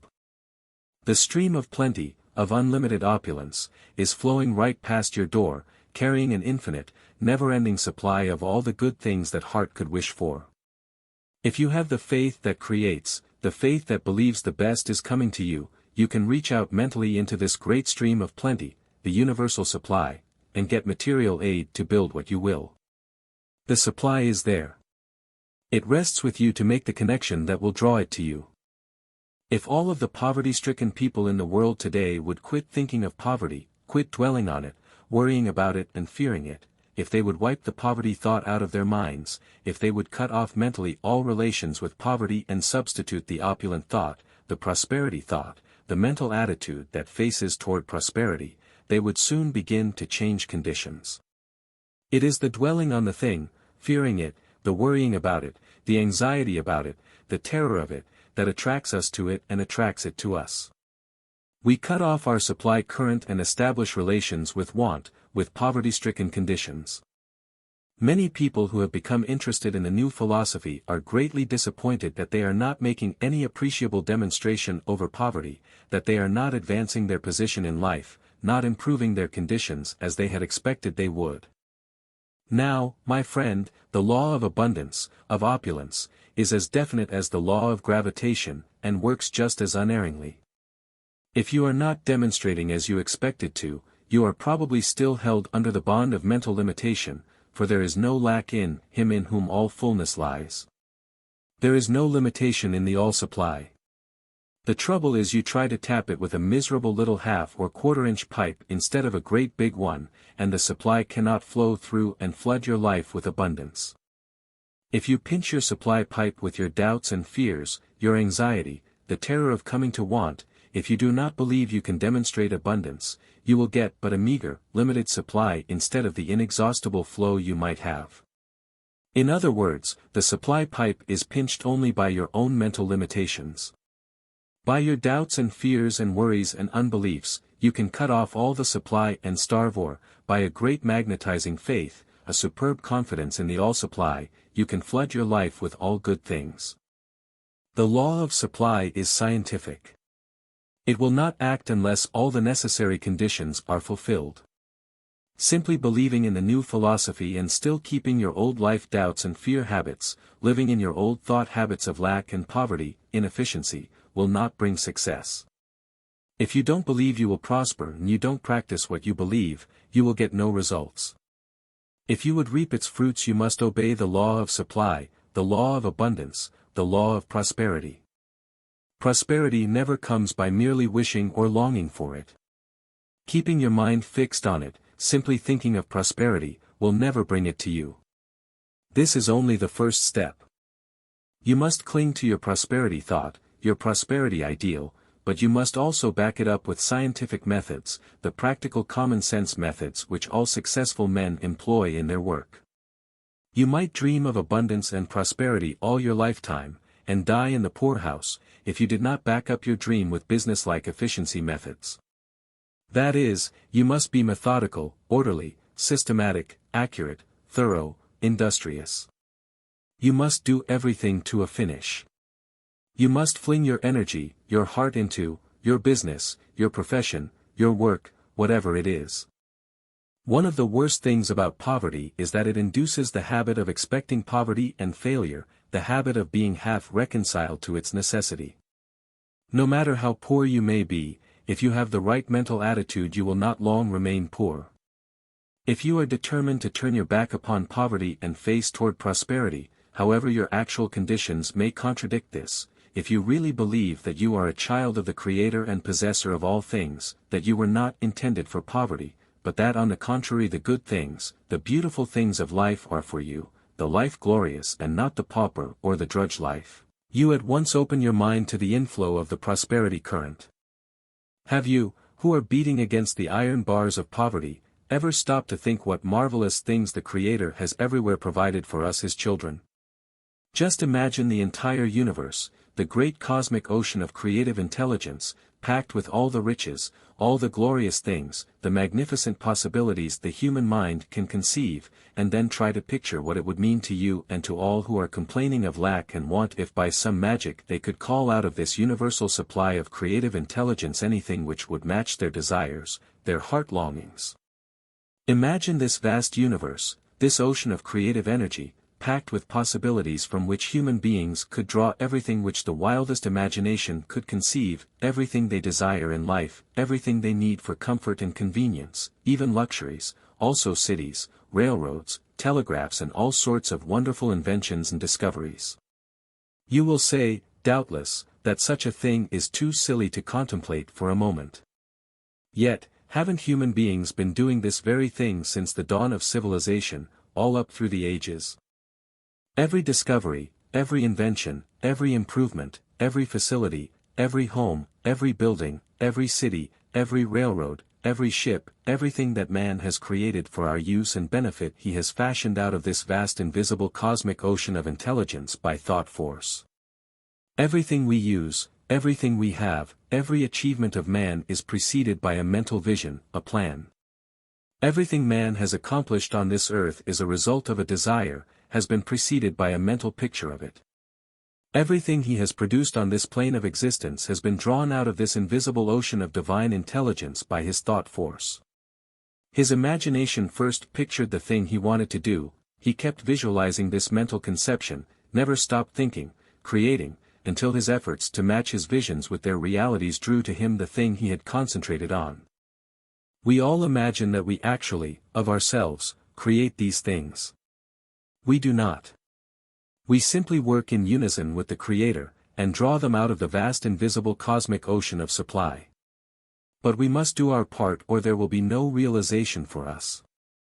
Just as the first step in an architect's building is his plan, so must we first make a plan or picture of the thing we desire. The architect first sees in all its details in his mind's eye the building to be erected even before he draws his plan on paper. He mentally sees the real building long before there are any materials on the spot for its construction. His plan has come out of the invisible, out of the fathomless ocean of possibilities which surrounds us.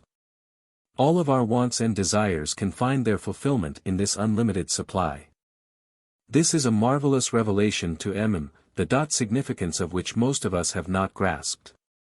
Only here and there is there one who utilizes it in his daily living. But science is recognizing it. Edison says all scientists feel that about and through everything there is the play of an eternal mind. They are recognizing that this is the first great cause.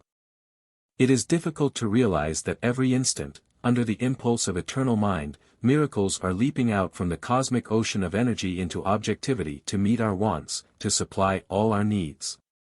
Most of us are not able to grasp the idea that there is wealth and beauty and unthinkable luxuries waiting here for God's children. And because of this we do not materialize the things we desire.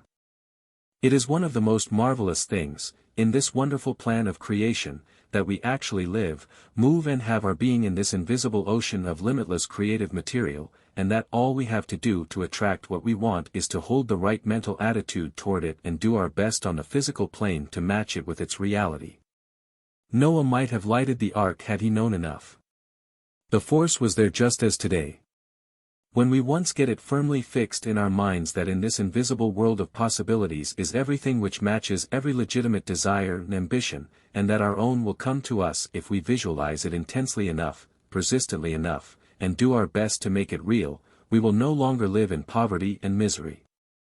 If you want to get away from poverty, if you wish to demonstrate abundance, prosperity, you must form the habit of mentally living in abundance, live in the ideal of what you want. That is, you must live the prosperity thought, you must hold the thought of abundance. Saturate yourself with it. Then the poverty thought cannot touch you. It will be neutralized because you cannot hold in your mind two opposite thoughts at the same time, and whatever thought you hold is a real creative force. The great majority of poor people are poor thinkers, poor planners, and poor executives. They do not think prosperity, they do not obey the law of opulence, and so they stay poor in the midst of abundance. You can no more attain opulence while holding the opposite thought than a youth could become a great lawyer by concentrating upon something else, thinking of other things all the time. The specialist makes his mind a magnet to attract the thing he is trying to attain. He dwells upon it, thinks of it, bends all his energies toward it, dreams it, lives it, and eventually draws it to him. In the same way, opulence, prosperity, obeys the law of attraction. The idea of opulence must be implanted firmly in the subconscious mind, just as everything else which we desire to bring about, to draw out of the universal supply, must be impressed upon the subconscious mind by registering our vow, our determination there until it has become a fixed motive or actuating principle.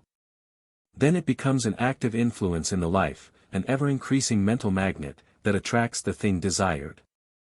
Whatever we wish to bring about in the actual, we must first establish in the subconscious mind by a constant, positive, affirmative attitude toward that thing. It is because they understand the importance, the imperative necessity, of this holding of the right mental attitude, that there is such a tremendous difference between the poverty of people who have imbibed the new thought philosophy and those who are still in the old thought.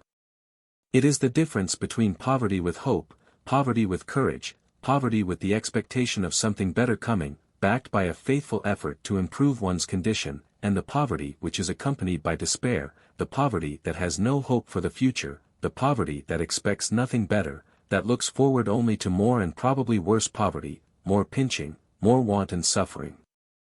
Even the poverty with hope and expectation of better things is not a very comfortable state, but there is no despair in it, there is no real pain in it, there is not much real distress, because hope sees the goal beyond the blackness, it gives a light that dispels the gloom of limitation by showing a vista of good things in process of realization. It is the poverty which is accompanied by despair, which sees no light ahead and forces men and women to drudge on day after day without prospect of relief or hope of betterment that grinds the life out of its victims. This is the poverty that kills the spirit, that destroys the buoyancy of life, the gladness and the joy, which are the birthright of every human being. The poverty of those who have seen the light, who have gotten a glimpse of something, the poverty which sees something ahead to work for, may be compared with the temporary discomforts which a family camping out in the summer may have to put up with. Knowing that their discomforts are temporary, they make light of them. They do not impair their happiness, because they know conditions will soon change. They do not worry about their situation as they would if it were permanent and could not be remedied. There are multitudes of ignorant, undeveloped people who are like many of the squatters on the desert in the arid lands of the West. These squatters build shanties and cultivate little patches around them, raising a few domestic animals to help them eke out a living. They barely exist, and yet the very soil from which they hardly get a living is rich with vast potencies, possibilities of bounteous harvests and the production of great wealth. If these people knew enough to mix brains with the soil, or if they would only settle somewhere near a supply of water so that they could irrigate their farms, they might live in luxury. There is nothing lacking in the land, but it must have water and intelligence to develop its resources. These would make the desert fruitful. Water and intelligence mixed with the soil would perform miracles of cultivation where ignorance succeeds in producing scarcely enough to support a miserable existence.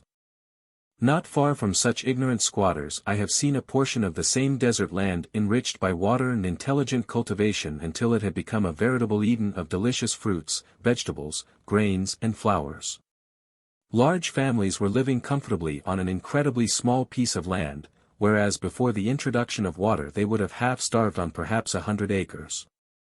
Most human beings live all their lives on deserts which are teeming with marvelous potencies and possibilities, but for lack of knowledge they live in poverty. Their mental resources yield nothing because they have not yet been developed. Some of us get a little irrigation into a corner of our lives and raise a few vegetables. Some of us cultivate a few flowers, and now and then one will get water and inspiration and ambition enough upon a little larger section of his mental desert and produce something worthwhile. But very few human beings ever cultivate their entire resources. The new philosophy teaches us how to get hold of our resources, and how to use them, so as to get just what we want. It teaches us that the source from which all things spring is in the great cosmic intelligence which fills all space, and that in this vast cosmic ocean riches inconceivable are waiting to be objectified and utilized by man. It teaches us that all these things will respond to the right thought, the right motive, and that we can call out everything we desire from this all supply.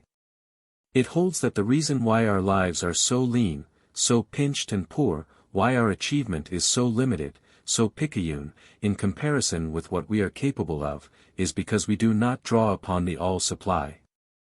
Our narrow, limited, dwarfed ideals, our poverty-stricken view of things, the limitations our own thought imposes, these are the things that rob us of power and keep us in poverty.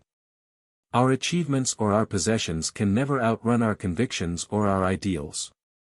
We fix our own limitations. When a man gets lost in the woods he cannot tell the direction in which he is facing, because he has lost the points of the compass.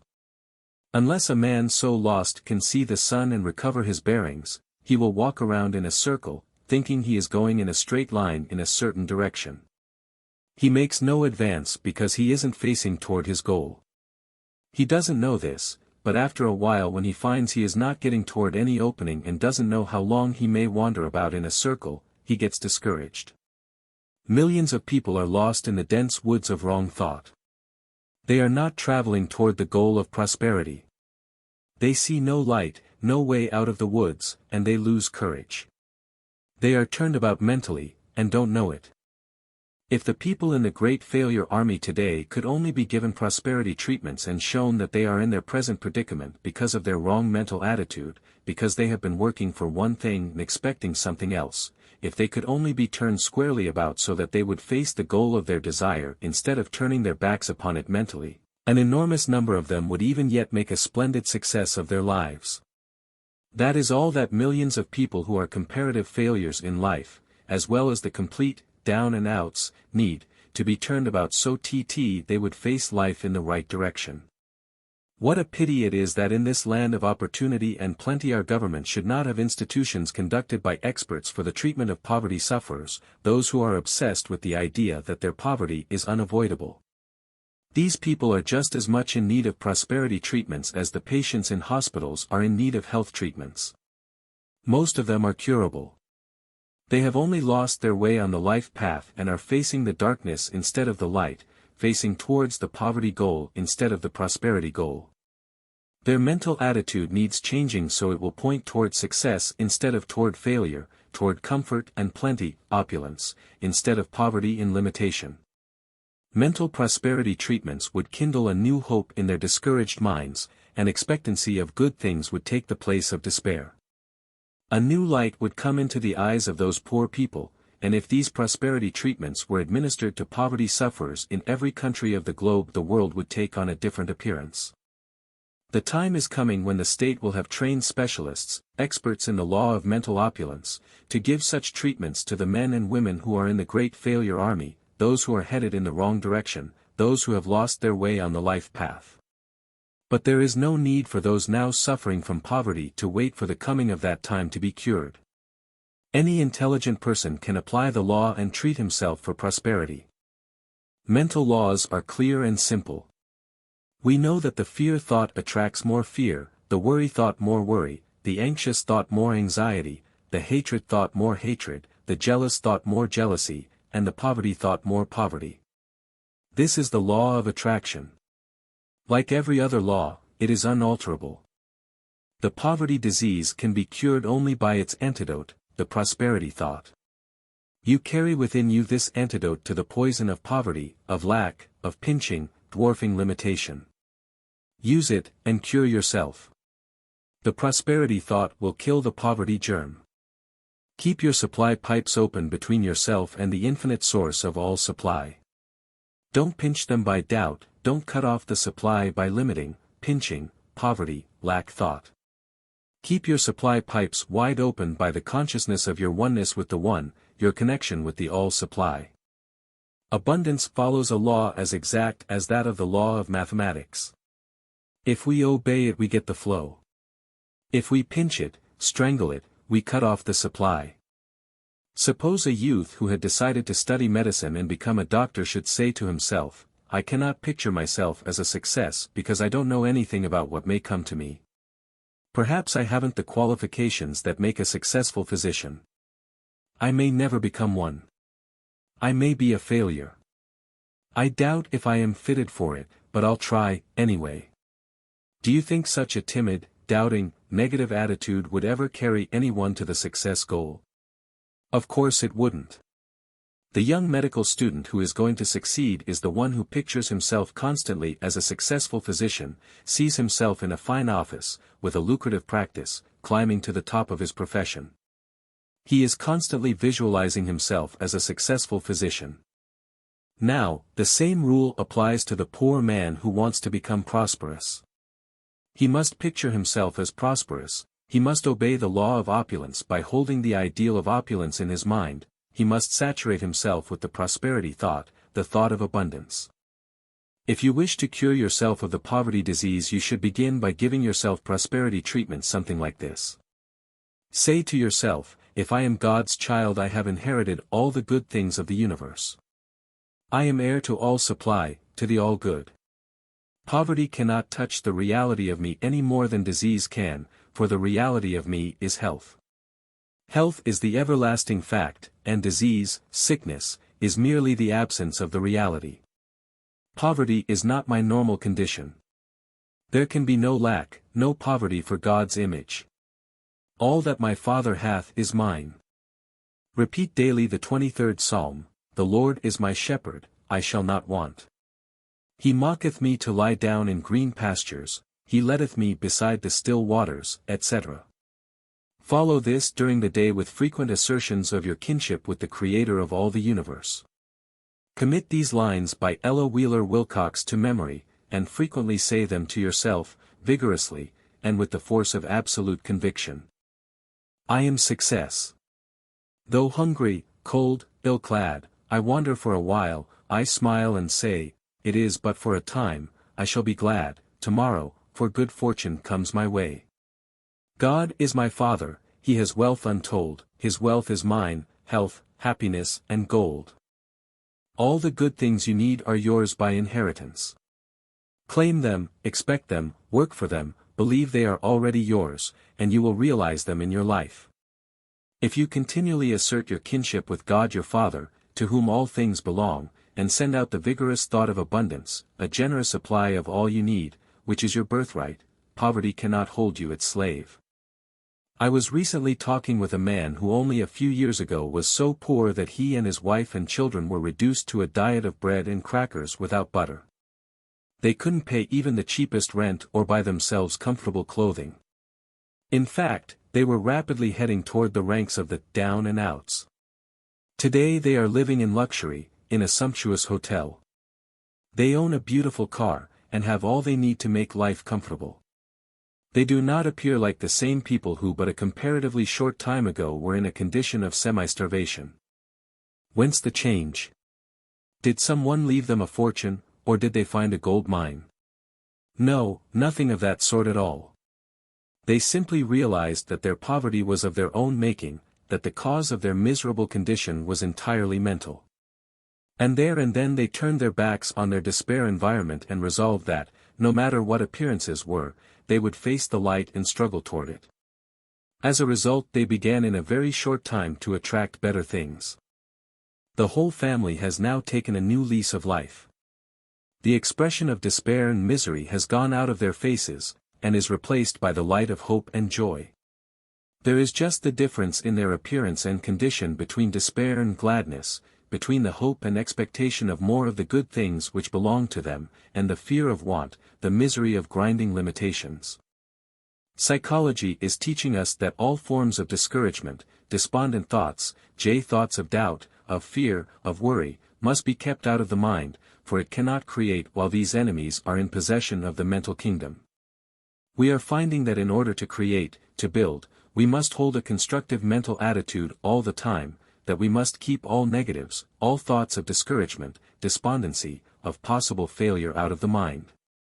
We are learning through psychology that we can produce only that which we concentrate upon, that which we constantly think of, that only that which is dominant in our mind, whether it is beneficial or injurious, will be reproduced in our lives.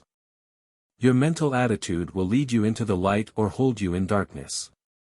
It will lead you to hope or despair, to a glorious success or a miserable failure, and it is entirely within your own power to choose which it shall be.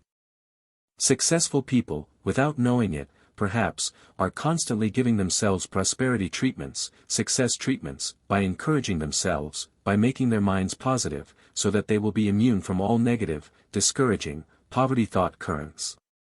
Holding the success thought, the prosperity ideal, constantly dwelling upon one successful future, expecting it, working for it, these are, whether you know it or not, success, prosperity treatments. Take, for example, men like Charles Schwab.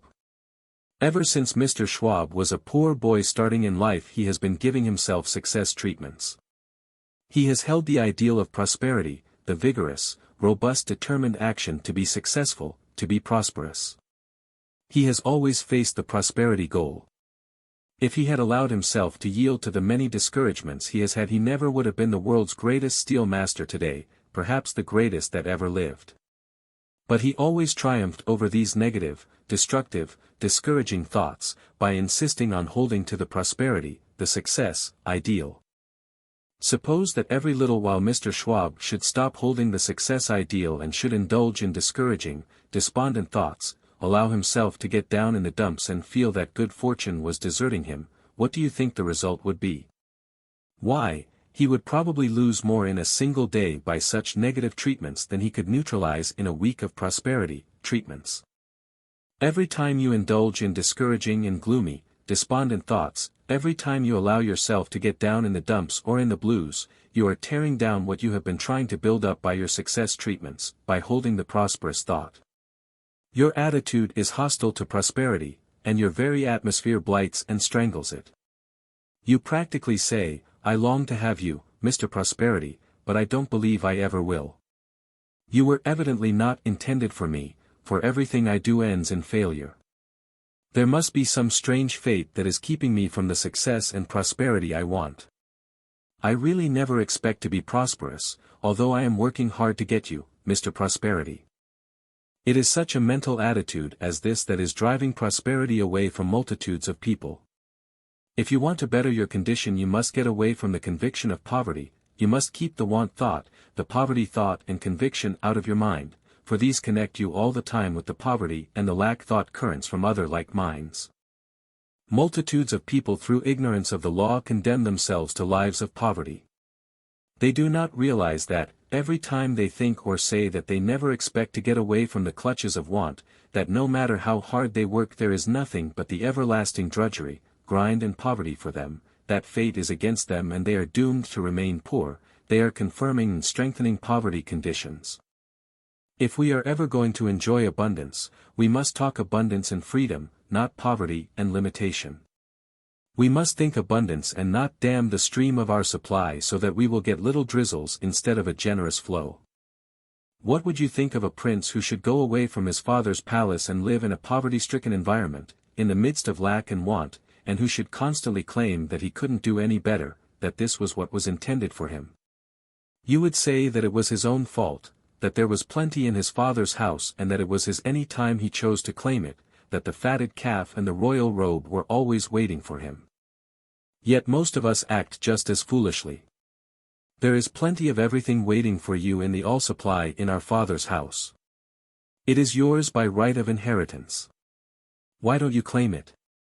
You cannot get it until you do claim it, any more than the prodigal son could enjoy his father's bounty while he continued to put it from him and feed instead on the husks of swine. Prosperity, or opulence, in the larger sense in which we use it, is everything that is good for us, an abundance of all that is beautiful, uplifting, and inspiring in life. It is everything that will enrich the personality, the experience, the spiritual life. This opulence, which includes everything we can desire, is intended for all God's children. All we have to do to participate in it is to reach out into the cosmic intelligence with our thought, with our ideals, our aspirations, and attract our own. Get What You Want, by Orison Swett Marden, 1917. Chapter 9. Thinking All Over. Every cell in us thinks. Thomas A. Edison. Each cell in the body is a conscious intelligent being, Professor Nels Quevely. Modern science has proved that intelligence is not confined to the brain cells, but that we think as a whole, that all the cell life takes part in the thinking process. Scientists tell us that the individual cells in a piece of flesh taken from any part of the body and placed near a certain drug which is injurious to cell life will draw away as far as they can from this injurious substance. On the other hand, when a substance friendly to cell life is placed near it, the cells will draw as close as possible to this friendly substance and apparently try to absorb it. In other words, these cells manifest the power of intelligent selection, or choice. One reason why our mental attitudes, our hopes, our fears, our joys, our sorrows, have such a tremendous influence upon our bodies, our lives, is because, as Edison says, every cell in us thinks. And since this is true, we know that every thought, every impression made on the mind, every mental attitude, affects all of the cells of the body, affects the whole organism. We have been so accustomed to confining intelligence to the brain alone that it is difficult to think it is a product of the cellular activity of the entire body, brain, muscles, bones, tissues, and all. In fact, we think all over. The mind is the product of activity in all the cells of the body. The latest scientific investigations seem to show that each one of the tiny microscopical cells of a body, invisible to the naked eye, contains in itself the creative, reproducing, repairing, recreating qualities, determining the entire future of the body which these cells compose, containing the plan, the development, the limitation of growth, that is, physically considered. Each cell is endowed with intelligence and has a consciousness of its own, and, although each one of these cells has a separate consciousness, the communal, or community cells all work together for the federation of the whole in a most orderly, scientific manner. They build, repair, renew, and maintain the entire organism of the body. Professor Nels Quevely in his latest book, Cell Intelligence, says, the cell is a conscious intelligent being, and by reason thereof plans and builds all plants and animals in the same manner as man constructs houses, railroads and other structures. He believes that the individual cells of any animal, acting harmoniously with the entire organism, alter the plan of the animal to meet any new demand caused by the changes of habitat of the animal, such as environment, or the changes made in response to the demand for the creature's protection, as in the case of the animals which change their colors to correspond to the coloring of the trees or the rocks upon which they live so as to make them invisible to their enemies. Referring to the modification of the cells in the organism to meet the new demand of the animals, Professor Quevely says of the giraffe's neck, that the primitive giraffe was forced to rely less and less upon grass and more on the leaves of trees for his food. The intelligent cells of his body began, by means of the subdivision of the cells, to lift him up on his 4 legs, and to stretch out his neck. To a similar necessity the cells of the elephant species threw out his snout into a long tree trunk with a pair of handy fingers at the tip. This scientist believes that the cells in any part of the body contain a property of memory reaching back through the ages to the primordial cells, to the beginning of life itself, and that this with other characteristics have been passed along by the divisions of the cells. These qualities are preserved when the cells divide. All the qualities which were in the original cell before the division are passed along to each of the new halves. The new cells formed are really a part of the old one, contain everything which the original cell contained. The cells do not increase in size with the growth of the animal which they build. The growth comes from the division of the cells, thus multiplying them. This process keeps up, for example, in the infant, until it has attained its full growth, that is, until it has filled out the plan in the individual cells themselves. You can clearly see, says the professor, the skill and experience possessed by the cells, or, more correctly speaking, by the individuals composing the cells, and which they have accumulated through the vast ages of experience and handed on to posterity and preserved. We are apt to think of the body as a collection of different organs and that these organs are in a way separate, of different material or construction. But we are simply one enormous mass of tiny cells closely related to one another. Because the bones, for example, are harder than the brain, we think there can be little affinity between them, but, as a matter of fact, all the 12 different tissues of the body are made up of cells of varying consistency, all of which have come from one primordial cell, and what affects one cell anywhere in the body affects all. Each cell is an entity or little self, and we are made up of these billions of our little selves or cells. These tiny selves are like members of a great orchestra which instantly respond to the keynote given them by their leader. Whatever tune our mentality plays they play. They become like our thought. Every suggestion, every motive that moves the individual, is reflected in these cells. Every cell in the body vibrates in unison with every thought, every emotion, every passion that sways us, and the result on the cell life corresponds with the character of the thought, the emotion or passion. The ego is the master spirit, the leader of all the little self or cell communities. All the cells of the body will do its bidding. The ego can think health into the cells or it can think disease. It can think discord or harmony into them. It can think efficiency or inefficiency into them. It can send a success thrill or a failure thrill through all of the cells, a thrill of masterfulness or of weakness. It can send through them a vibration of fear or of courage, of selfishness or of generosity. It can send vibrating through all the cells of the body a thrill of hope or of despair, a thrill of love or of hate, a triumphant vibration or a vibration of defeat, of failure, of disgrace. In short, whatever thought the ego, or I, sends out will stamp itself on every cell in the body, will make it like itself. Surgeons report that after a great victory, for instance, the wounds of the soldiers, as has been noticed in many similar instances, heal much more rapidly than the wounds of the soldiers in the defeated army, showing that the mental exhilaration, which accompanies the consciousness of victory, is a stimulant, a tonic, while conversely the despondency, which accompanies defeat, is also a physical depressant. The cells are practically an extension of the brain. Each is a substation connected with the central station of the brain. Anger, hatred, jealousy or malice in the brain means anger, hatred, jealousy or malice in every cell in the body. Trouble in the brain means trouble everywhere. Happiness in the brain means happiness everywhere.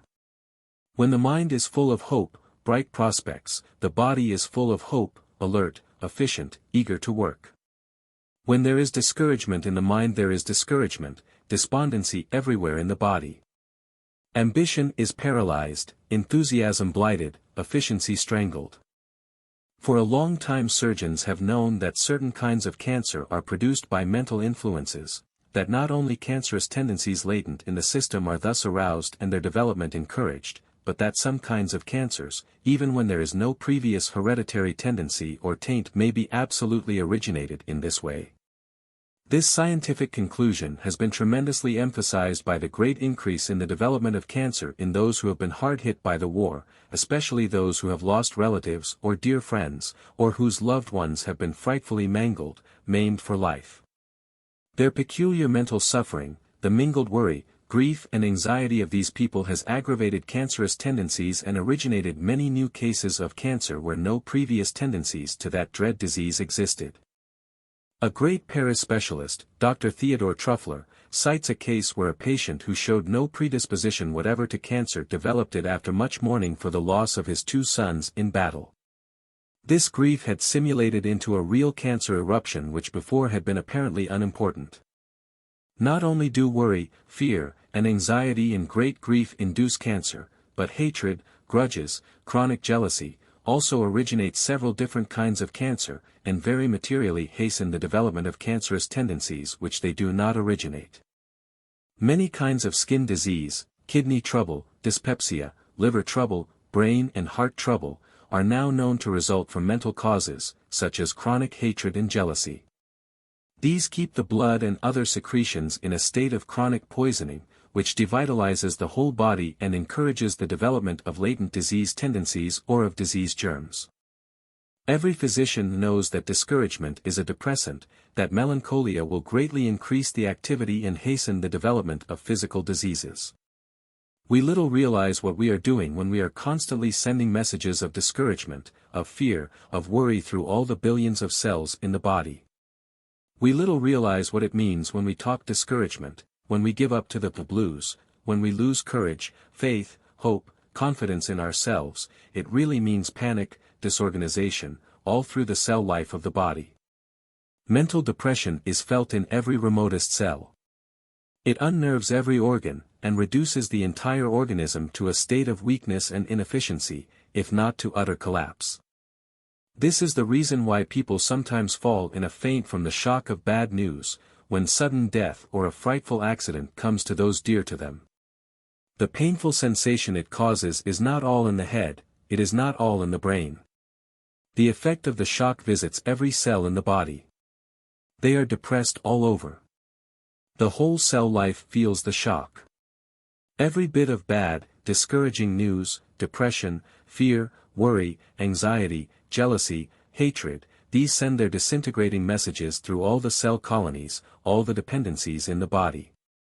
On the other hand, good news, the expectation of better things, the renewal of hope, confidence, the upbuilding of faith in glorious things that are coming in the near future, these act like a tonic on those who are down and out. They refresh and renew the entire being.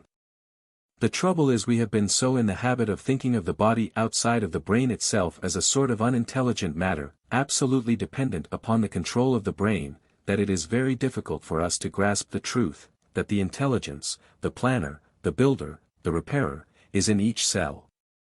When we are wounded, for instance, we do not deliberately with our brain send a message to the cells to repair and rebuild where the damage has been done, where the tissues have been lacerated or cut away. The cells themselves do that, they are the builders. They built the body originally, and they maintain and repair it. Professor Quevely says that in each division of the cell, or nucleus, a crowd of skilled workers, intelligent builders, exist. He believes in the interesting theory that the planner of the cell, the planner of the individual, is in the microscopical cell itself. How could we imagine a force molding, fashioning, creating, modifying, changing, nourishing, to exist outside of the cell life? The only sound theory is that this force or intelligence is an indestructible part of the cell life itself, that it is the great cosmic intelligence everywhere present. It is life itself. We cannot image it absent from any atom, molecule, or electron in existence, any more than we can image a spot where the mathematical law does not apply, or that 2 and 2 do not make 4. Some of our most advanced scientists believe that the cells of the different organs of the body constitute what we may term a community mind or brain, which presides over the life and functions of each particular organ. These community brains, such as the stomach, the liver, the kidneys, the heart, get their instructions from the great central station of intelligence, the brain. Every cell in the body is an energetic little worker, incessantly laboring for the community to which it belongs. Take, for example, the group of cells which form the liver. The office of this organ is to secrete bile, manufacture sugar, and eliminate poisons which might be fatal to other organs, such as the kidneys. Every cell is occupied in this important work. Another group of these tiny cell workers, that which forms the heart, are continually busy in the service of this great central organ. Its duty is to keep the blood in circulation, never to let it stop an instant, day or night. A third group of these wonder workers form the stomach. The office of the stomach is to begin the process of digestion, to manufacture from the blood the acid which helps to disintegrate the food. It also does much of the work which the teeth were intended to do, but which we usually neglect. Another community of cells constitute the kidneys. Their office is to strain out of the blood the poisons which the other organs have not eliminated, and which if allowed to remain would injure the more vital organs. Here is a group which forms the thyroid gland, whose work is to store up certain salts and other substances for future use, and to assist in regulating the nutrition and the heat of the body. And here is another group, perhaps the most important, which forms the leader of all the other community centers, the brain. This thinking organ is the seat of distribution of all orders through the marvelous system of nerves, which run from the great central station to every comber of the body, communicating instantly with every one of the billions of the cell citizens in the whole system. Like those in all the other organs, each cell of the brain is constantly at work. Now, these billions of workers, all specialists in their line, no cell doing the work delegated to another, are dependent on the nourishment which they get from the blood. If the blood is poor, thin, deteriorated by imperfect or insufficient food, or if it is poisoned by dissipation or by wrong thinking, then their work as builders suffers accordingly. When the blood for any reason is thus impoverished, the cells of the stomach and other digestive organs are too feeble to do their work properly. And when the food is not properly digested, it putrefies, and the poisons it generates are absorbed by the body, causing trouble everywhere throughout the system. The heart action is impaired. The circulation of the blood is poor, and all the tissues suffer from lack of nutrition. The vigor of the body is depreciated, because the digestive organs cannot manufacture force, robustness, out of vitiated blood. The billions of cells suffer from malnutrition, or semi-starvation, and your powers begin to wane. There is a lack of vim and force and fire in your efforts. The cry for food, for nutrition, from the suffering cells goes to the brain. It convinces you that something is the matter, and you say you are sick, you are down and out, you don't feel like anything. Your ambition sags, and off you go to a drug store or a doctor for a tonic, a stimulant, something which will brace you up, make you feel better. Perhaps you go to a saloon and get one bracer after another, with nothing but feeble, temporary results. Then you begin to fear you are going to be laid up, that you are developing some disease. The terrors of a possible breakdown adds its poisoned burden to the already poor, vitiated blood, and matters grow worse.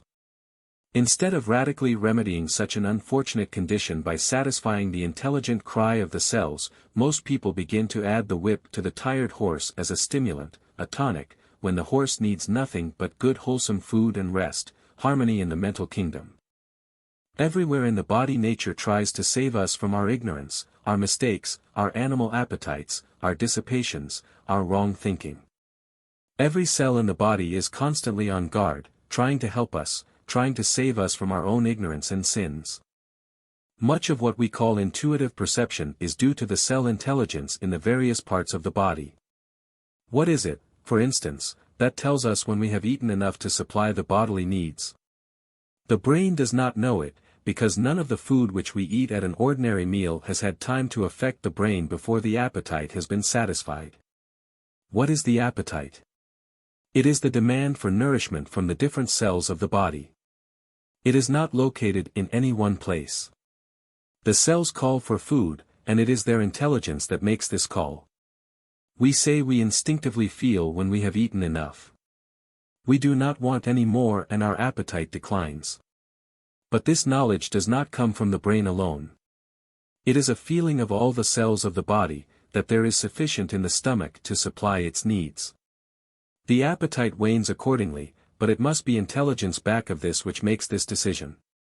The brain cells simply make a call for their own needs, they do not make calls for the liver, the heart, the kidneys, the muscles. The mental healing of disease rests upon the fact that intelligence is not confined to the brain, but that there is intelligence in the cells of the body generally, as has been proved in the case of the deaf, dumb and blind. In their efforts at self-expression, these people have developed the intelligence of the fingertips to such an extent that actual gray matter cells, similar to those in the brain, have been found there. In other words, gray brain cells are developed in the fingertips of the blind. It is well known that this gray brain matter found in the fingertips of the blind is also found in other parts of the system, especially in many ramifications of the spinal nerves. It is found everywhere along the tract of the nervous system. Walking and all of the involuntary movements of the body are controlled by the intelligence of the local cells. We do not stop and premeditate, or will, every step. We take each one automatically, without any exercise of the will. An intelligence outside the brain must also keep up the heartbeats and the breathing while the brain is unconscious during sleep, and even while we are awake, for we make no conscious effort at any time to keep up these functions. Nor does the expert pianist think of the movements of his fingers when he is playing. In fact, he may all the time be thinking of something else. His mind may be wandering, and yet he plays intelligently because intelligent cells are distributed throughout his muscular nervous system. To say that the brain educates the spinal column and the nervous branches to perform this piano miracle is no scientific explanation. The only satisfactory explanation is that all the cells of the body are intelligent, that we think as a whole. We have inherited the race belief that thinking is confined to the brain. But the fact is the difference between the brain cells and the cells in other parts of the body is not nearly so great as we once thought. Many brain accidents have shown that the destruction of large portions of the brain tissue does not materially affect the power of thought, any more than the destruction of tissue in other parts of the body affects it. Not only this, but large portions of the brain have been removed, and yet the individual has gone on with his work apparently as before. Here is an interesting experiment performed by a noted scientist which gives a striking proof of cell intelligence outside of the brain. This experiment has been tried again and again. If a drop of acid is placed on the lower surface of the thigh of a frog after its head has been cut off, the decapitated frog will rub off the drop of acid with the upper surface of the foot on the same leg. Scientists have cut off this foot after the head was cut off, and the headless animal, after trying time and again to rub off the acid with the same foot as before, will finally use the foot on the other leg and continue until it succeeds in rubbing off the acid. Here we certainly have proof of intelligence combined with harmonious contractions in order to bring about certain definite results. It is a proof that an intelligent mind acts without a brain. We know that the brain carries on but a small part of the work of the bodily organism. All of our involuntary movements, the manufacture of the fluids of the body, of the bodily secretions, the changing of foods into tissues, are not affected by the voluntary brain. The work of the chemical laboratory in the body, which is simply beyond human comprehension, is all carried on by intelligent organ cells outside of the brain. The brain cells, it is true, are more highly sensitized, more responsive, than the cells of some other parts of the body. They form, so to speak, a sort of mouthpiece for the other cells, and this is where they find their outward expression. There is no doubt that the billions of cells composing the body all belong to one intelligent whole. What affects one cell affects all, so that whatever passes through the brain cells passes through every other cell in the body. We know how instantaneously news, a sudden shock of any sort, received at the central brain station is sent to all the organs. The heart, the kidneys, the liver, all of them are at once affected by it. This shows how intimately they must be tied together. The entire body is evidently a sort of an extended brain.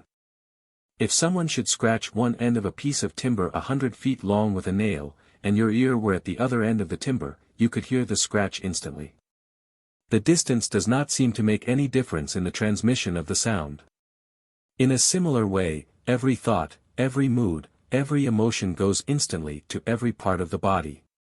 For example, you may have just sat down to your Thanksgiving dinner with a ravenous appetite, when the gastric juice is trickling from every gastric follicle in your stomach, and you suddenly receive a telegram announcing a terrible catastrophe, in which some of those dearest to you have been mutilated or killed.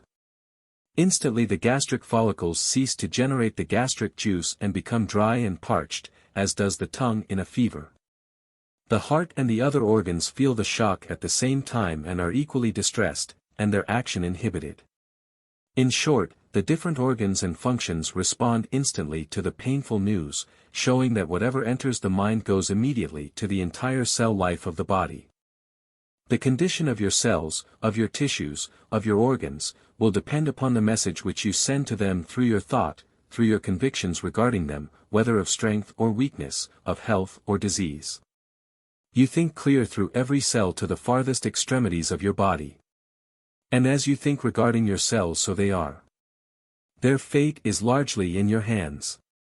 They will obey whatever orders you give them. By your mental attitude toward the cells of the various organ communities you can make your physical organs perform their functions normally or abnormally, you can ensure health or bring about disease, you can prolong your life or you can shorten it.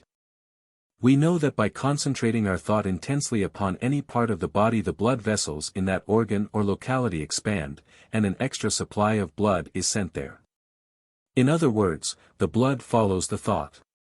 Professor Alexander Graham Bell told me that when on long riding trips in Halifax, in severe weather, he could warm his feet by concentrating his thought upon them, so that in a short time they would be all aglow. This method of quickening the circulation of the blood has been tried so often that scientists no longer question it. Elmer Gates has often tried the following experiment as a proof of the power of mind in this direction. Immersing his hands in 2 separate vessels of water just even full, he would first concentrate his thought on the right hand until the water in the vessel would overflow, then reversing, he would concentrate on the left until that vessel would overflow. These experiments give a little idea of what thought can do in stimulating or depressing the blood, on which the life of the body depends, for the blood is the life. It is well known that the thought, for example, that you have Bright's disease, or that you have inherited, and are developing, tuberculosis, causes congestion in that part of your anatomy on which it is fixed. And if the fear thought becomes chronic you will have chronic congestion there, which will aid in developing the thing you fear. Take the case of a young girl who is told by her friends that she has probably inherited tuberculosis, because one or both of her parents died of that disease. If every time she is exposed to inclement weather, gets her feet wet, or gets in a draft, she is reminded that she is taking great chances, she develops a fear thought. She concentrates this fear upon her lungs, causing congestion there, irritation, coughing. This increases her fear and causes loss of appetite. Then, of course, she loses nourishment, and there is a general decline in her physical condition. Naturally a loss in weight follows. This symptom frightens her still more, because victims of tuberculosis are always weighing themselves, imagining they are shrinking. Her fears cause imperfect digestion, imperfect assimilation, and hence imperfect repair and renewal of lost tissue. She begins to lose color and then everybody tells her that she is not looking well. This loss of color is another dread symptom, and so it goes on until the fear, the conviction that she is developing the fateful disease, cuts down the last remnant of her disease-resisting power, and she falls a victim to any latent tubercular germs in her system. She stamps her fear thought on the cell life of her lungs and other organs until they respond to it, become like it. Multitudes of people have tubercular germs in their system which never develop if they hold the health thought and build up a strong disease-resisting power. Disease germs feed upon the debris or broken down tissue in the body. They are scavengers and do not feed upon healthy tissue, healthy food. But when the tissues begin to break down through fear, the disease-resisting power deteriorates rapidly, until the body gets below what we may call the health line. Then all sorts of scavengers or enemy germs, waiting for their opportunity, begin to feed upon the broken down tissue, the blood becomes impoverished, and the disease gets a hold on its victim. There is no doubt that disease in the various organs is often due to utter discouragement which the organ cells have received from the central station, the brain. The cells of the whole body often give up their struggle for life because of the discouragement of the master cells. Time and again when the heart had not ceased to beat, and apparently the last breath had been taken, life has been called back to a seemingly dead body just by strong reassuring words, by arousing and restoring the lost confidence of the cells. When there is supreme confidence of victory in all of the cells of the body, life will not depart. But when the cells in the different organ communities get from the brain the message that the death sentence has been pronounced by the physician, or when the patient gives this fatal prognosis as his own conviction, then there is no hope for the dependent communities to try to save the situation.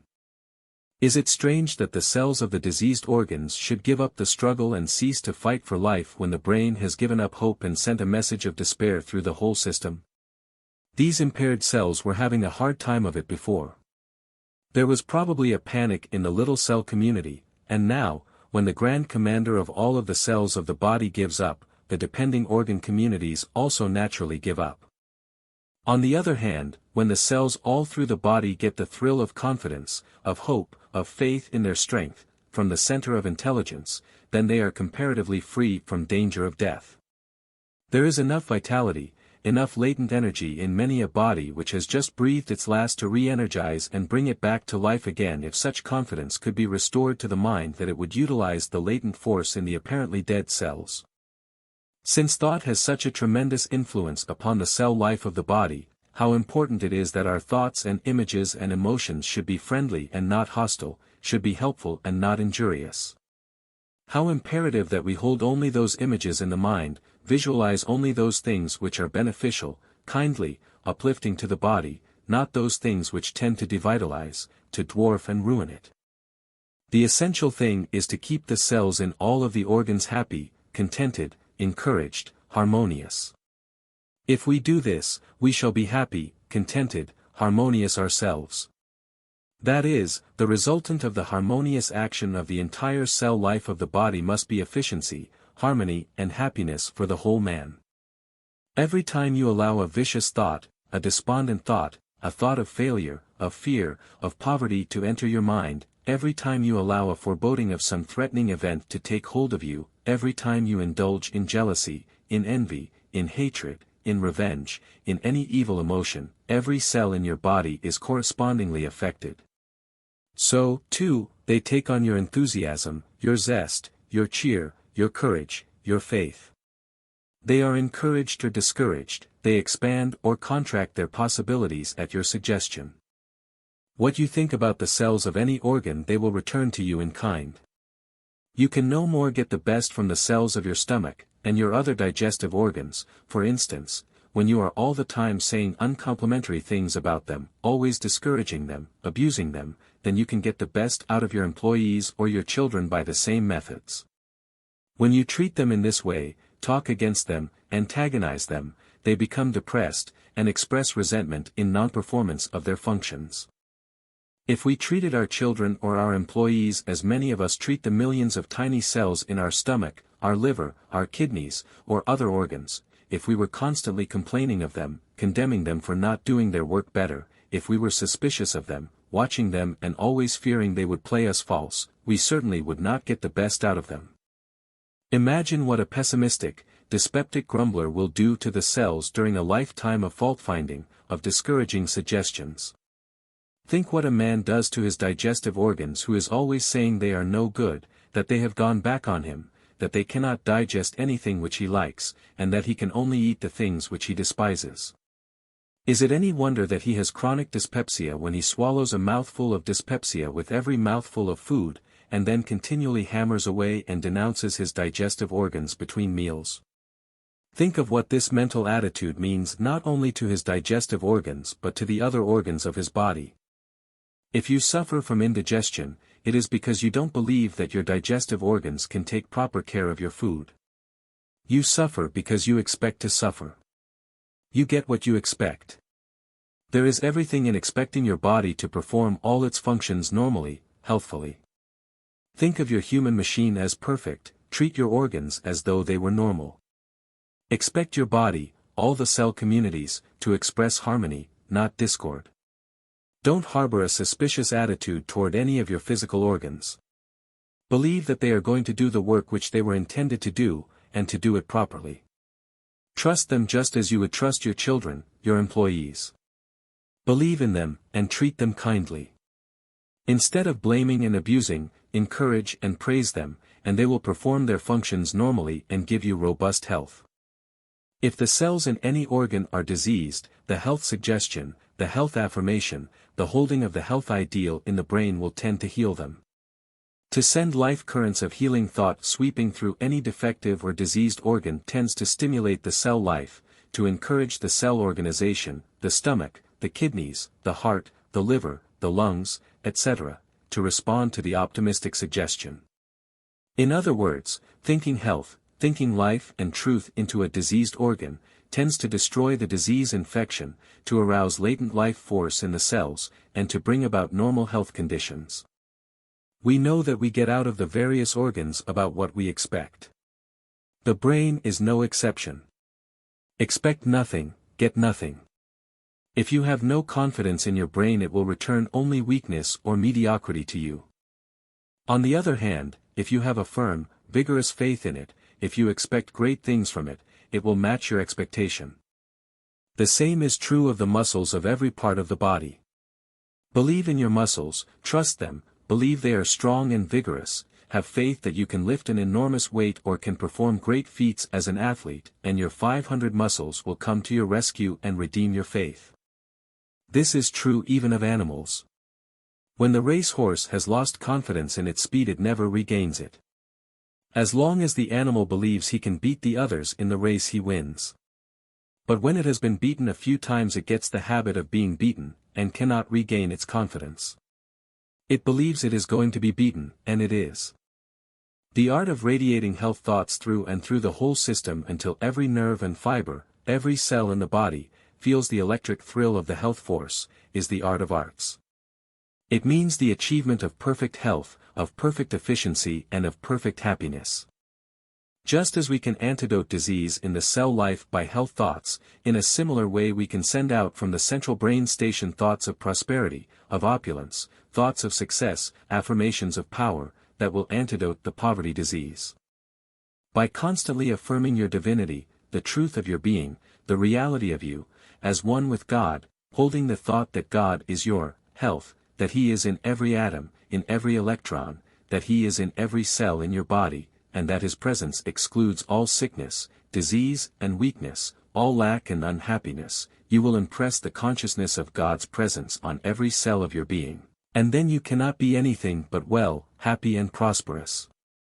No colds, no rheumatism, no cancerous poisons, no tubercular germs, no fear, no unhappiness, no discord of any kind, can exist in you when you are vitally conscious of God's presence in every cell in your body. While you feel conscious of your oneness with the One, that every cell in you is one with Him, because all life is the one life, the expression of the one vitality which pervades the universe, you cannot suffer in any part of your being.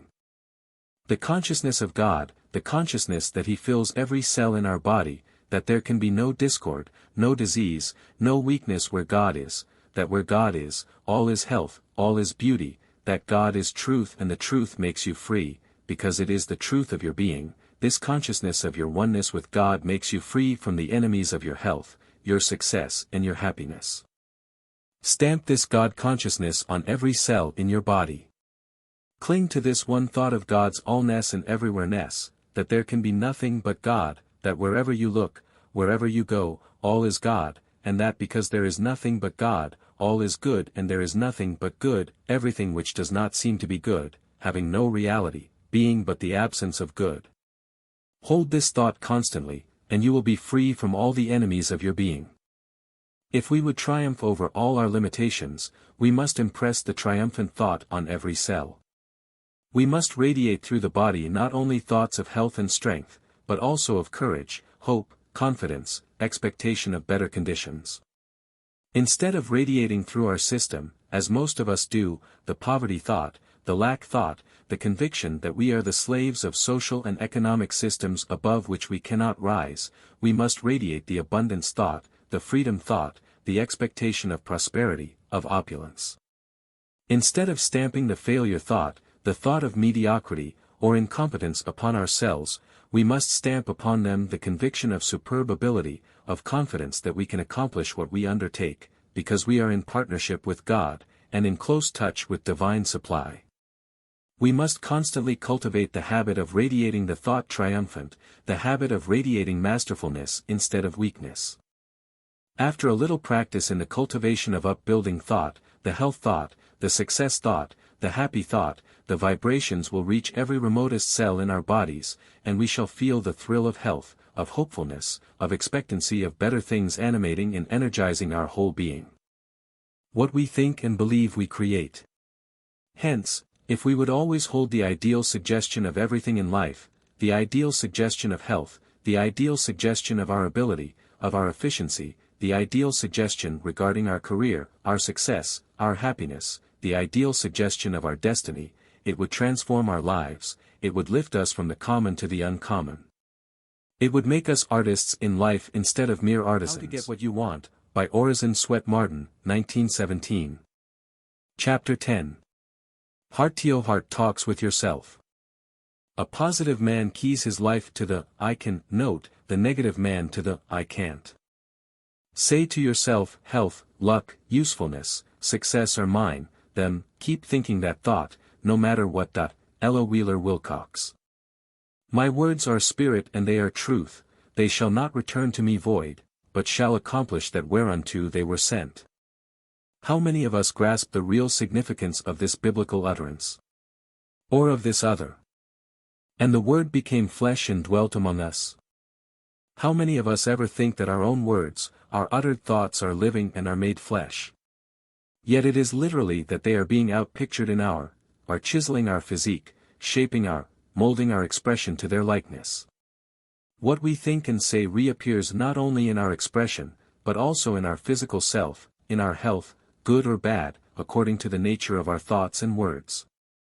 Every word we speak is an indestructible force, because it affirms a thought, a sentiment, an emotion, a motive, which never ceases to exert its power.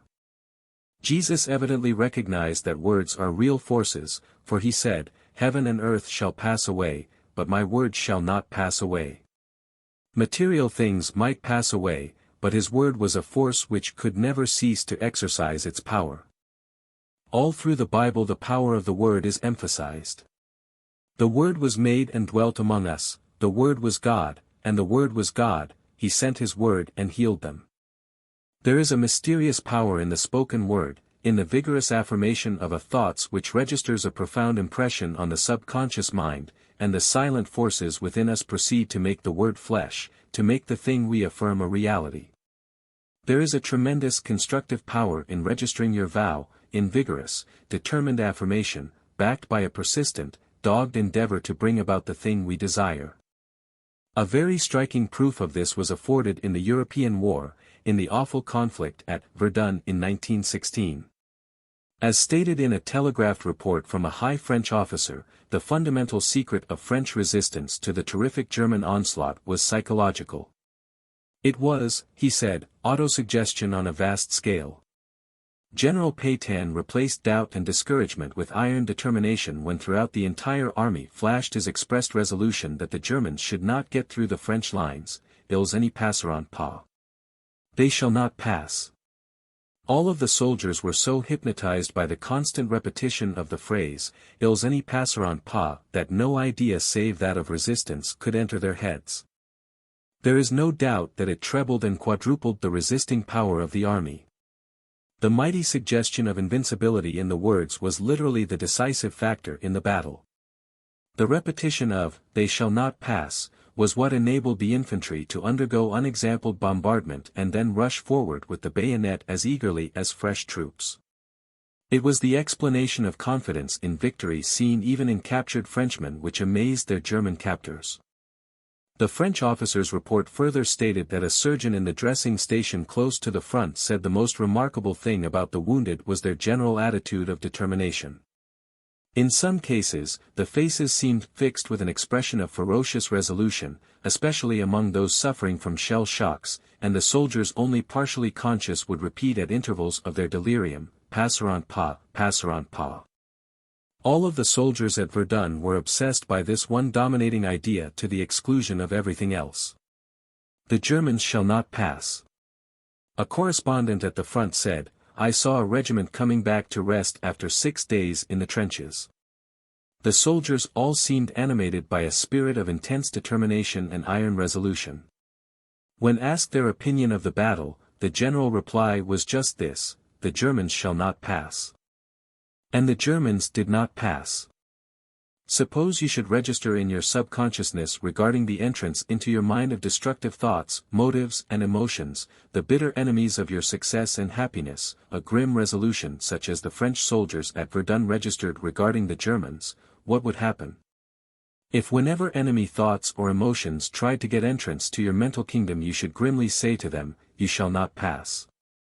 I will not allow in my mind any enemies of my success and happiness," do you think it would as possible for them to get by? Why, of course they couldn't. It would be impossible. And if you should iterate and reiterate the same grim resolve regarding hindering habits, regarding every temptation that makes an appeal to you, "You shall not pass." Why, my friend, this would revolutionize your life. Every word we speak, even uttered thought, is power for good or ill, and we must remember that it is what we put into the word that gives it its meaning, and determines its quality and its force. Words themselves are the clothes for our thoughts. We can take a word and think love into it, think service into it, think friendliness into it, and it will create a corresponding feeling in the one it is addressed to. Or we can take the same word and think hatred into it, think jealousy into it, think envy into it, and hurl it out and arouse antagonism, jealousy, hatred or envy in another mind. We know that we can do the same thing with a dog, and he will feel the thought, the love or the hate, the anger or the contempt, which we put into the word. We can fling out hatred and bitterness, sarcasm, malice, in words, we can arouse the anger which kills, or we can call out love, admiration, sympathy, friendship. Everything depends upon the thought behind the word.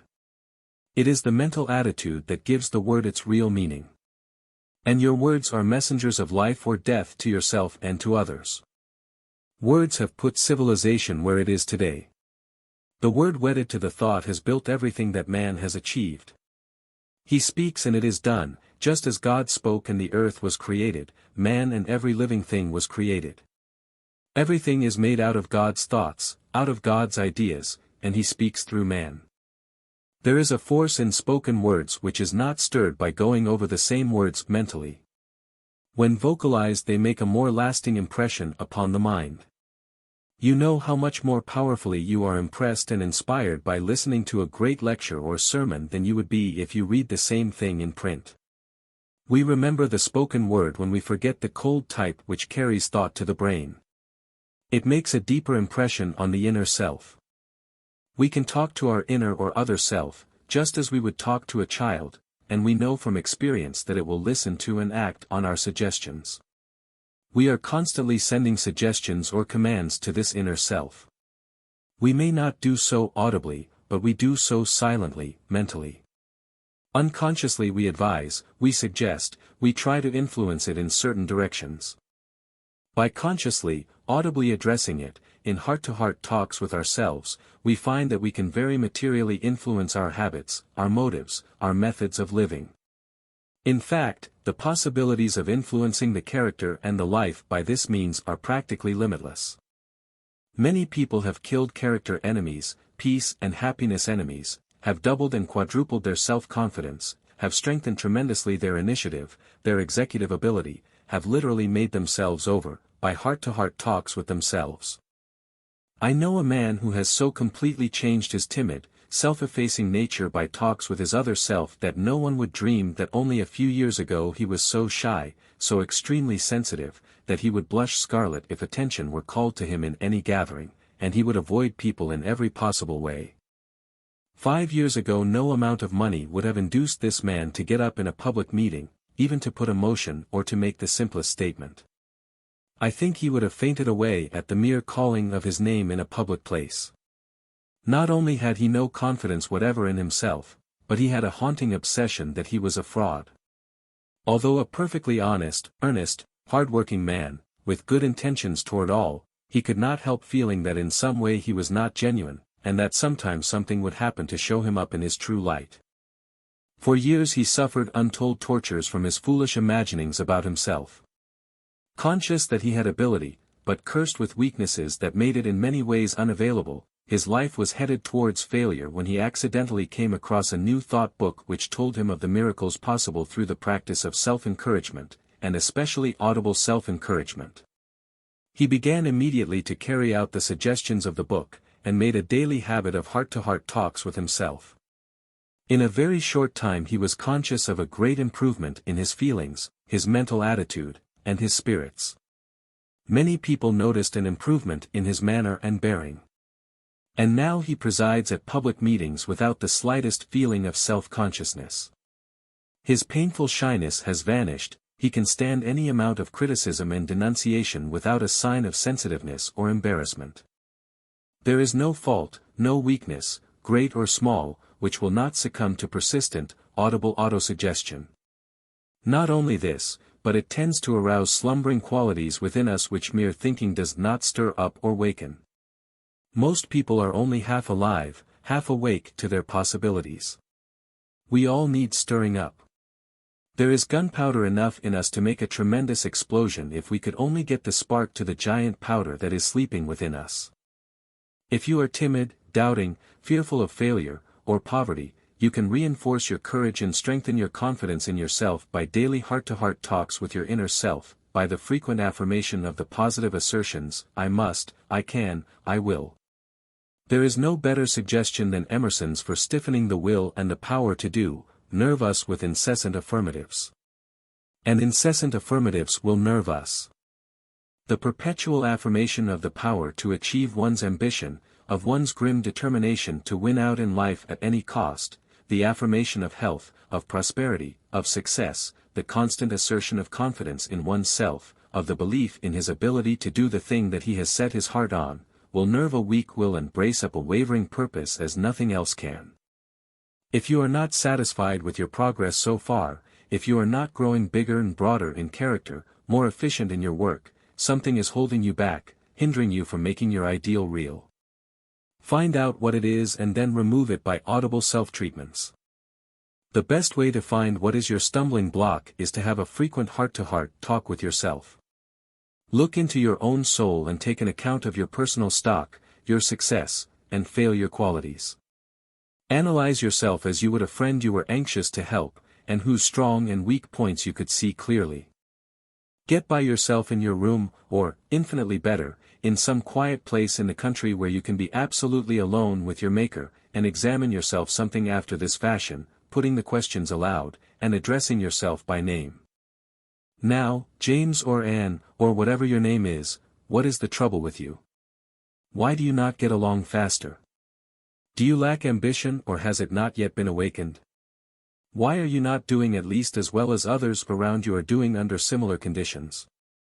Why are you plodding along in mediocrity while those all about you with no better chances, perhaps infinitely poorer chances than yours, are getting on by leaps and bounds?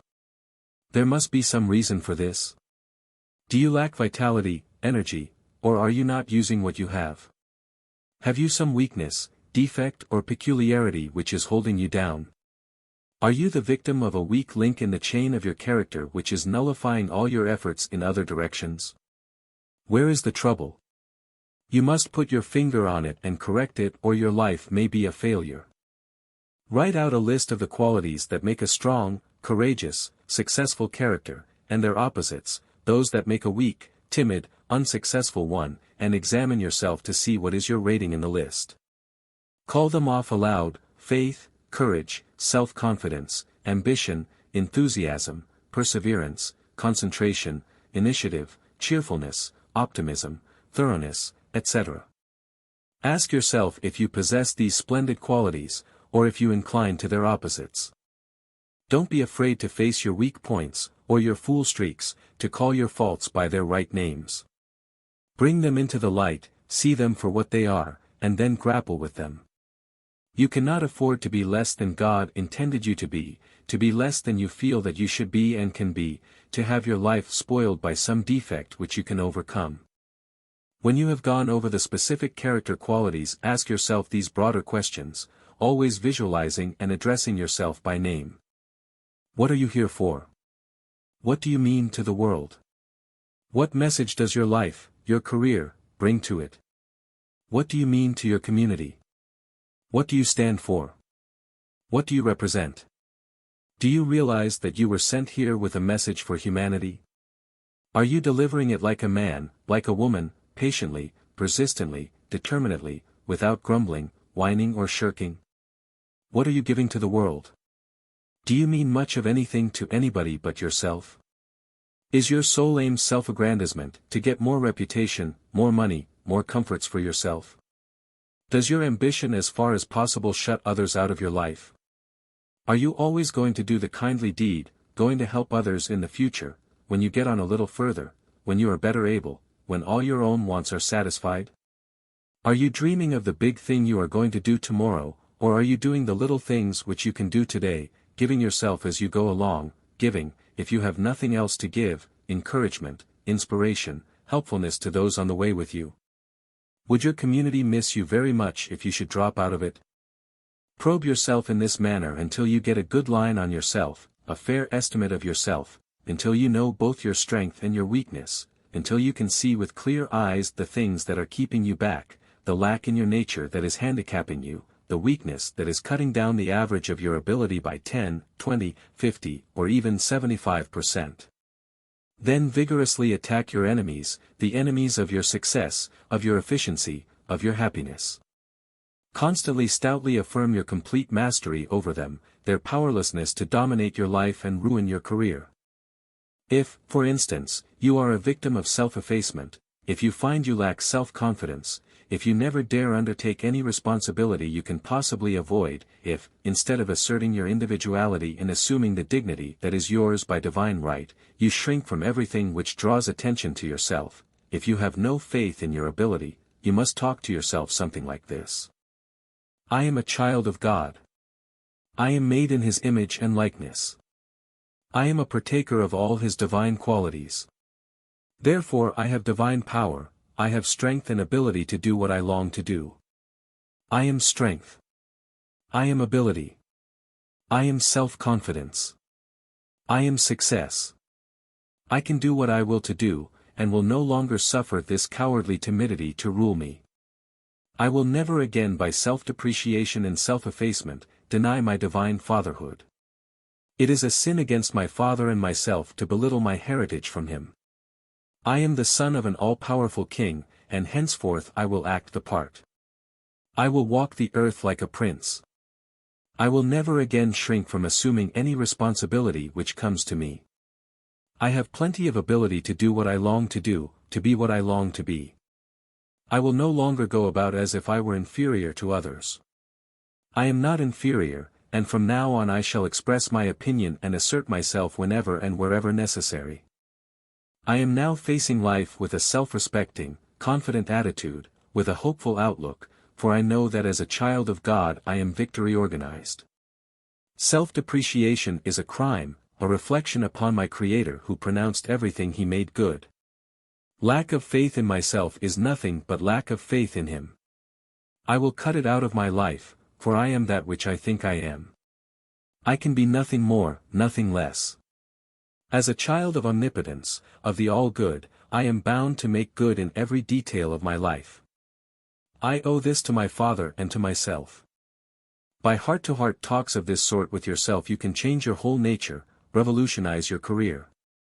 Whether it is faith, courage, initiative, cheerfulness, whatever it is you lack, assume the quality you wish to possess, affirm positively that it is already yours, exercise it whenever possible, concentrate on it, and you will be surprised how quickly you can acquire the desired.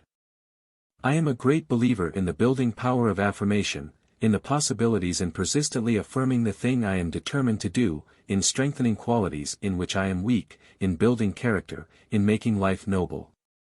The following strong, Positive Affirmations by C.D. Larson are very suggestive and would make a splendid daily exercise. I will become more than I am.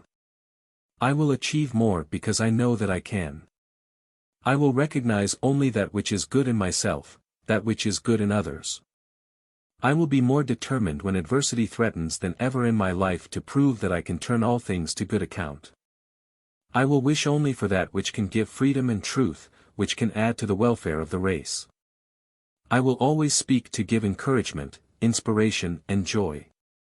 I will work to be of service to an ever-increasing number, and my ruling desire shall be to enrich, ennoble and beautify existence for all who may come my way. When you assert yourself, assert the spiritual I, the God image in you, not the physical I, the flesh of you. This would be mere egotism, and it is not asserting your egotism that will benefit you. This will only hurt you. But asserting the reality, the divinity of yourself will do everything for you. Your divine or real self is your potential self, your creative self, and when you assert the reality of your being, not the outward or bodily personality, you are simply asserting divinity, you are asserting omnipotence, omniscience, you are asserting a power that can do things. If we could only realize the creative power of affirmation, of assuming that we are the real embodiment of the thing we long to be or to attain, not that we possess all the qualities of good, but that we are these qualities, with the constant affirming, I myself am a part of the great creative, sustaining principle of the universe, because my real, divine self and my Father are one, what happiness it would bring to Earth's children. Affirmation is a living, vital force. The Bible owes much of its strength to this force. It is a book of affirmations, of strong, positive I statements. But for this fact it would long ago have lost its power. There is no parleying, no arguing, no attempt by the sacred writers to prove the truth of what they say. They merely assert, affirm dogmatically that certain things happened, and that certain other things would happen.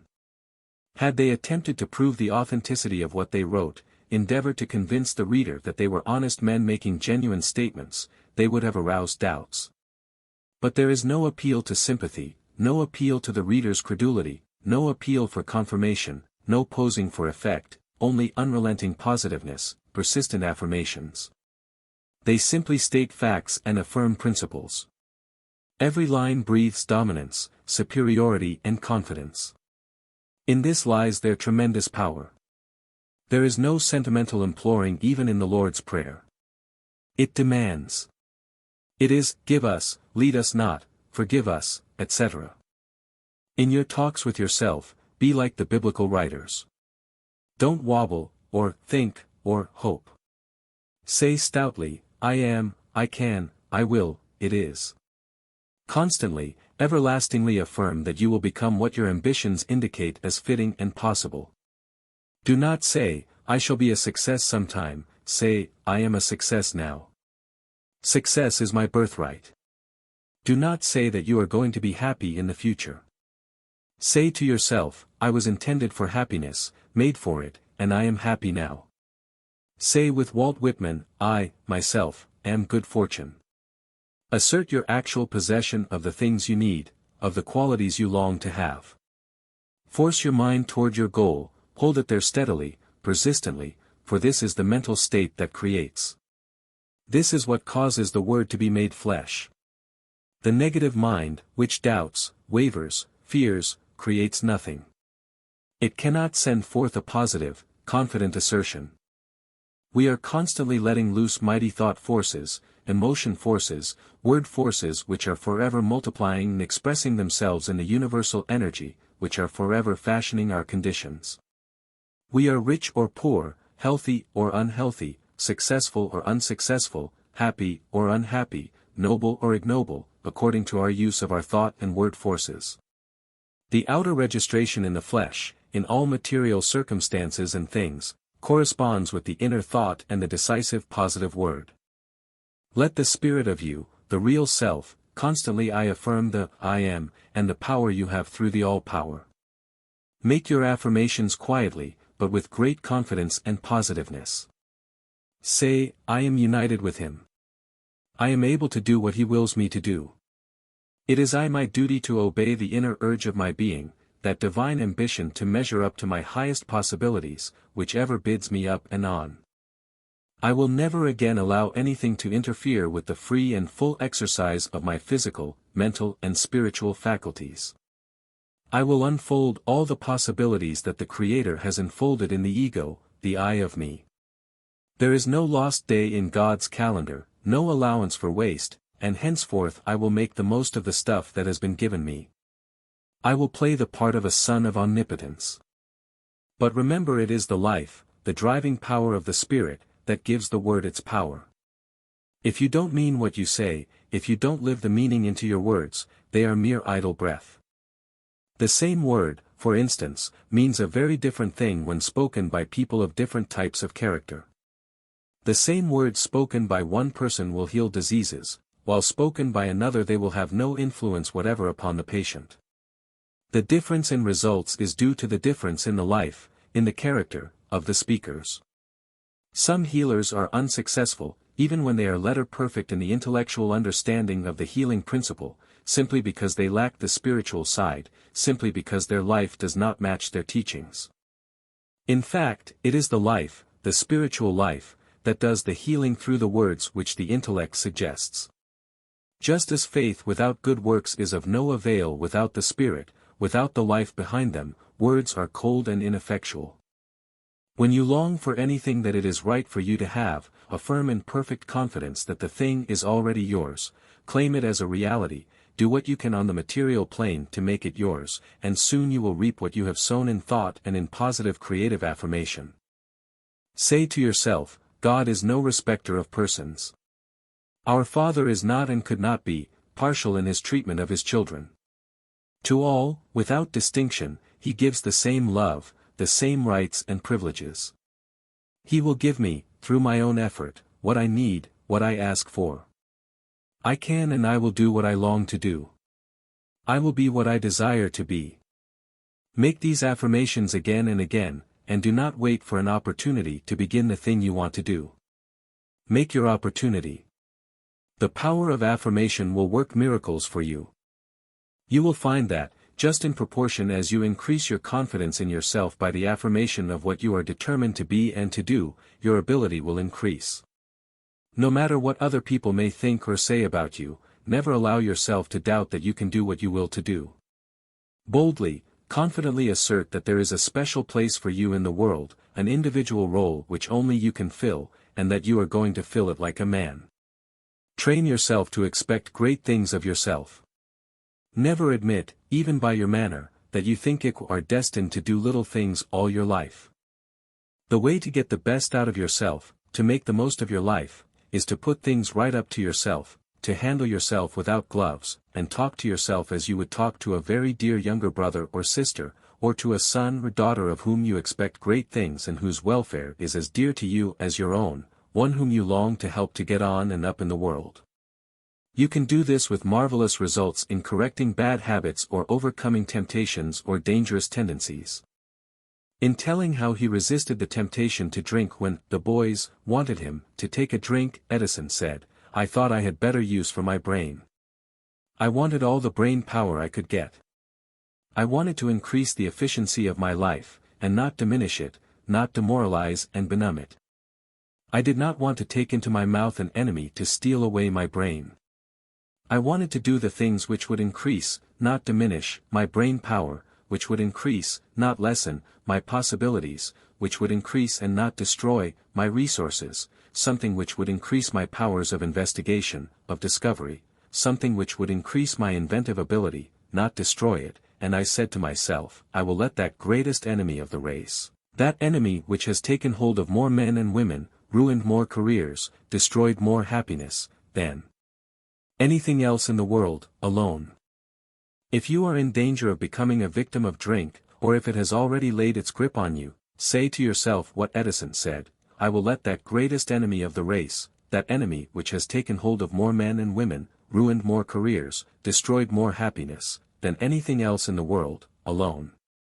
I cannot afford to give up even a small % of my ability to whiskey. About the only success assets I have are inside of my own skin. I haven't anything to throw away.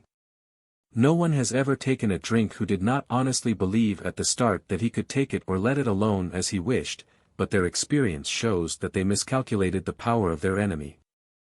In such contests whiskey is nearly always the victor. Knowing this, I will not gamble on my chances of drinking and remaining my own master. I am my own master now, and I shall retain my mastership. I here assert my manhood, my inherited divinity, the power given me by my Creator, which enables me to conquer this monster drink or any other enemy of my manhood. I believe with Saint Bernard that nothing can harm me but myself, and hereby pledge myself to do nothing that will make me less of a man. I am poised in divine power. I am one with the One. If any form of vice has gotten a grip upon you, don't let it frighten you or drive you to despair, but brace yourself at once to get rid of it. Remember that there is something within you that never can fall, that never can be stained, that is the God image. Just say to yourself, if God made me, then I must partake of God's qualities, I must have power to overcome any evil habit.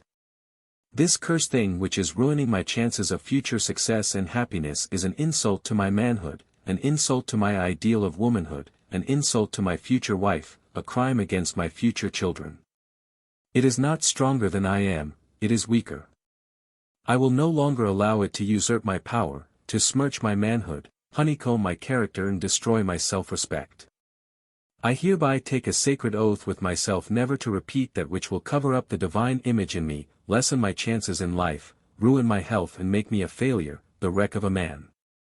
I am a conqueror, not a slave, a divine force, not a weak, abject thing. I claim my birthright as a son of God. I am a man, strong, successful, happy, free. I am the captain of my soul. Whether in conquering an enemy habit, driving out fear, or worry, or overcoming trouble or difficulty of any sort, the repetition in our heart-to-heart talks of some strong, encouraging, uplifting Bible passages, such as the following, will be found very helpful. I the Lord will hold thy right hand, saying unto thee, Fear not, I will help thee. I will be glad and rejoice in thy mercy, for thou hast considered my trouble. Thou hast known my soul in adversities. The joy of the Lord is your strength. They that wait upon the Lord shall renew their strength, they shall mount up with wings as eagles. Whoso putteth his trust in the Lord shall be safe. I sought the Lord and he heard me and delivered me from all my fears. Cast thy burden upon the Lord and he shall sustain thee. If you are a vacillator, if your great weakness is indecision, if you have a horror of being forced to make a prompt decision, if you are inclined to leave everything until the last minute because you cannot bear to close anything of importance, to cut off the possibility of taking it up again for reconsideration, if you leave your letters unsealed, important papers unsigned, contracts open until you are actually forced to close them, for fear you may wish to reconsider your decisions, you can cure yourself of your weakness by talking to your inner self about it, and making up your mind to be a man of decision instead of a vacillator, a weakling. Resolve every morning that for that day at least you will decide things promptly, that you will act like a man of firm purpose and definite will, one who is characterized by a faculty for vigorous, quick decision. After you have given yourself a reasonable time to look over the matter calling for decision and to reach a conclusion, say to yourself, this is the course to follow, or this is the right thing to do. I will decide now and get it off my mind. I will not reconsider, or open the question up again. My judgment is correct. I will trust it. I can think clearly, and decide vigorously, without procrastinating or vacillating, and from this day on I will do so. Impersonate every day someone you admire for his promptness in putting things through, for his vigorous self-confidence and power of quick and final decision. No matter if you make mistakes at first, stick to your resolve to decide things once for all. When a letter is written, let it be sealed and done with. When you have agreed to do a thing, do it at once, burn your bridges behind you and leave no tempting way of retreat in case you wish to reconsider your case. And continually reinforce yourself throughout the day with positive affirmations, I am, I can, I will. But remember, if you do not act with the same grim resolution in making good your words as the French soldiers did at Verdun, they will be worse than useless. Always carry yourself as though you were marching to victory, make this impression upon everyone who sees you. Let victory stand out of your very face, let it speak out of your eyes with such determination, with such vigorous resolution that people will know that there is no such thing as keeping you down, no such thing as discouraging you, because you are victory organized, because you are in the habit of winning. Give people the suggestion of invincibility. This will be worth more to you than a largest amount of money capital without it, or with an appearance of cowardice or defeat in your face, a suggestion of weakness or doubt, fear, as to the outcome of your career. Think what the suggestion of invincibility in a general of an army means. Think what it means to Joffre. The French people know that there is no such thing as defeating him in the end, no such thing as defeating his pluck or his grit. They know that as long as his life shall last, courage will be there, will lead the way. They know that his grim resolve will never yield. Think what such an appearance of invincibility would mean to you. These heart-to-heart talks are merely suggestions, or models of the self-treatment method of overcoming bad habits or defects of character, for acquiring strength and developing the qualities that make for nobility, success, happiness, righteousness. They may be adapted to meet the requirements of different personal needs, and if practiced faithfully every day, several times during the day, if possible, and just before retiring at night, they will, if backed up by earnest effort to make your words true, do wonders in bringing about the desired results. Talking to yourself may at first seem silly to you, but you will soon get accustomed to it and feel its beneficial effects.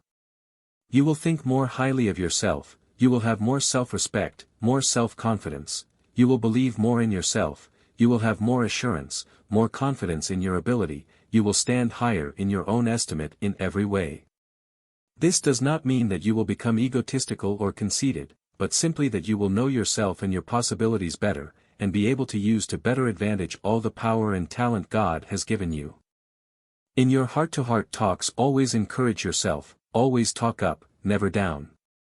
In every possible way try to establish confidence in yourself, because a great self-faith is a powerful force, a creative force. According to thy faith be it unto thee. That is, according to the degree, the intensity, the persistency or your faith, so will be your realization. How to Get What You Want, by Orison Swett Marden, 1917. Chapter 11. Our Partnership with God. The nearer we are to omnipotence, the greater our strength. Life will take on new meaning, greater dignity, a higher power when we live in constant realization of or at one ment with our Creator, our at one ment with the One, our partnership with the All-Good. When Christ emphasized the fact that the kingdom of heaven is within us, he meant that this kingdom within is identical with the great cosmic intelligence of the universal mind, and that here we tap the source of all supply. The kingdom that is within us is the kingdom of power. It is in the great within of us that we make wireless connections with omnipotence, with omniscience, with omnipresence. Here is where we actually feel the pulsation of the allness and the everywhereness of God, and are conscious of our connection with the One, our oneness with the All-Good. The greatest discovery of the centuries is the discovery of the identity, the oneness of the mind in our subconscious selves with the great universal mind, the cosmic intelligence. What discovery in 20 centuries, says Dr. Abel T. Allen, compares with this, that man has learned to tap the universal mind, the infinite reservoir of his own soul, and thereby create health, ability, character, or any other quality he may desire. The idea that man can control and adapt to his own growth and enlargement the cosmic intelligence which flows to him through his subconscious self, that by his own power of choice and will this cosmic, creative intelligence everywhere present can be utilized by man as a creative force, is one of the most astounding truths that has ever come to the human mind. Years ago Henry Ward Beecher said that thinking is creating with God. Yet how few of us realize even today that we cannot think without creating, and that if we think helpful thoughts, unselfish thoughts, love thoughts, we are creating with God. The new thought of God takes God into partnership, and when we realize the divine cooperation in our lives we think as we, not I. This new thought of God gives us a new conception of man and of his relation to his God. It teaches us that we are a vital, inseparable part of deity, that we are a part of the great creative mind, and that we are creating every day, because we cannot think, we cannot feel, we cannot act without creating something. The new philosophy of life teaches us that there is something in man that is inviolable, something that was never born and will never die, something that cannot be contaminated, that cannot sin. It teaches us that there is a divinity within us which is never impaired, that no matter what happens to the rest of us, this divinity, the God in us, is untarnished, inviolable. A human being's power depends very largely upon his God consciousness, upon his conscious partnership with his Creator. The closer the relation, the closer the man's God consciousness, the consciousness of his oneness with the One, the more power he can express, because he draws upon the limitless resources of his infinite partner.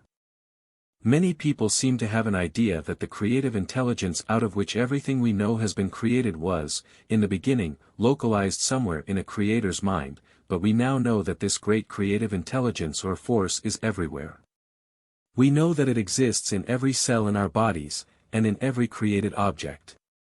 Just as the entire man with all the traits and characteristics of his ancestors, and with his own possibilities and his own destiny, was wrapped up in the microscopic protoplasm which unfolds into the full-grown man, so the future lily, the rose, the tree, the fruit, the vegetable, lives in the apparently unorganized protoplasmic germ from which it started. In these microscopic germs creative intelligence dwells.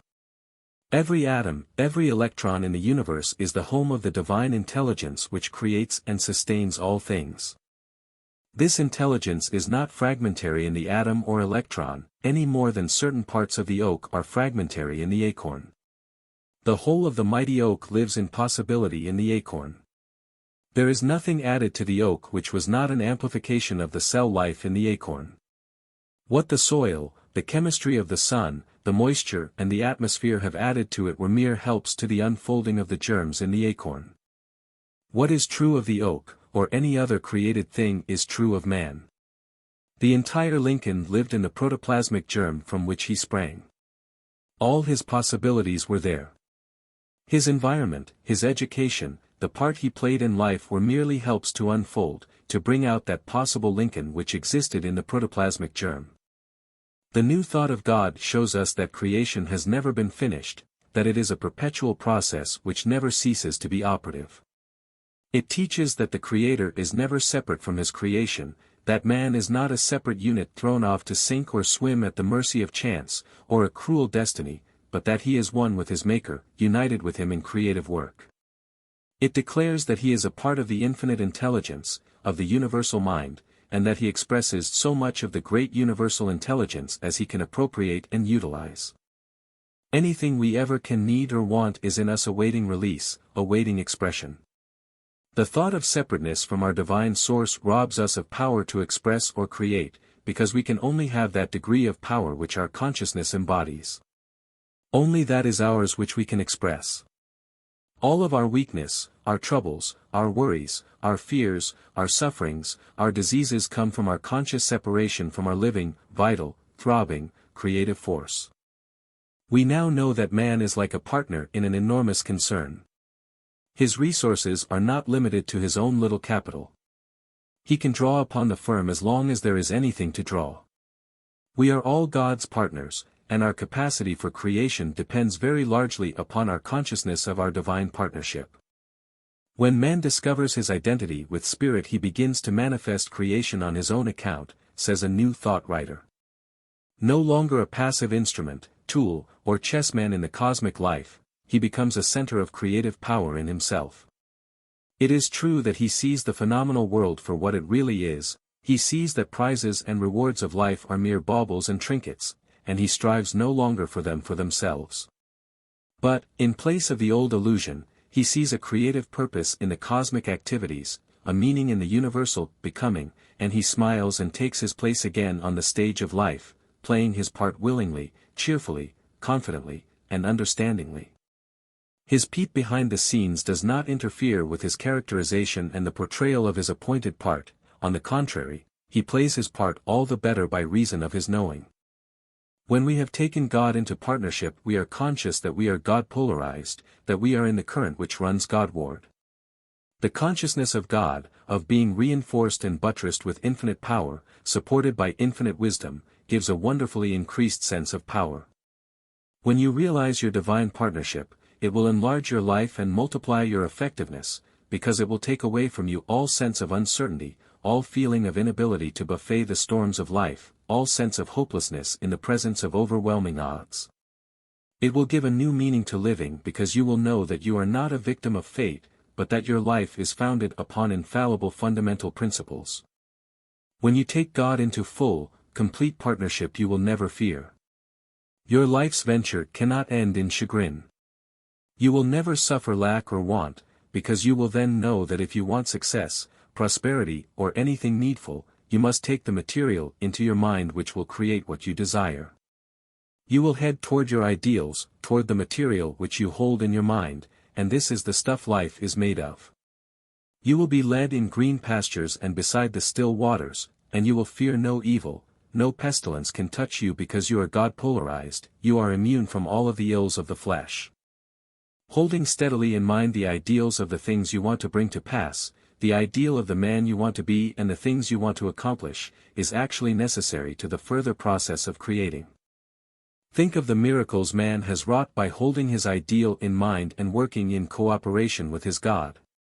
Compare, for instance, our fruits and vegetables of today with the same kind of fruits and vegetables as they were before man focused his mind upon improving them and lifting them to higher levels. Compare the luscious Indian River orange today with the sour, gnarled, bitter wild orange, the best that nature, unassisted by man, could give us. We know, of course, that man alone, without the creative power implanted in him by God, never could have evolved the luscious fruits and succulent vegetables of all sorts which we enjoy today out of the original inferior products as unassisted nature left them. The marvelous improvements man has made upon the earth in lifting the things which God originally created to higher and ever higher levels, can only be accounted for through his co-partnership with his Creator. It is the God in man working with the God in the great cosmic intelligence which has lifted them to such heights. The work which man has accomplished in a multitude of different ways proves that he is one with God, that he is a co-creator with him, and that together they can do what neither could do alone. They are working together for the betterment of the race. Without the God power which, consciously or unconsciously, is flowing through him, man could do nothing. Alone he would be powerless. And yet it is a strange thing that some of our greatest inventors and discoverers have been skeptics, unbelievers in God, when it was the God in them that helped them to make their inventions or their discoveries.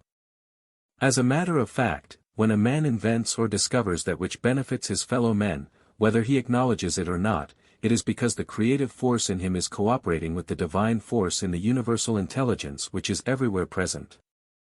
It is the creative force of divinity in Edison that has produced these marvelous inventions and facilities for eliminating drudgery from, and beautifying, life, which Edison and his maker together have given to the world. Did you ever stop to think that practically all of the great inventions and discoveries, improvements and facilities which are emancipating human beings from drudgery and hard, painful conditions, and lifting mankind to a higher level, were once regarded as impossibilities? Did you ever realize that at one time those who attempted to make these impossibilities realities were ridiculed, called cranks or insane? People thought they were obsessed, but they were obsessed only with the divine urge to create. This obsession would not let them rest until they had realized in the actual the model, which they had first formed in the mind. Think of the innumerable things man has accomplished, even within the past century, how he has triumphed over the obstacles that to the great majority seemed insuperable, and succeeded by his creative energy in literally bringing the ends of the earth together. It is the great God force working with and through them that has enabled men in every age to accomplish the impossible. This force is back of the telephone, back of wireless telegraphy, back of the steamship, the automobile, the airship, back of the moving picture, the phonograph, every invention that has helped the world along its upward path. No inventor can take personal credit for the vision which came to him ready-made. It is in his personal effort, in his persistent self-sacrificing struggle to make his vision a reality that man's strength and divinity are manifested. He is the working medium, but still only the medium, through which the electric light power, the telephone, the wireless and all the other marvelous things we are now enjoying came to the world. Mr. Edison says that he regards himself merely as a channel between the great cosmic intelligence and the race for the passing along of inventions which benefit mankind. Other great benefactors of the race felt as he does. They did not believe that they really originated the wonderful things which they passed along to posterity, but that their minds were particularly adapted to reaching into the great cosmic ocean of intelligence and attracting the things which they gave to the world. They felt, like Edison, that they were mediums for the transmission of special blessings to man. It is man working with God, the divine force, the God in man working with the great creative divinity, that is lifting the race, improving mankind. Man is not doing this as a separate unit. There is a power in him back of the flesh but not of it, working with the divine intelligence in the great cosmic ocean of thought, of cosmic intelligence. This power is everywhere operative and is destined to lift every created thing up to the heights of its greatest possibility. This is what is going, above all, to help every man to play his part to the limit of his ability in the great universal drama, to make his highest possible contribution to the universe. This is how the millennium will be brought about, by the cooperation of the divinity in man with the divine intelligence in the cosmic world. There seems to be no limit to man's possibilities as a miracle worker when he works with his God. The brainiest man that ever lived has never yet exhausted in any one direction the cooperative marvels of his Maker. Who can imagine what our fruits, our flowers, our vegetables, our cereals, our animals, will be after another 1,000 years of the cooperative effort of man with God? The chrysanthemum which takes the prize at flower shows today is a miracle of size and beauty compared with the tiny, scrubby chrysanthemum from which it sprang centimes ago. The same thing is true of the rose, the carnation, the pansy, and all garden flowers. At the same rate of improvement, who can foretell what these things will develop into even 100 years from now? The marvelous creations which Luther Burbank, cooperating with his God, has produced in the kingdom of flowers and plants are but indications of what the future will bring. Nature unaided fails, is the dictum of science. Luther Burbank is a partner with his Creator. Together they are doing what neither could do alone. Man is a necessary instrument in the creative process. The Creator alone never has produced such wonderful things as Burbank and the Creator together have produced. Nor are Burbank, Edison and other noted men exceptions in this respect. We are all co-creators with the great Creator of all. Man as God's partner is performing miracles all over the world. He mixes his brains with the soil, and behold, what marvelous creations he calls out, as if he had touched it with a magic wand. By his genius in selecting and combining stocks in the animal and the vegetable world, he evolves the perfect plant, the thoroughbred animal. The same mysterious cosmic intelligence that pushes into the inventor's mind the image and the plan of a great invention is helping the horticulturist, the agriculturist, the stock breeder, the scientist, all who are engaged in creative and productive work. Every great writer, artist, inventor, everyone who has done a really great thing, has felt conscious of receiving suggestions from outside of his own brain, quite apart from what he has received from other sources, books, people, nature, study, etc. In other words, he is conscious of being helped by some great power back of his brain. Great writers, for example, do not deliberately think out in detail the things they are going to write. Pictures come to them, ideas flood their brains. Sometimes with such an onrush do ideas come that they cannot write them all down or even dictate them. In moments of inspiration like this, the poet, the author, the musician, is merely a sort of secretary for the mysterious intelligence back of his brain. Call it what we will, divine force or the cosmic intelligence, that exists back of all atoms, in all electrons.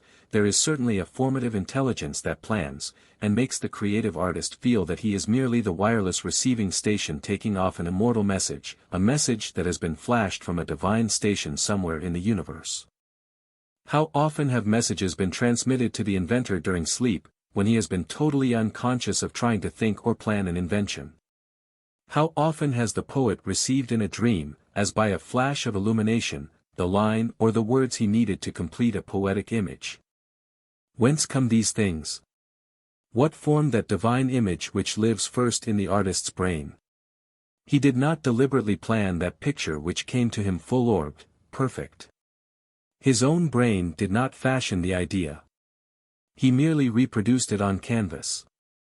Whence came that model in the sculptor's brain, which his imagination holds until with chisel and mallet and deft hand he calls it out of the marble in a wonderful statue that all but breathes and lives? The sculptor did not deliberately make his mental model, it came to him. He used it to help him call his ideal out of the block of marble. Without it there would be no statue. There is no other explanation than that it came to him through the great creative mind. All of these things go to show that man and God are one, that they are working together, that they are partners, co-creators, that everywhere they cooperate in producing, creating, improving, uplifting.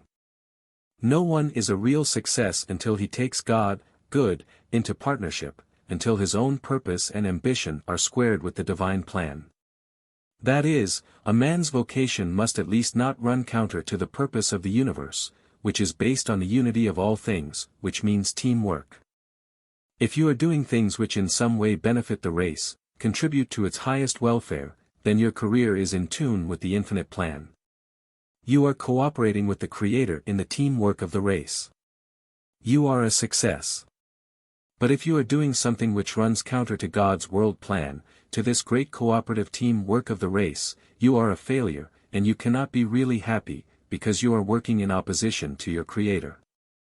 There is something inside of a man which protests against doing that which tends to injure another, that which does not square with his God nature, with the best thing in him, that which is not working in response to his highest aspiration. This is why men who are in questionable vocations never feel quite right about their work. They are never proud of it. Their hearts are not in it. They would rather strangers would not know what they are doing, unless they see in them the marks of the brute, those things which have an affinity for their own animality. I have met professional gamblers, liquor dealers, bartenders, dive keepers, and I have never known one who did not really feel ashamed to have decent people know how they got their living. When a man is selling useful merchandise, working as a section hand on a railroad, as a street cleaner, as a day laborer in any useful field, he is not ashamed of his work, unless, through lack of ambition or for any other reason, he is doing the lower thing when something very much higher is possible to him. But, no matter how humble, needful service, work which helps the race along, is dignified, and, if done in the right spirit, will be an opening to something higher. When you take God into partnership, when you are conscious that you are doing His work, you have a feeling of peace and security. You walk as one who sees a great light because you feel that you have a great partner, one with whom you cannot lose your way. You do not fear failure because you know that your divine partner is the very source of all supply, and you feel safe, reassured. You know that nothing can prevent your success as long as you and your partner are in harmony. Taking God into partnership means that you must not only be honest, but that you must be robustly honest. You know that you cannot lie or cheat or steal. You know that you cannot take advantage of anybody. You know that you must be kind and considerate to all. You know that you cannot be greedy or grasping, and at the same time work with God. If you take God into partnership, you know that you must be clean and pure-minded. You know that you cannot indulge in low, sensual pleasures. You know you cannot do anything which will degrade another or push further down, one who is already on the downgrade. Your plea that that one is already bad is no excuse for you. If you take God into partnership, you cannot despoil or desecrate His creature. She is your sister. You cannot take advantage of God's child and have God for a partner, because you will then be working against Him instead of with Him. Thousands of young men start with God as a partner and lose Him because he will not do business with a man who is not clean, pure, and honest. If you would keep God as a partner, you must do right and be right. I am the life and substance of the greater mind, says Paul Ellsworth, and the recognition of this truth frees me from every false desire. When you realize that you are one with the greater mind, you will naturally take God into partnership, and work in perfect harmony with Him. This will give a new meaning to your life, and will turn you around completely so that you will see the things that are really worthwhile. You will see a new world. You will have a new zest in life, a new ambition, an ambition for the attainment of the higher things, the things that give enduring satisfaction. You will lose interest in that which before you thought essential imperative, to your happiness.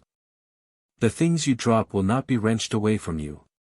You will drop them voluntarily for something better, just as the child will drop the apple for the orange for the toy, and the toy in turn for something better, something bigger and more attractive.